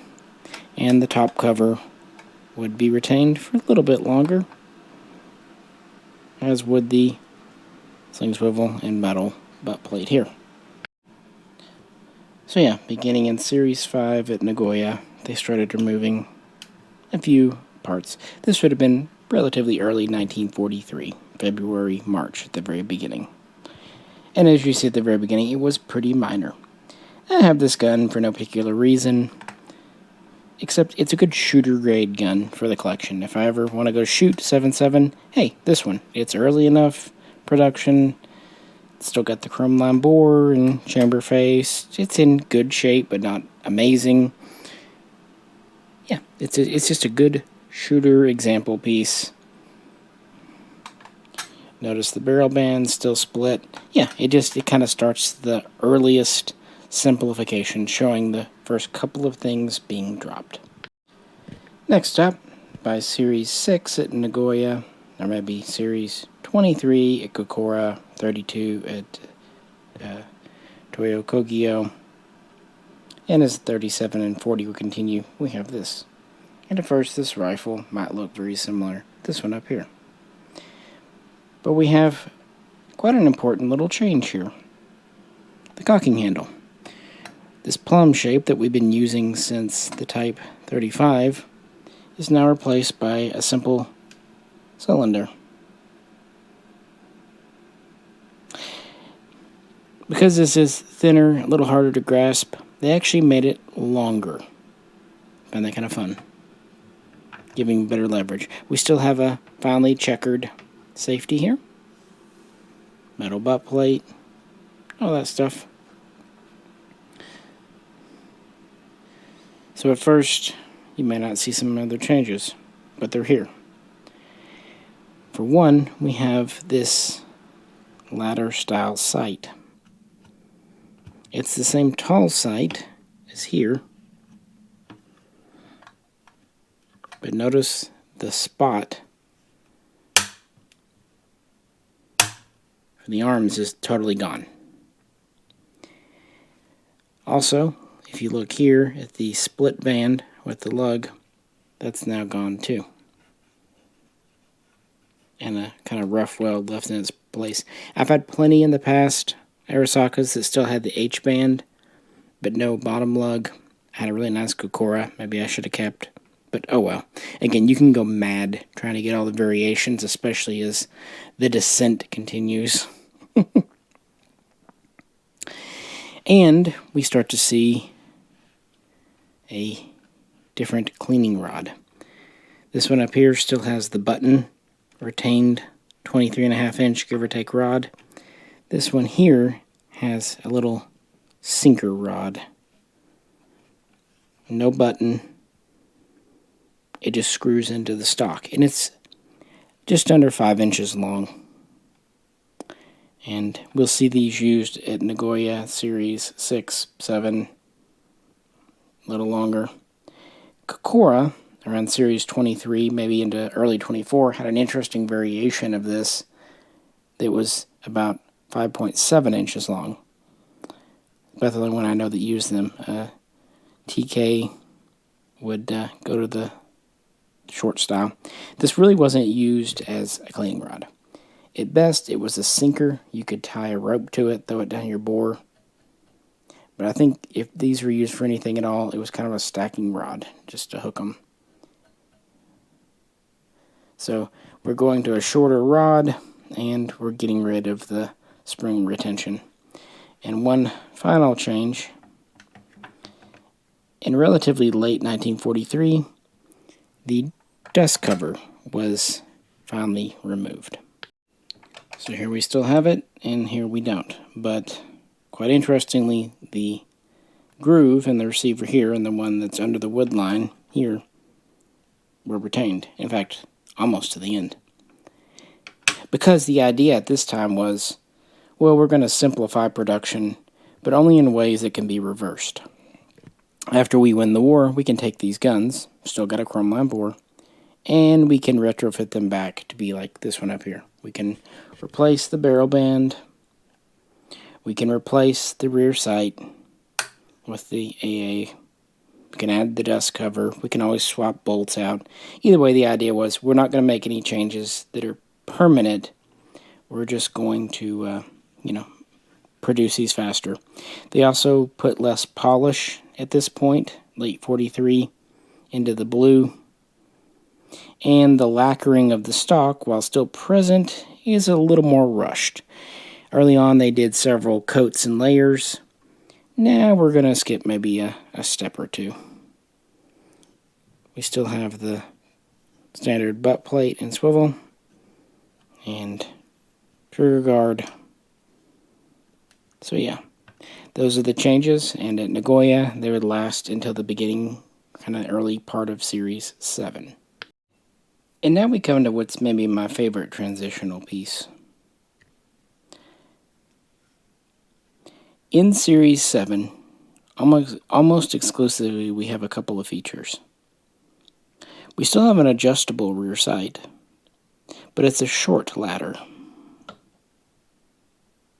Now the reason they did that, with the tall ladder, it's kind of wasted.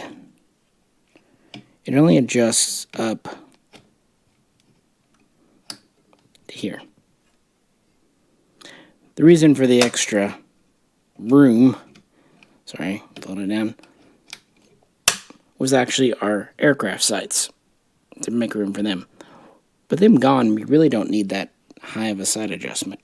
So we go to this short style, still adjustable, and now it can adjust pretty much to its top. Actually a very logical change. Still have the long stem cylindrical bolt handle. I should point out that quite a few manufacturers never adopted this shortcut. Kokora comes to mind. And something else very unique to Nagoya, only in this series, is the safety here. It's a flat piece with diagonal grooves machined into it. That is a very brief transitional thing. They're out there, you can find them, it's no big deal. But it's cool. We still have patterning. Now, of course, early on we have the checkering. But it's kind of cool to see they didn't just immediately give up on finishing it. So everything else here is pretty much the same. We still even have the short cleaning rod, or stacking rod, and the full-length handguard. And just for completeness' sake, here's the other side. Not much to see. Simplified barrel band. Kind of interesting. Of course, different makers. This has the welded bottom. This is more of a pressed piece of steel that has the weld kind of ground. It goes to show you changes were not implemented universally or at the same time or ever. Yeah, still has the Type 30 bayonet lug. And thus we cross from the end of 1943 to the beginning of 1944. And this is when really the line of demarcation happens. The substitute Type 99, what we call the last ditch. At Nagoya, really full, quote-unquote, last-ditch production, Series 8. Now remember, Series 9 was actually divided between Ijuwa and Hawa, although still under Nagoya's supervision. So it's its own thing. Early ones have early features, late ones have late. So there we go from Series 8, Last Ditch, to Series 10 and Series 11. There are some minor variations, one we'll talk about in a bit, but pretty much at this point we have all the simplifications, and we do get into Series 12, which they were just starting when the war would end. Now, I don't have a collection, one for each series. I'll be honest, with as many Japanese Arisakas as that have been through my hands, I could have.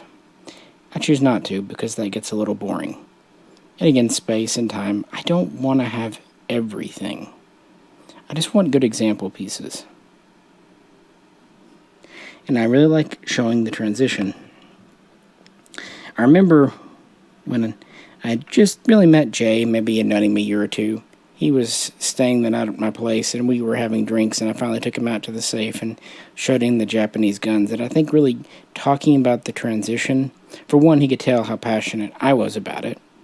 For another, I think it intrigued him, enough so that he ended up picking up a couple of Arisakas himself later on. Not like I did. Of course, in the beginning, I only planned to pick up one 6.5 and maybe two 7.7s, an early and a late, but we see how that worked out. So we have a lot of changes here, and most of these came quite early on. Let's start at this end. For one, the sinker rod is gone. Frankly, it was of pretty minuscule use, and again, some series like 27 never had it. For another, the protector ears for the sight go away. The front barrel band changes. This is a 2-screw style. This is a pinned-on style. There's a pin in here that's kind of ground flush. We still have the Type 30 bayonet lug, though, because, we gotta picture what's important. We remove half of the upper handguard, going to the short style, which I love on these because you can really feel the hasty lathe marks. Check that out. I mean, it's just, running it through the machine. Although, still in 1944, we still have a chrome-lined bore, although not a chrome-plated bolt face. The barrel band here isn't all that changed, frankly, except by now the weld is most often exposed. The sight base is interesting. We have two different sizes, short and long. We'll get to that in a minute. And there's something here in the stock that might not first catch your eye. The finger grooves, or fuller grooves, were deleted. Also, the recoil lug, here, is enlarged. And we go from a 2-piece stock, and then this single piece up here, to a 3-piece, and then this piece up here.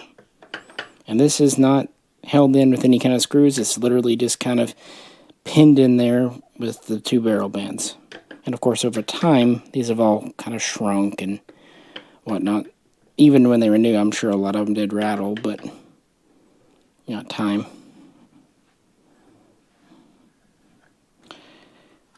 This one still has the same basic trigger guard. The floor plate stamping is simplified a little bit. And the carving here on the stock is hasty, but not as hasty as we'll see. And the Hiroshi lacquer is gone now. This is just a really quick oiled finish. Not a lot of sanding done. And when we look on top of the receiver, we see that the Type 99 markings are gone. Although, interestingly, the chrysanthemum is bigger and bolder and deeper in. So the mum, the most important thing, is there.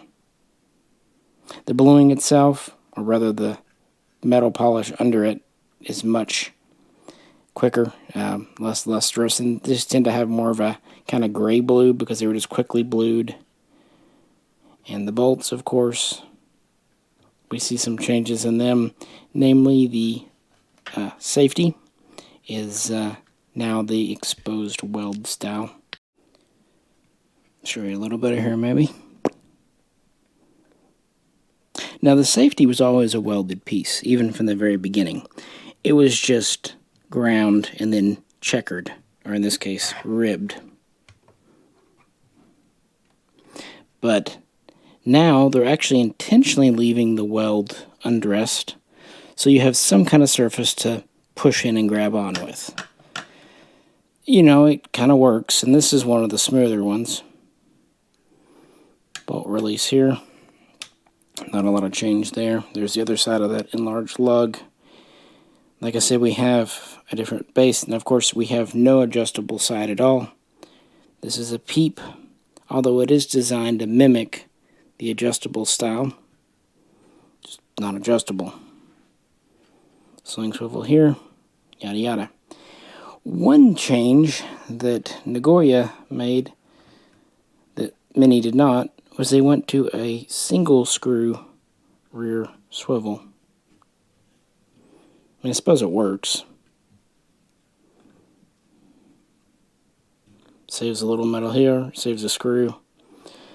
But of course, the most known or infamous change, and this seems to be pretty much across the board on manufacturers, the butt plate. Even here we still have a metal one with screws. But even by Series 8 we have a relatively thin wood butt plate held on with nails, wood nails. Interestingly, there's actually collectors that get into the variation 2-nail, 3-nail because they were not consistent. Sometimes when they wanted to save nails or they were running short on nails, they would go down to 2. That is very, I think because you put it up against your shoulder, you notice it, and we're just not used to seeing wood butt plates. That's very noticeable. But even this gun, as late as it is, looking at the serial, it's not as crude as they could and would get. It's still a repeating gun, still has a 5-shot magazine, and these were still safe to shoot, at least the vast majority. The last-ditch guns were not just made at the end of the war. Oh no, they were made beginning in 1944 at all the factories. They made over 1 million of them at this standard. Almost as many quote-unquote last-ditches were made as standard 99s or transitionals. And as much as Japan wanted to conserve resources and was being bombed, sending out guns that would hurt their own troops would be absolutely counterproductive. Better not to send out any guns at all. Plus, it would destroy what little morale was left. To be fair to the Japanese troops, it's amazing they were able to maintain morale at all. But, yeah, it's also amazing that those factories, or piles of rubble that were called factories, still managed to turn out guns right up and literally till the end. Even if I don't agree with the politics, and even if I know Japan did some things in the war, I also know that the Japanese citizens themselves, by and large, were just people. And keep in mind, these were people that were our allies in World War I. Things just went a little weird after the Washington Naval Treaty and some other political events in the 1920s and 30s. But neither here nor there. This is the progression. And it took place more or less over about a year's time period. And the different manufacturers implemented different changes at different times, but roughly around the same period. Let's put these kind of beginning and end together real quick. Early production, end of production, as far as it goes. The bones are still there, still the same bolt system. I guess it really did benefit Japan that they had created a receiver design that was already durable. So even if the steel was sometimes substandard, it could take it. And again, most of the time, the underlying bones, the barrel, the bolt, the receiver, were still the same quality, still proof tested, at least up until, July of 1945, maybe. But the finishing, the externals, were skipped on. I should also point out that at different manufacturers, Series 27, Tokyo Juki Kogyo kind of comes to mind. A lot of previously rejected parts, usually parts rejected for cosmetics or maybe a crack in the wood, they were recycled and used. I often kind of in my own head think of them taking a big broom and just sweeping up stuff on the floor and reusing it. Stuff that would work, just didn't look pretty or maybe had minor flaws that wouldn't endanger the shooter. So you will see some earlier parts appearing on later guns from time to time, just as they kind of found them and put them together. There are no rules as we get into 1944 and 45 with Type 99s or last ditches, whatever you prefer. Again, they quit marking the receiver with the name. But a couple of things that stuck, no matter what: the mum and the bayonet lug. So, that's how Nagoya went, and primarily the Army. What's the Navy up to? At first, this probably looks like a pretty standard Arisaka Type 99. Maybe a rough around the edges, but yeah, pretty standard, right? 1944, as the war continued to not go Japan's way, and really the Navy had had a pretty quiet year, 1943, but in 44 there was a push for more offensives. This is where you have things like the Battle of the Philippines in June, and then you have the retaking of the Philippines in October. The Navy is much more active, as is its Special Landing Forces. It needed more guns. The Type I, they have some, 120,000, but getting more from Italy, that's out. Far out. Submarines couldn't make the trip anyway. Italy is divided in civil war. It's not happening. And they could not even get more guns from Czechoslovakia because of the situation there. And the Army was taking all the standard 99s they could get, even with the shortcuts made for last ditch because of cutting back on resources and less skilled labor. Output was not increasing enough to give the Navy. So what the higher-ups decided to do, task its own construction yards, own Navy yards, to come up with something and build it. And that's where we get the Japanese Type 99 Navy or Naval Special here. And special is one of those words that's kind of loaded. It can mean a good thing, like special edition, or it can mean this kind of special. Essentially, the Yokosuka Naval Yard supervised assembly, with the Toyokoga doing final inspections and all that. Another naval yard, Toyokawa. Sorry, I've been talking for a while. You might have noticed. So this is a 7.7 millimeter. We have a 25.9 inch barrel. And at first, a seemingly standard Arisaka action. But there is the big difference. This is not. Notice the big hump here as compared to here. It's actually a heavier gun, too. So, notice these little gouges. This is a cast iron receiver. How can that work? Well, the barrel, which is still steel, actually extends in here, and the bolt, which is still steel, locks directly into the barrel. Kind of like an AR-15, frankly. Everything else to speak of is cast iron. The front sight, barrel bands, trigger guard, decidedly so. Look how thick that thing is. Floor plate, butt plate. Even the bolt handle, which is connected to the bolt, is cast iron. And of course the safety is crudely made too. And the rear sight, which is adjustable, is actually from a training rifle. And that's really where they got the whole idea for the cast iron thing. Cast iron parts have been used for decades on Arisaka training guns. The thing about those training guns, for one thing, they weren't actually made by military arsenals. They were made by private companies, and they were usually private purchased by families, kind of like we would do paintball or airsoft today, to let their children plan for war in the 1930s. Dozens of companies made them, and for either drill practice or at most blank firing, cast iron was fine. Here, though, this was done out of desperation. You'll notice it doesn't have sling swivels either.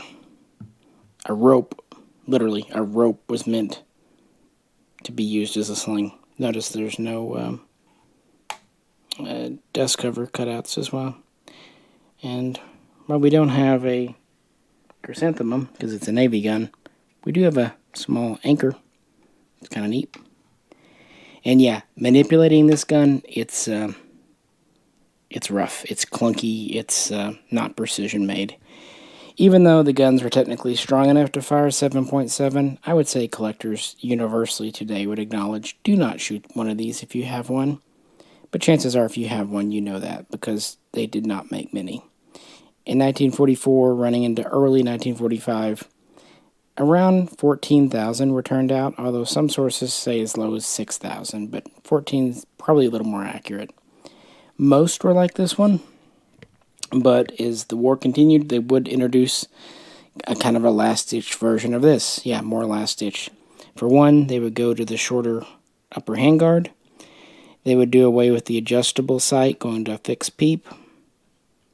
They would even build some with a 22-inch barrel that collectors today call a carbine barrel. But this wasn't done because they, wanted a carbine so much as it saved resources. Do the math. A few inches saved meant a few extra inches you can build, say 4 barrels instead of 3. So they did it. And these were issued to the Japanese Special Landing Forces, and they were used towards the end of the war occasionally, alongside the Type I and even some older Type 38s. Can you imagine your buddy gets a Type I and you get this? I'd be trying to trade. And again, I'll just mention quite a few Japanese Navy guns had the blued finish oversprayed with kind of a black paint to protect against salt water. I've seen quite a few Series 27s that way. This one, as I've told the story before, I found locally again. Actually, the same store that Murata came from. And the guy thought it was a trainer. I don't blame him. The cast iron, whatnot. I suspected what it was based on the description, but I definitely rushed up there to get it. And he thought he was charging quite a bit. I think it was $200 for a damn trainer. But the reason he priced it high, he thought it was a Navy trainer, so he thought the anchor was cool. He's a friend of mine. He's a collector too, and I think he really wanted it for himself. But because he's also an honorable businessman, he didn't just pull the offer. Although he never set a price, so he kind of set it high, I think hoping I wouldn't take it so he could keep it. But again, I knew what it was. I was honest with him, but again, we were honest with each other. He offered it to me. He didn't renege. And as much as these go for, even rough ones, I would have felt kind of bad paying trainer prices, which at the time were like $100. So he got more out of it, and here it is still. I would like to get a carbine version or a kind of last-ditcher, but these are so uncommon. I can't say a Navy Special was ever a white well for me, but it was one of those guns that whenever I'd run into Japanese collectors online or at gun shows, I would always ask them, got a Navy Special? It was kind of a known thing. So, funny enough, again, looking everywhere and found one locally. I just wanted it because I like the Navy connection, and it is technically and mechanically a different gun because of how the barrel's made. And that also means the parts aren't interchangeable. And of course, it's unique that it was made at a Japanese naval essentially construction yard or shipyard, at least a subdivision therein. And we are starting to see training or trainer parts come around. In fact, that's a good segue into our next gun that is often associated with the Navy, and definitely associated with the year 1945. The gun with no name, or at least no official name. And whereas the Naval Special was built with parts inspired by training guns, this one was mostly built with actual trainer parts. Today, American collectors call it a Type 0245, although I like to call it a substitute Type 35. Take your pick. These appeared in early 1945, and for the most part, they seem to have gone to the Navy. So what do we have? By the way, this is one of those guns I really didn't know existed until I picked one up, because they're very obscure. What they did, needing all the guns they could come up with at this point, they took old Type 35 actions out of storage. Some were pre-production models, even prototypes. Some were previously rejected for flaws that were non-critical. Some were even aiming devices. What am I looking at? Like small caliber targeting devices. Sorry, the thing is losing my mind. There were some 35s that way, and restocked them. The barrels could be Type 35 barrels. They could be Type 30 barrels. Some had Type 38 barrels. Some had training machine gun barrels. They had some machine gun trainers. Those have actually become famous because in a couple of books there are pictures of them. Those are the ones with the fins. Likewise, the buttstocks most often are trainer buttstocks. However, some like mine were put in recycled Type 30 stocks. I've actually had two different Type 0245s in an old beat up Type 30 stock. Notice the unique Type 35 action. Also notice it does not have the spot, and never did, for the cover.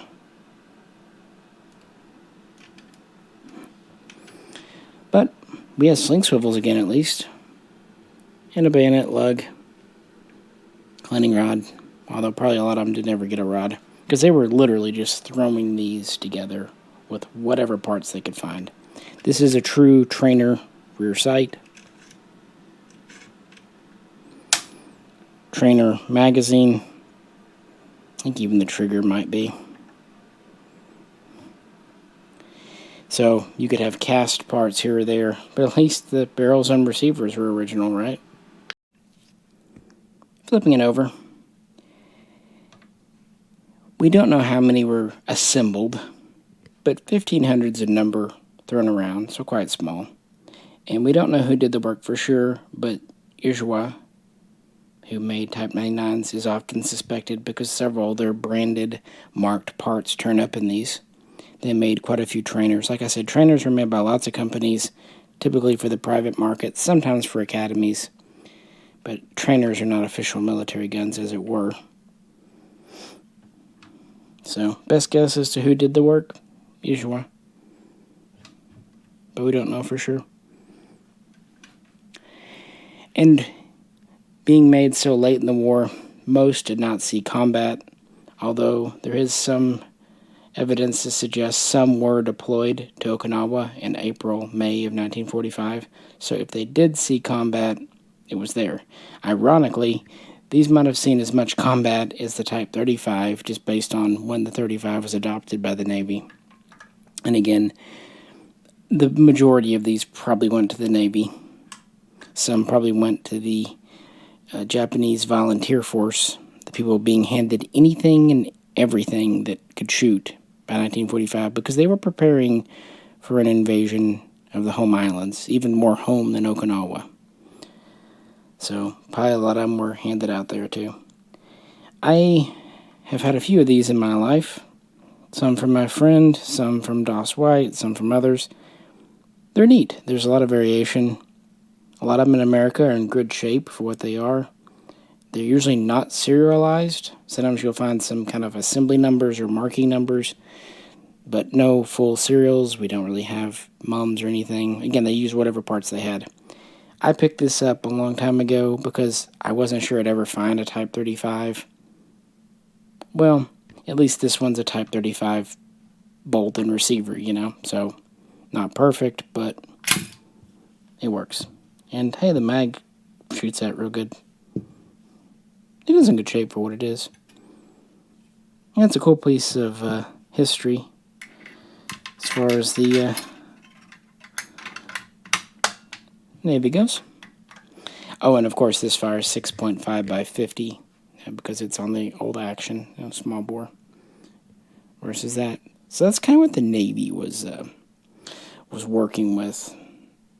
And hey, since I mentioned these being offered in a carbine version, might as well talk about this weird duck that I picked up a few years back. From the rear, this appears to be a pretty standard last stitch. Again, not all of them went to the cylindrical bolt handle. In fact, a lot didn't. No mum on it. Has a late war scrub style. Typically, when you see these like this, they were actually taken off by some kind of machine by the Japanese before turning them over to the Americans. If you see one more axed out with what looks like a bayonet tip or a chisel, that was probably done by a soldier in the field, be it Japanese or American. By the way, MacArthur actually never ordered troops to deface the mum. That's kind of a myth. It might have been a suggestion out of respect, but most of them you find were actually defaced by the Japanese before surrendering them. Where this one gets weird is up here. This is a carbine length, roughly a 19-inch barrel. Could this be a cut-down last stitch? Absolutely. But they would have had to have repinned this, cut down the wood, and kind of reinstall the front sight after trimming the barrel down because it steps up here. If they did a good job. And either way, I paid perfectly not crazy money for this, like $150. I thought it was a good example of what a carbine could have at least felt like if they had produced them. At the same time, I do know for a fact some last stitches late in the war had short barrels. Sometimes they would even actually take a full 26-inch barrel and cut it basically in two, producing what would today be technically an SBR, a little 13, 12-inch barrel. Sometimes this was so they could make two barrels out of one. Other times they might have had a barrel that had a blim on one end from the manufacturing, so to save it, they would cut it off. So I could definitely believe a factory made carbines to save barrel material. This is done with the Naval Specials. Or maybe, yeah, this was just done by an American as kind of an example piece. Either way, I think it's interesting. Flipping it over just because, of course, it has the all-important Type 30 bayonet lug. Can't leave home without it. No groove in the stock, large lug. Single screw rear swivel. And our patented wood butt plate. And of course, rough weld, safety and all that. Like I said, it's an interesting piece for the collection. It's worth what I paid for it in parts. I like it. It's fun. And probably if someone wanted to shoot a last stitch, I'd say, hey, about this one. But it could be an interesting piece in history because by 1945, they were doing all kinds of crazy things. So that's a good transition point to,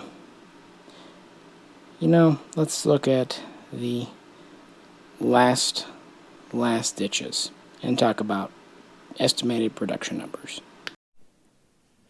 At first, this might look like a pretty standard last stitch gun.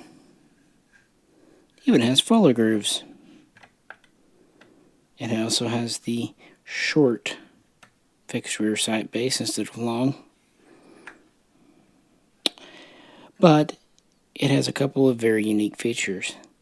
This was made at Jensen, if you want, as part of Series 40 towards the very end. And it has a couple of unique features to that Korean factory. For one, it has the highly simplified squared front barrel band. It also has the serial number written in a very weird way on the bolt handle, which actually caused the original owner to think it was non-matching. But much to my delight, when I got it home, I realized that it was actually a matching gun, which is pretty cool for one of these no matter what.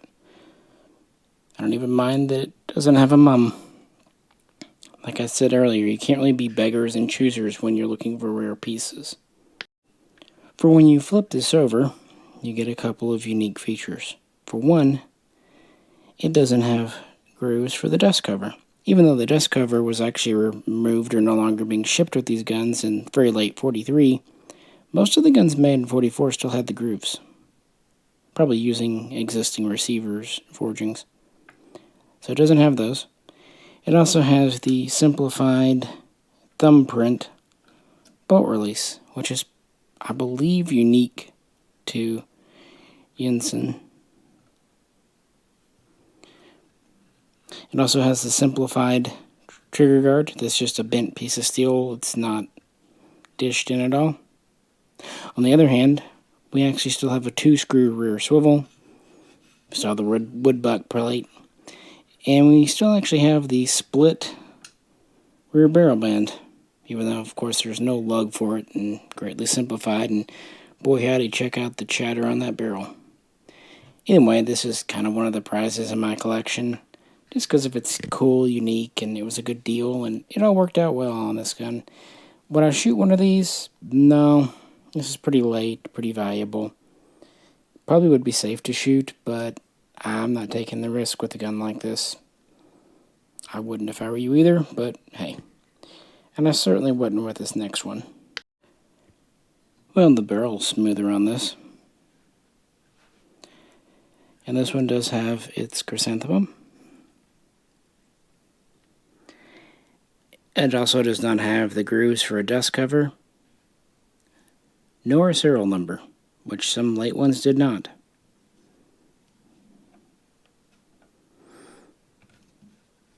No fuller grooves. But of course, this one's claim to fame is that it's a rope hole. Literally a hole drilled in the stock for a rope. And no front swivel, so you just wrap it around. Some rope holes do actually have a front swivel. It just depends whatever they're putting together. These rope hole guns came out intermittently at Nagoya as part of Series 11. They also came out towards the end of Series 27 at Tokyo Juki Kogyo. I believe those were the only two factories to do rope holes, although I'm prepared to be wrong.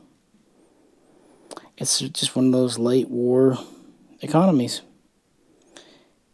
So these two, I think, are just cool for being unique. Again, showing each factory did its own thing. But when I was doing my collection, I wanted to kind of have, if not one example from every factory, late war, at least one from each of the big factories. And the later, the better. So we're going to move these up and bring our Nagoya back out. We've already looked at it. And now we're going to look at a late Kokora from Series 25.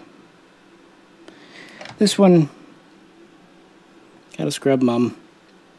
That's okay. It's a very late one. Matching. Notice that Kokora kept the plum bolt handle, although it is pretty hastily done.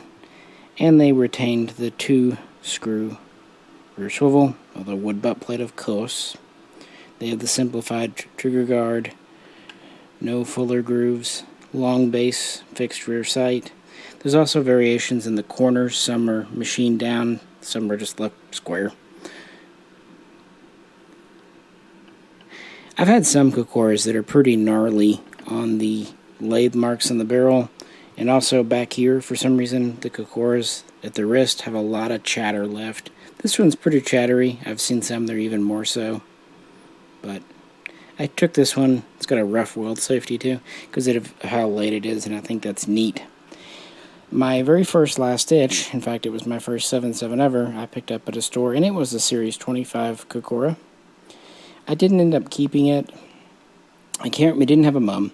I can't remember if it was matching or not, but it did have a crack in the stock and a few other blims. This is a better example, even though they're roughly made. They're usually in really good shape.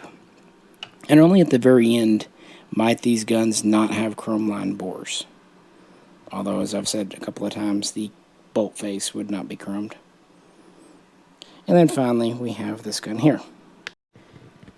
This is a Series 35. I think it was actually the last one I picked up. And it is from, of course, Toyo Kogyo, one of the first makers. And remember at the very beginning I said there's Series 35 long guns. Same but different Series 35. A couple of things I find interesting about Toyo Kogyo. For one, their fit and finish stayed high longer than the rest. We kept the fuller grooves, and the metal polishing is not bad. Few lathe marks on the barrel, but they've dressed the welds on the barrel bands better. They've trimmed down the sight edges. This one, I believe, does have a mum, maybe lightly ground out, but still there. And we still have a plum bolt knob, although we have a welded safety, and we do have a single screw rear swivel, unlike Kokora. I remember when I first got my Kokora, again that was my first last stitch, based on the old History Channel programs, Tales of the Gun.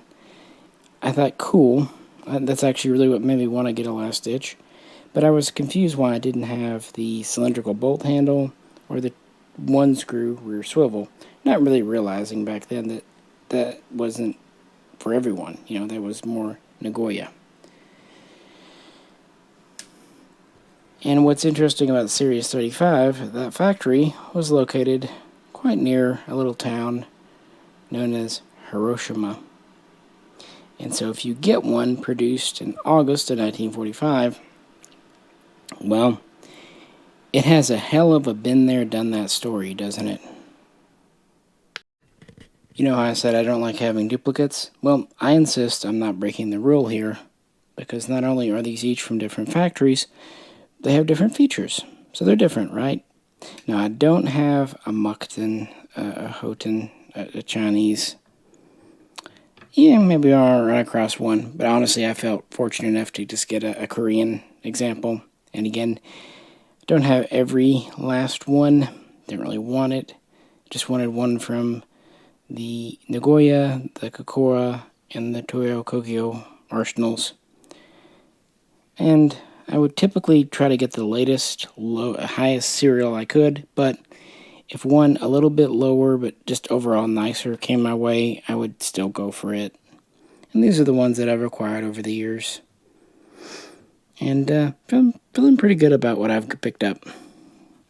Good examples, good shape, matching. Although, honestly, by this point, the only numbers are the receiver, the bolt body, the safety, and sometimes, but not always, the firing pin.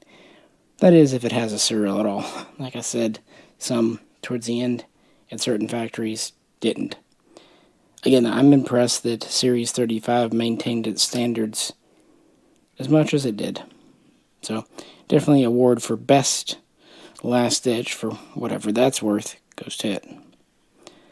But speaking of, what about final production numbers? Kind of where the serials more or less ended, roughly speaking. By far, Nagoya finished the most series, producing the most Type 99s, which makes sense. Large factory, really took over from Tokyo, Koshika. They would run through no series 1, 2, 3, all of series 4 except the first 10,000, 5, 6, 7, 8. They would supervise 9, but that would be done by Hawa and Ishiwa. They would complete 10 and 11, and they were just getting into Series 12 when the war ended, and they only did roughly 1,000, 1,200 in Series 12, maybe a few more, but yeah, that's why Series 12s are very rare. If you run across one, if it doesn't have a MUD, if it's not matching, buy it anyway, it's worth it. Next to them, we have Kokora. They finished 20, 21, 22, 23, 24, and we're almost done with Series 25, over 92,000, when the war ended. So, pretty high production number for them. Toyo Kogyo here, they would do Series 30, 31, 32, 33, 34, and they would be halfway through 35 when the war ended. Somewhere between 57 and 58,000, if that helps. So those were the major manufacturers that built hundreds of thousands of these. What about TJK, Tokyo Juki Kogyo? Well, in Series 27, under Nagoya, they would build around 41, maybe 42,000. In Series 37, under Kokora supervision, they would build another 59,000, give or take. So, all told, they would build roughly 100,000. Kind of making them next in line for the highest production number, I suppose. Moving from there, Howa and Ijua would both finish off their half of Series 9, so 50,000 each. But since Ijua also produced 10,000 in Series 4, they technically edge Howa out.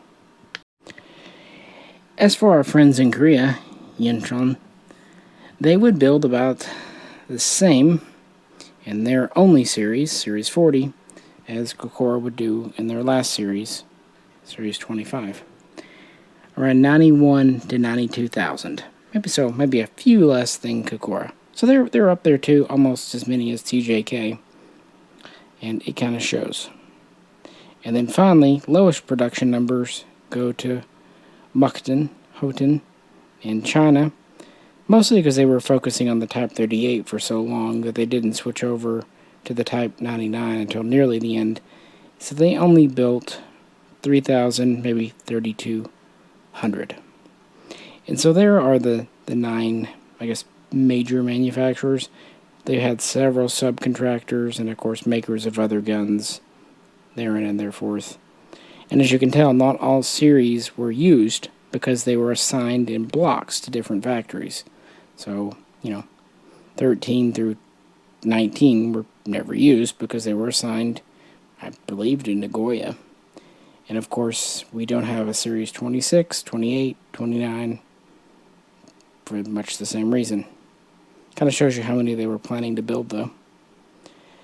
But considering this gun was only put into production at the tail end of 1940, and obviously ended in August of 1945, pretty hard stop there, the number they produced, especially given the conditions in the last 1 to 2 years of the war, quite impressive, frankly.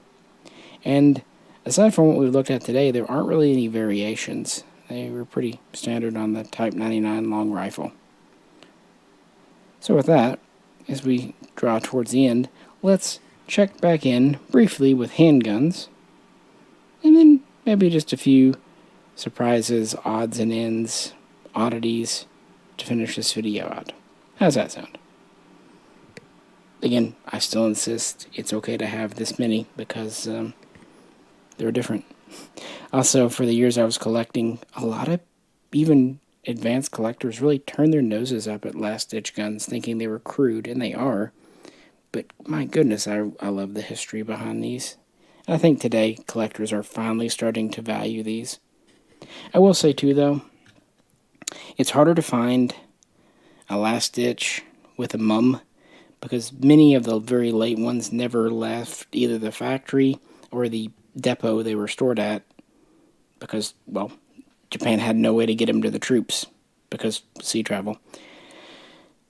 So when they were handed over to the Americans, they were in pristine condition, sometimes in the factory packing grease, but before they handed them over, they the top off, the mum. So that's why a lot of times if you find a really great looking example, potentially even never fired, which is amazing.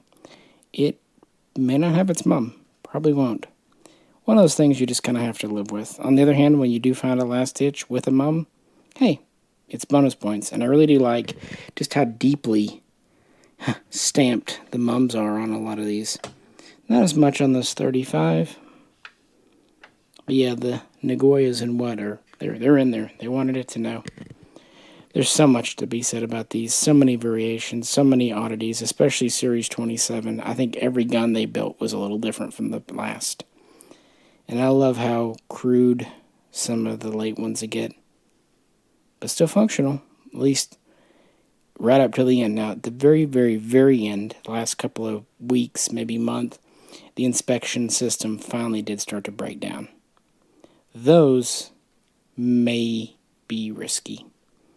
But up until that summer, no, they're fine. They were all inspected, proofed, and sent out the door just as before.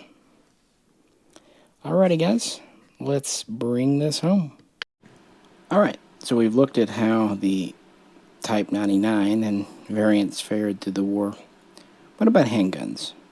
And I thought about it, and let's first revisit the Type 94. Remember when we left it around 1940, 1941?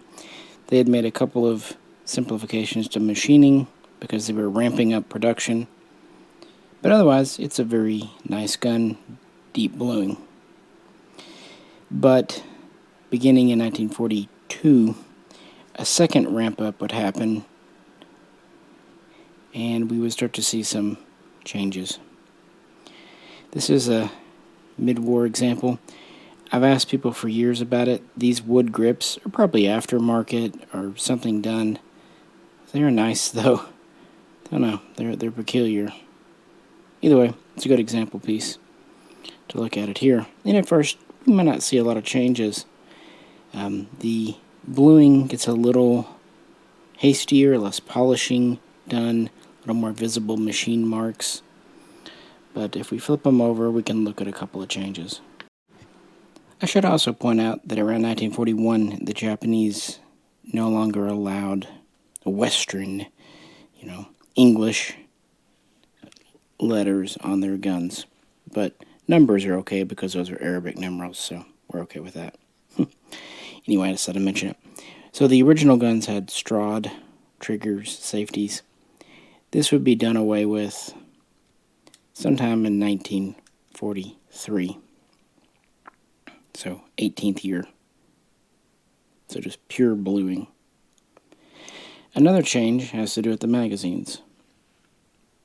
Originally we had these really nice nickeled mags, but at the very beginning of 1942, 17.1, we would go to a blued magazine.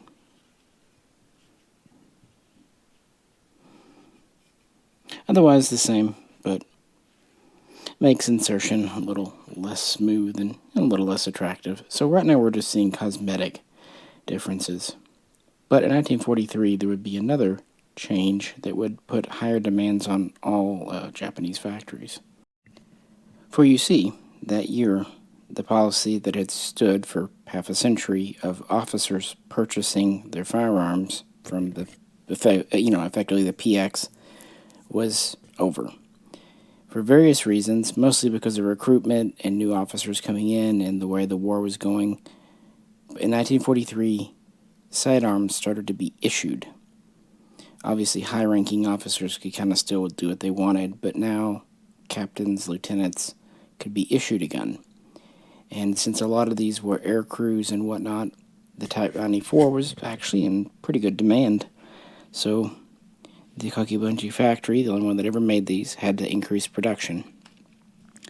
So yeah, in the beginning, it was just a little more rushing for the bluing and removing of the straw parts.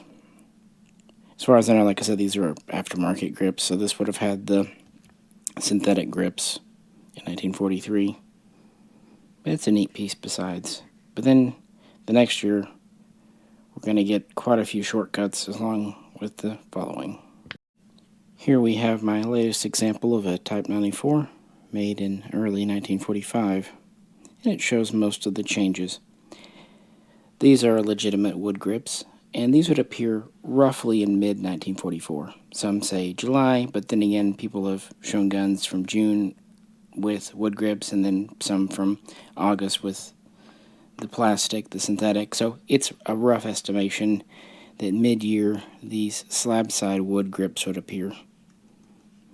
And they're fine. They're actually quite very thick. Unfortunately, that year the quality would really go down on the machining, so much so that the government inspectors had to step in, and sometimes a late 1944 Type 99, excuse me, Type 94 is rougher fit and finish wise than an early or even mid 1945. I've seen some pretty rough ones from that period. Another odd change they made, they went to a larger lanyard loop in the back. Not sure why. Maybe because of using different lanyard materials. Maybe just because. But an interesting change was to the caulking system back here. Before we have this relatively elegantly cut out, now we have just a block with straight serrations. And to go along with that, the rear sight. It's just two metal nubbins. It was never adjustable, but at least before we had a little more, elegance going on. But not now.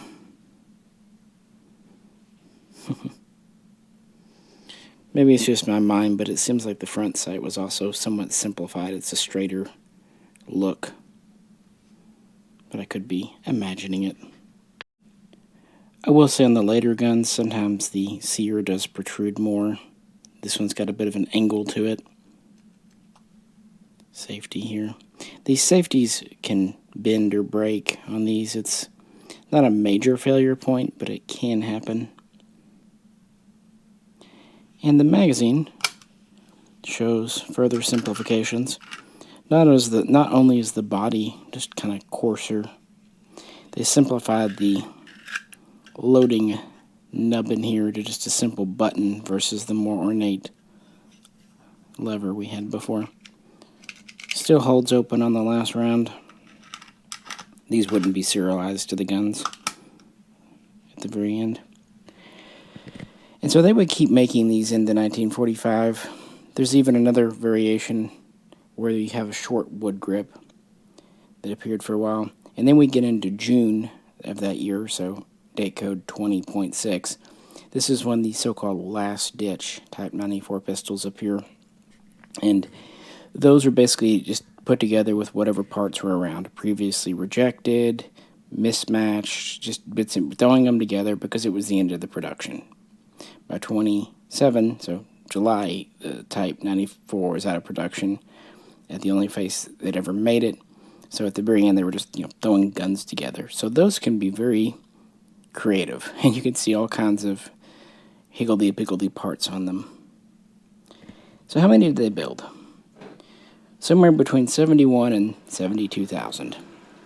So decidedly more than the previous Type 26, but decidedly less than the Type 14. And with the Japanese, these were quite popular. Of course, with Americans, they made all kinds of stories up about these, especially because of the sear, the whole suicide pistol thing, be it Japanese using this to kill themselves without touching the trigger, or use it to point at an American and do that. No American's going to let a Japanese with a gun in his hand approach him, throw the gun down, or, it's over. So those are just fanciful stories made up, probably to entertain the kids or grandkids, or just to, talk on. And there was probably a lot of question about why the sear is the way it is on here. But the simple answer is quite boring. It was just a mechanical restraint of the design.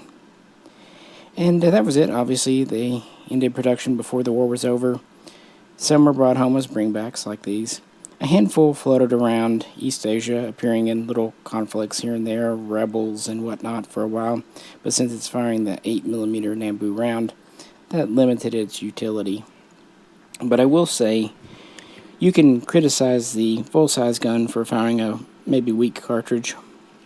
But frankly, for this gun's size, it's pretty powerful. And 6+1 shots, well, It's one better than a revolver, and a lot of American air crews carried revolvers. No, I actually think quite highly of this gun.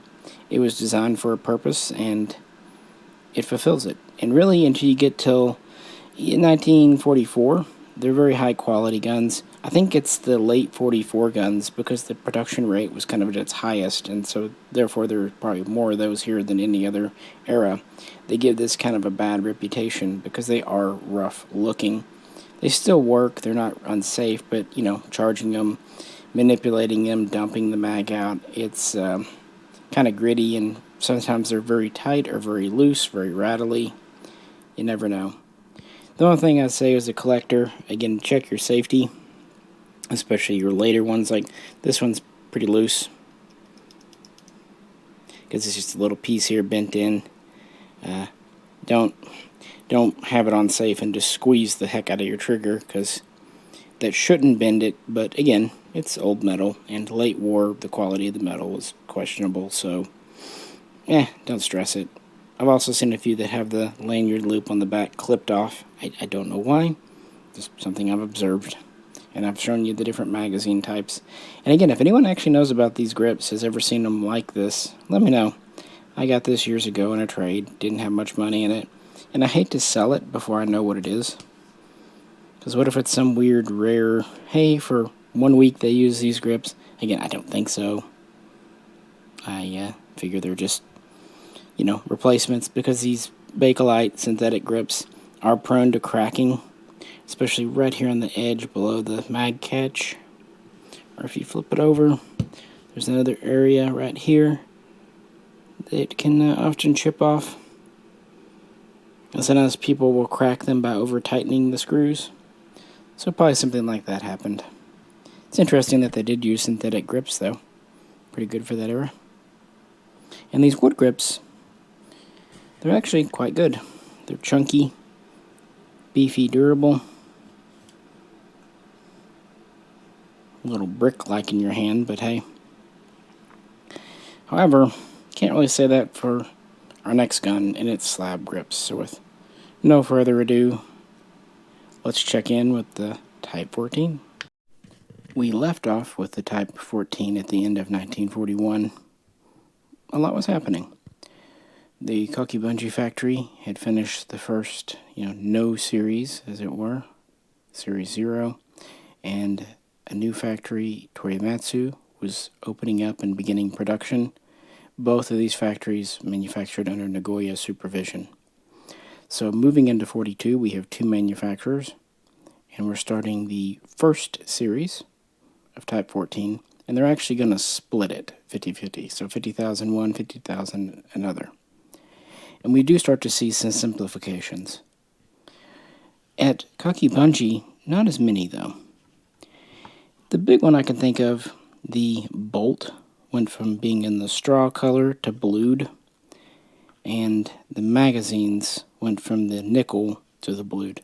Interestingly, Kakibunji kept doing straw safeties and triggers and whatnot, and they kept doing the 17 groove lined grips. So I've had late production Kakibunji, and they, aside from a little bit rougher fit and finish and a little bit thinner bluing, look the same.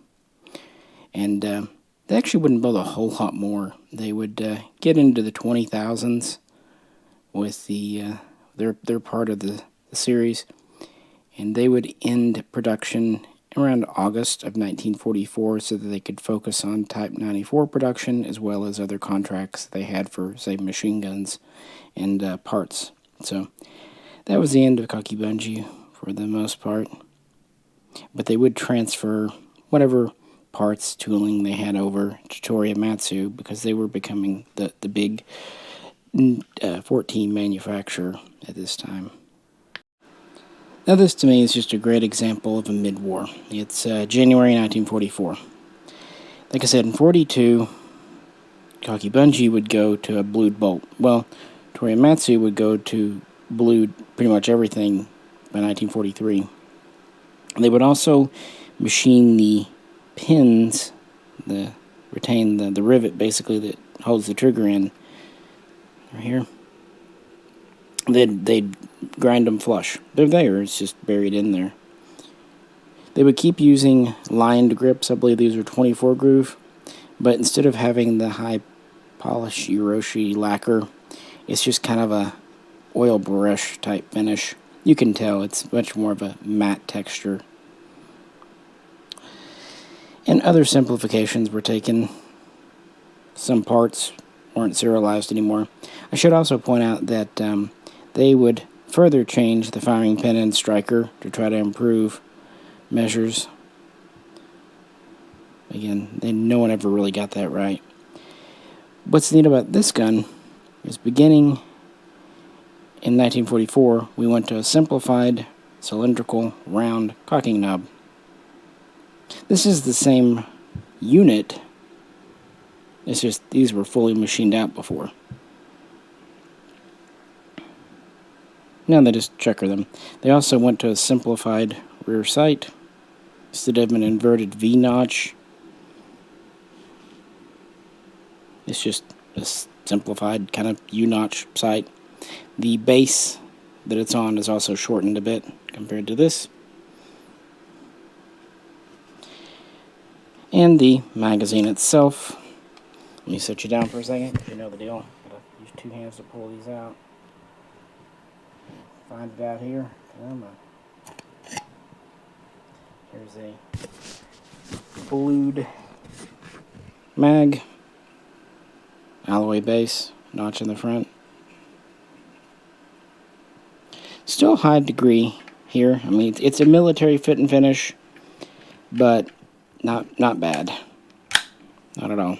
It's less of an ornate look.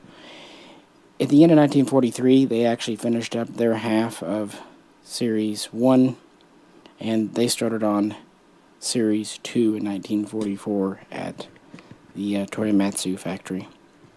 And for most of that year, not a lot changed. That is until around November 1944. The grooves on the grips would go away. Slap side. And you might think, because they're not cutting them, that they would be stronger. But maybe it's the type of the wood they were using. They just feel a little bit thinner.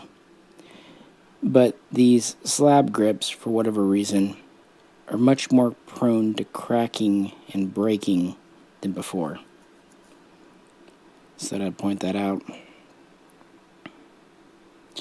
We have about the same feature set, just a lot more in the way of shortcuts when it comes to the machining, markings. You can really see some chattering on the back strap. Also, physically, the bluing feels different. This kind of a dark, less attractive blue versus anything resembling polish. Still have our safety. The trigger on this one's actually kind of canted to the side a bit. That's how it was made, though. And there's actually a little bit of a flare at the edge here. That's how it left the factory. This gun actually was shot very, very little. This was the one that I had Don Schlickman years ago retip the firing pin, because probably the GI who brought it home snapped the very tip of the pin off to make it inert. Again, they didn't have 8mm, so why not? So as you see, production would definitely continue into 1945 at Torimatsu. And they would enter their last stitch phase around July of that year, so 20.7 dates into 20.8. These are the last stitch guns, and they were built with anything and everything. Sometimes they used parts taken from previously damaged guns, they used previously rejected parts, and they used quite a few parts that originally had been made at Kakibunji that had been sent over as surplus. Typically, the serials don't match, or they're just not serialized. There are no rules. Anything can happen with a July or August 1945 Type 14 from Torimatsu. And they seem to have gotten pretty far into the second series, into the 70,000s, give or take. And they were pretty much making these right up to the end of the war, although, of course, they were in the phase where they weren't really able to make a lot of parts. And while a gun like this, I would absolutely not have any issue with shooting. I probably wouldn't shoot this one. Nothing else, I'd be worried about damaging the grips. They really are delicate, and they fit kind of loose, and you can just tell. No reason to shoot a gun like this. Its purpose is kind of a collectible relic. So, how many were built in total? Between 1927 and 1945, which was when main production really was going, they would build a number of these. Again, they would come from, 5 factories? We had Chigusa, you had Tokyo, Kokura, and then Kakibunji, and then Toyomatsu. No one knows exactly the numbers built because, records are lost now. But we do know for sure this was the most produced Japanese sidearm. And much like with the 94, the last couple of years of the war, it was issued. And whereas the 94 was issued to vehicle crews and whatnot, these were commonly given to lieutenants in the field. And so were much more commonly encountered on the battlefield as the island hopping campaign continued. Anyway, numbers. 279,000 low end, 282,000 high end. Some sources say as high as 300,000, but that seems to be a bit of an overestimation. That's what we know. Of course, production started off relatively slow and really ramped up 1941 to 1943. And it goes to show you that, it was a 4-to-1 ratio or even 5-to-1 compared with the 94. But hey, it was what they produced. They built more of these than they did submachine guns, right? And I do find them really fun to collect. I've been able to study at least examples from most makers from most eras, and these are the ones I've decided to keep over time. This one's just a good early example of large trigger guard. This is just a great mid-war, nice shape. And I looked for quite a while years ago to find a good late war gun. And I like this one because it has pretty much all the quote-unquote features. There's even a nice little bulge in the barrel where the lathe kind of goofed. It's a functional gun, but it's most you can say for it. It's actually kind of astounding they were still making handguns in August of 1945, but, they kept on going, just as you saw with the rifles. So what do you think? Which one do you think kind of got rougher, the 94 or the 14? Let me know in the comments. Well, let's wrap things up. Well, we made it through. I did anyway. If you stayed with me, well, why? If you skipped to the end, that's cheating. But no, that's the end of my kind of main part of the Japanese collection. Most of them are over here. A few of the long ones have to be on a taller rack. But I think my timing was just good getting into these because I was able to really assemble a collection for not a lot of money at all. Most of them I picked up sometimes just for a favor, sometimes a couple $100 at most. It was a lot of fun. It was a lot of fun researching because there wasn't then, and even today isn't, a lot of information on these. So that's the end of the main part of the collection, running from the late 19th century through the end of World War II. If you want to stick around, I've got a couple more kind of odds and ends, talking post-war and whatnot, a little bit of what if and could have been. But as far as the concrete stuff, there we go. So if you want to bail out here, appreciate it. If you want to stick around, got a little bit more, because I am nothing if not a completionist. So back to the table. Why did I throw the BM-59?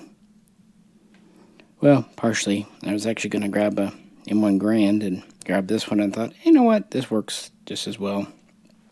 Because the BM-59 was a reworking by Italy from 30-06 to 308, 7.62 NATO, and getting rid of the on-block mag, and in this case, a detachable 20-rounder. How this relates to Japan. You might wonder why they did not have a self-loading rifle during the war. Well, a lot of nations didn't. Italy did not, Britain did not, and a lot of them come in very late, like for example with France. Really, the U.S. and Russia led the way, with the U.S. being much more successful with the Garand. However, when the War in the Pacific kicked off in 1942, most American Marines were armed with bolt actions, mostly the 1903. That's because Europe received kind of the priority. But as the war went on and America was able to really build up industry and build millions of Grands, the Japanese, who had been fighting bolt action to bolt action, found themselves fighting semi-automatic to bolt action. And finally, in 1944, they decided to get serious about making a semi-auto of their own. Now, they had played around with a few semi-auto concepts in the 30s, but much like with Germany, they just didn't really see a purpose. And in 1944, they decided to get real, and they decided to try to rechamber captured M1 Grands in 7.7 by 58. And they discovered that the barrels themselves, you could redo them. The problem was the en-bloc system. It just didn't work for the Japanese cartridge.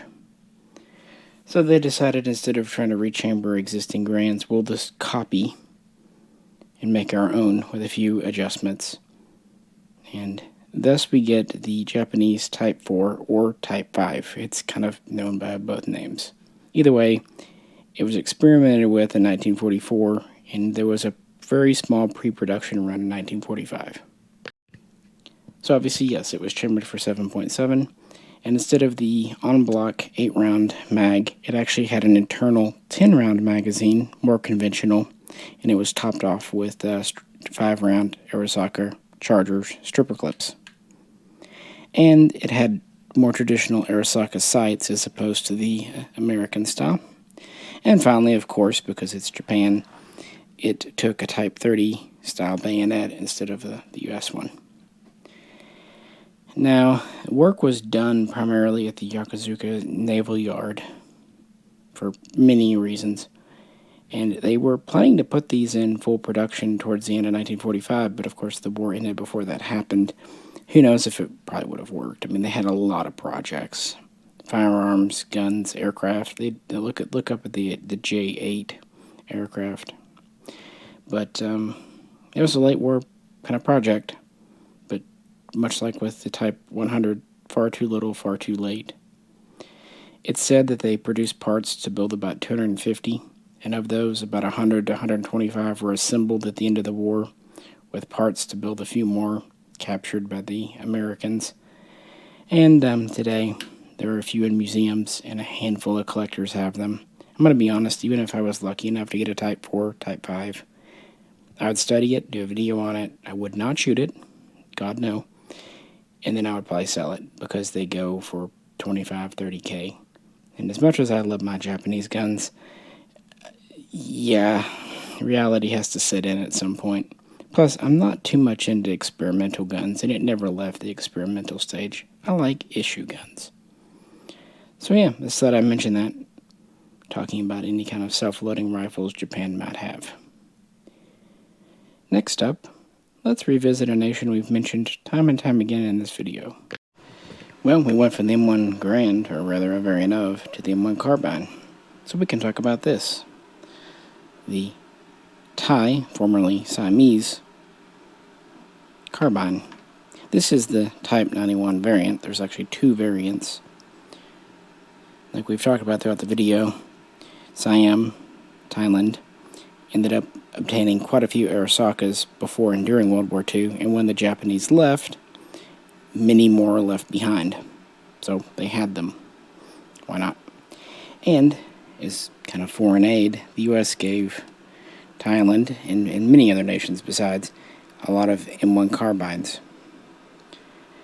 So, some Arisakas were kind of reworked to be like them. Namely, cutting down the forestock to basically resemble the carbine. Kind of funny. Now, 7,000 so-called police carbines were cut down, well, for the police. And you can tell those apart because they have the straight bolt still, and the way the forearms cut down is different. And also the rear sight is typically not cut down and re-altered. Then there was also the Type 91, named for the year 1948, that was done for the Thai Army. The work was done at the Royal Thai Arsenal right there on existing Arisakas. These are still chambered for, 6.5, but meant to look like M1 carbines. And that's because they were issuing the M1 carbine throughout the Army, and they thought this would be a good trainer and reservist gun. Why not? Flipping it over, you can see we have the standard sling swivel on the front, and then they cut out the stock to accept an M1 carbine oiler and sling. I know, it's kind of neat. They also modified the rear sight by cutting it down and then redoing it.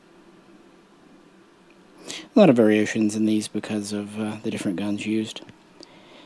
I ran across this gun at a friend's years ago and ended up picking it up, and it's weird. At first you probably would mistake it for a sporterized gun, with where the barrel sticks out, the where it's chopped down. Got a obviously not Japanese sling on it. But no, it's one of the rarer guns. So the work was done in the late 40s, early 50s, and they stayed as training guns in the Army and as kind of patrol guns and whatnot for the police.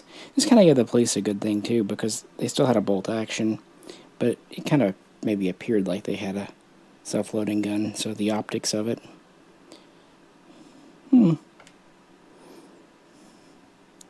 Just kind of one of those weird, neat little guns, showing that even after the Japanese Empire fell, their armament, the millions of Arisakas they produced, were still out there, and some of them were being repurposed, including with our next nation. At first, this one too might be mistaken for a rather crudely sporterized gun, but it's not. As mentioned much earlier, China produced copies of some Arisakas, and then of course the Mukden Arsenal produced under Japanese occupation. And so after the war they had a lot of Arisakas in different types and calibers, and for whatever reason they decided to rework some to fire 8mm. But this is one they decided to rechamber to fire 7.62 by 39. Alrighty then. Now some of them, they went to the extent of taking an SKS barrel complete with bayonet and just putting it in the receiver. Those are great because the sights in no way, shape, or form line up. I don't really know what the concept there was. This one's a little better. At least it's kind of whole and complete. The stock is interesting. And this butt plate on this one is something else. It's not wood, at least. I think they shortened it. It's kind of got an interesting varnish on it.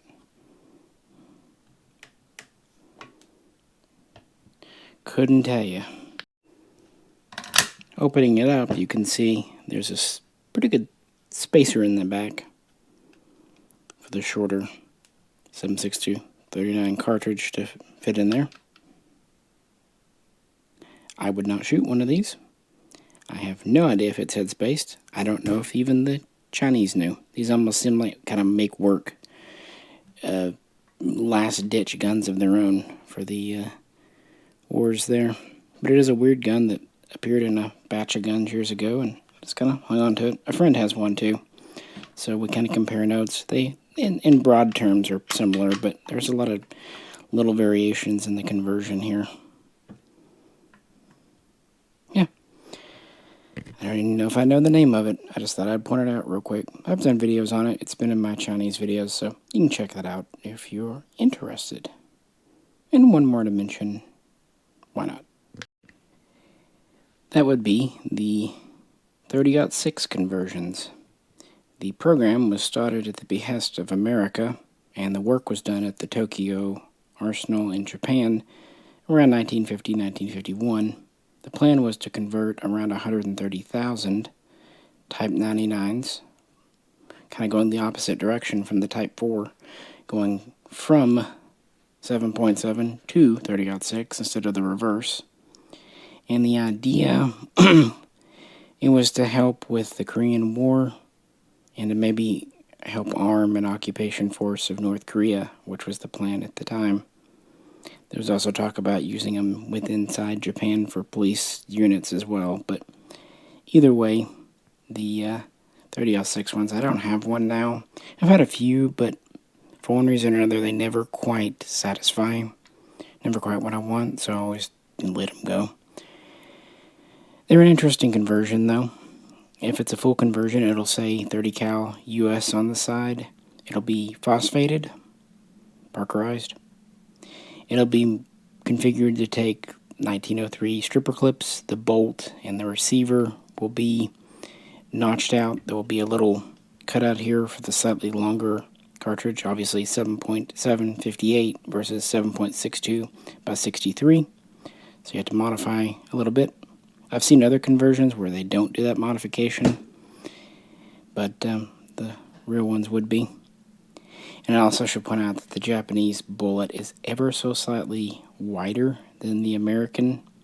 That means when you fire them, the bullet ever so slightly vibrates going down the bore, meaning accuracy is, well, yeah, maybe not the greatest. And of course the conversion using guns, and most of them that they did were short rifles, although there's tell that around 6,000 long rifles were picked up for the conversion, but I've never seen those myself. It's an interesting gun. I like its connection to Korea. One day I'll probably find one that fits the collection well, but I've always found them either sporterized or reblued, or they don't have all the features. I had one that was nice, except it didn't have the U.S. caliber mark on the side, so I wasn't sure if it was official. It's said that a few other nations like Thailand also maybe did some 30-06 conversions, and of course a lot of Americans did the conversion in the 1950s because you can't get 7.7, but you could obviously get 30-06, and it was an easy conversion of just essentially deepening the chamber by a few millimeters. That's all you really had to do. Check headspace, go from there. And that's where this famously strong action comes into play, because even if you goof it up, it gives you a lot of forgiveness. I just wanted to mention that, since we're being complete here. And I do believe that's it. And the lights are going out, which means it's over. We're at the real end now. This is just one of my passions. It's kind of my happy place. I think I needed to do this video this week. So this was honestly for me. But if you enjoyed it too, that's just doubly good. We helped each other out, right? Anyway, we'll be back with regular, normal videos soon. But I don't know. I wanted to do this, and it's kind of what it's about. That's my Japanese collection. And I guess that's about all I have to say. This is Misha, and get you very soon next time.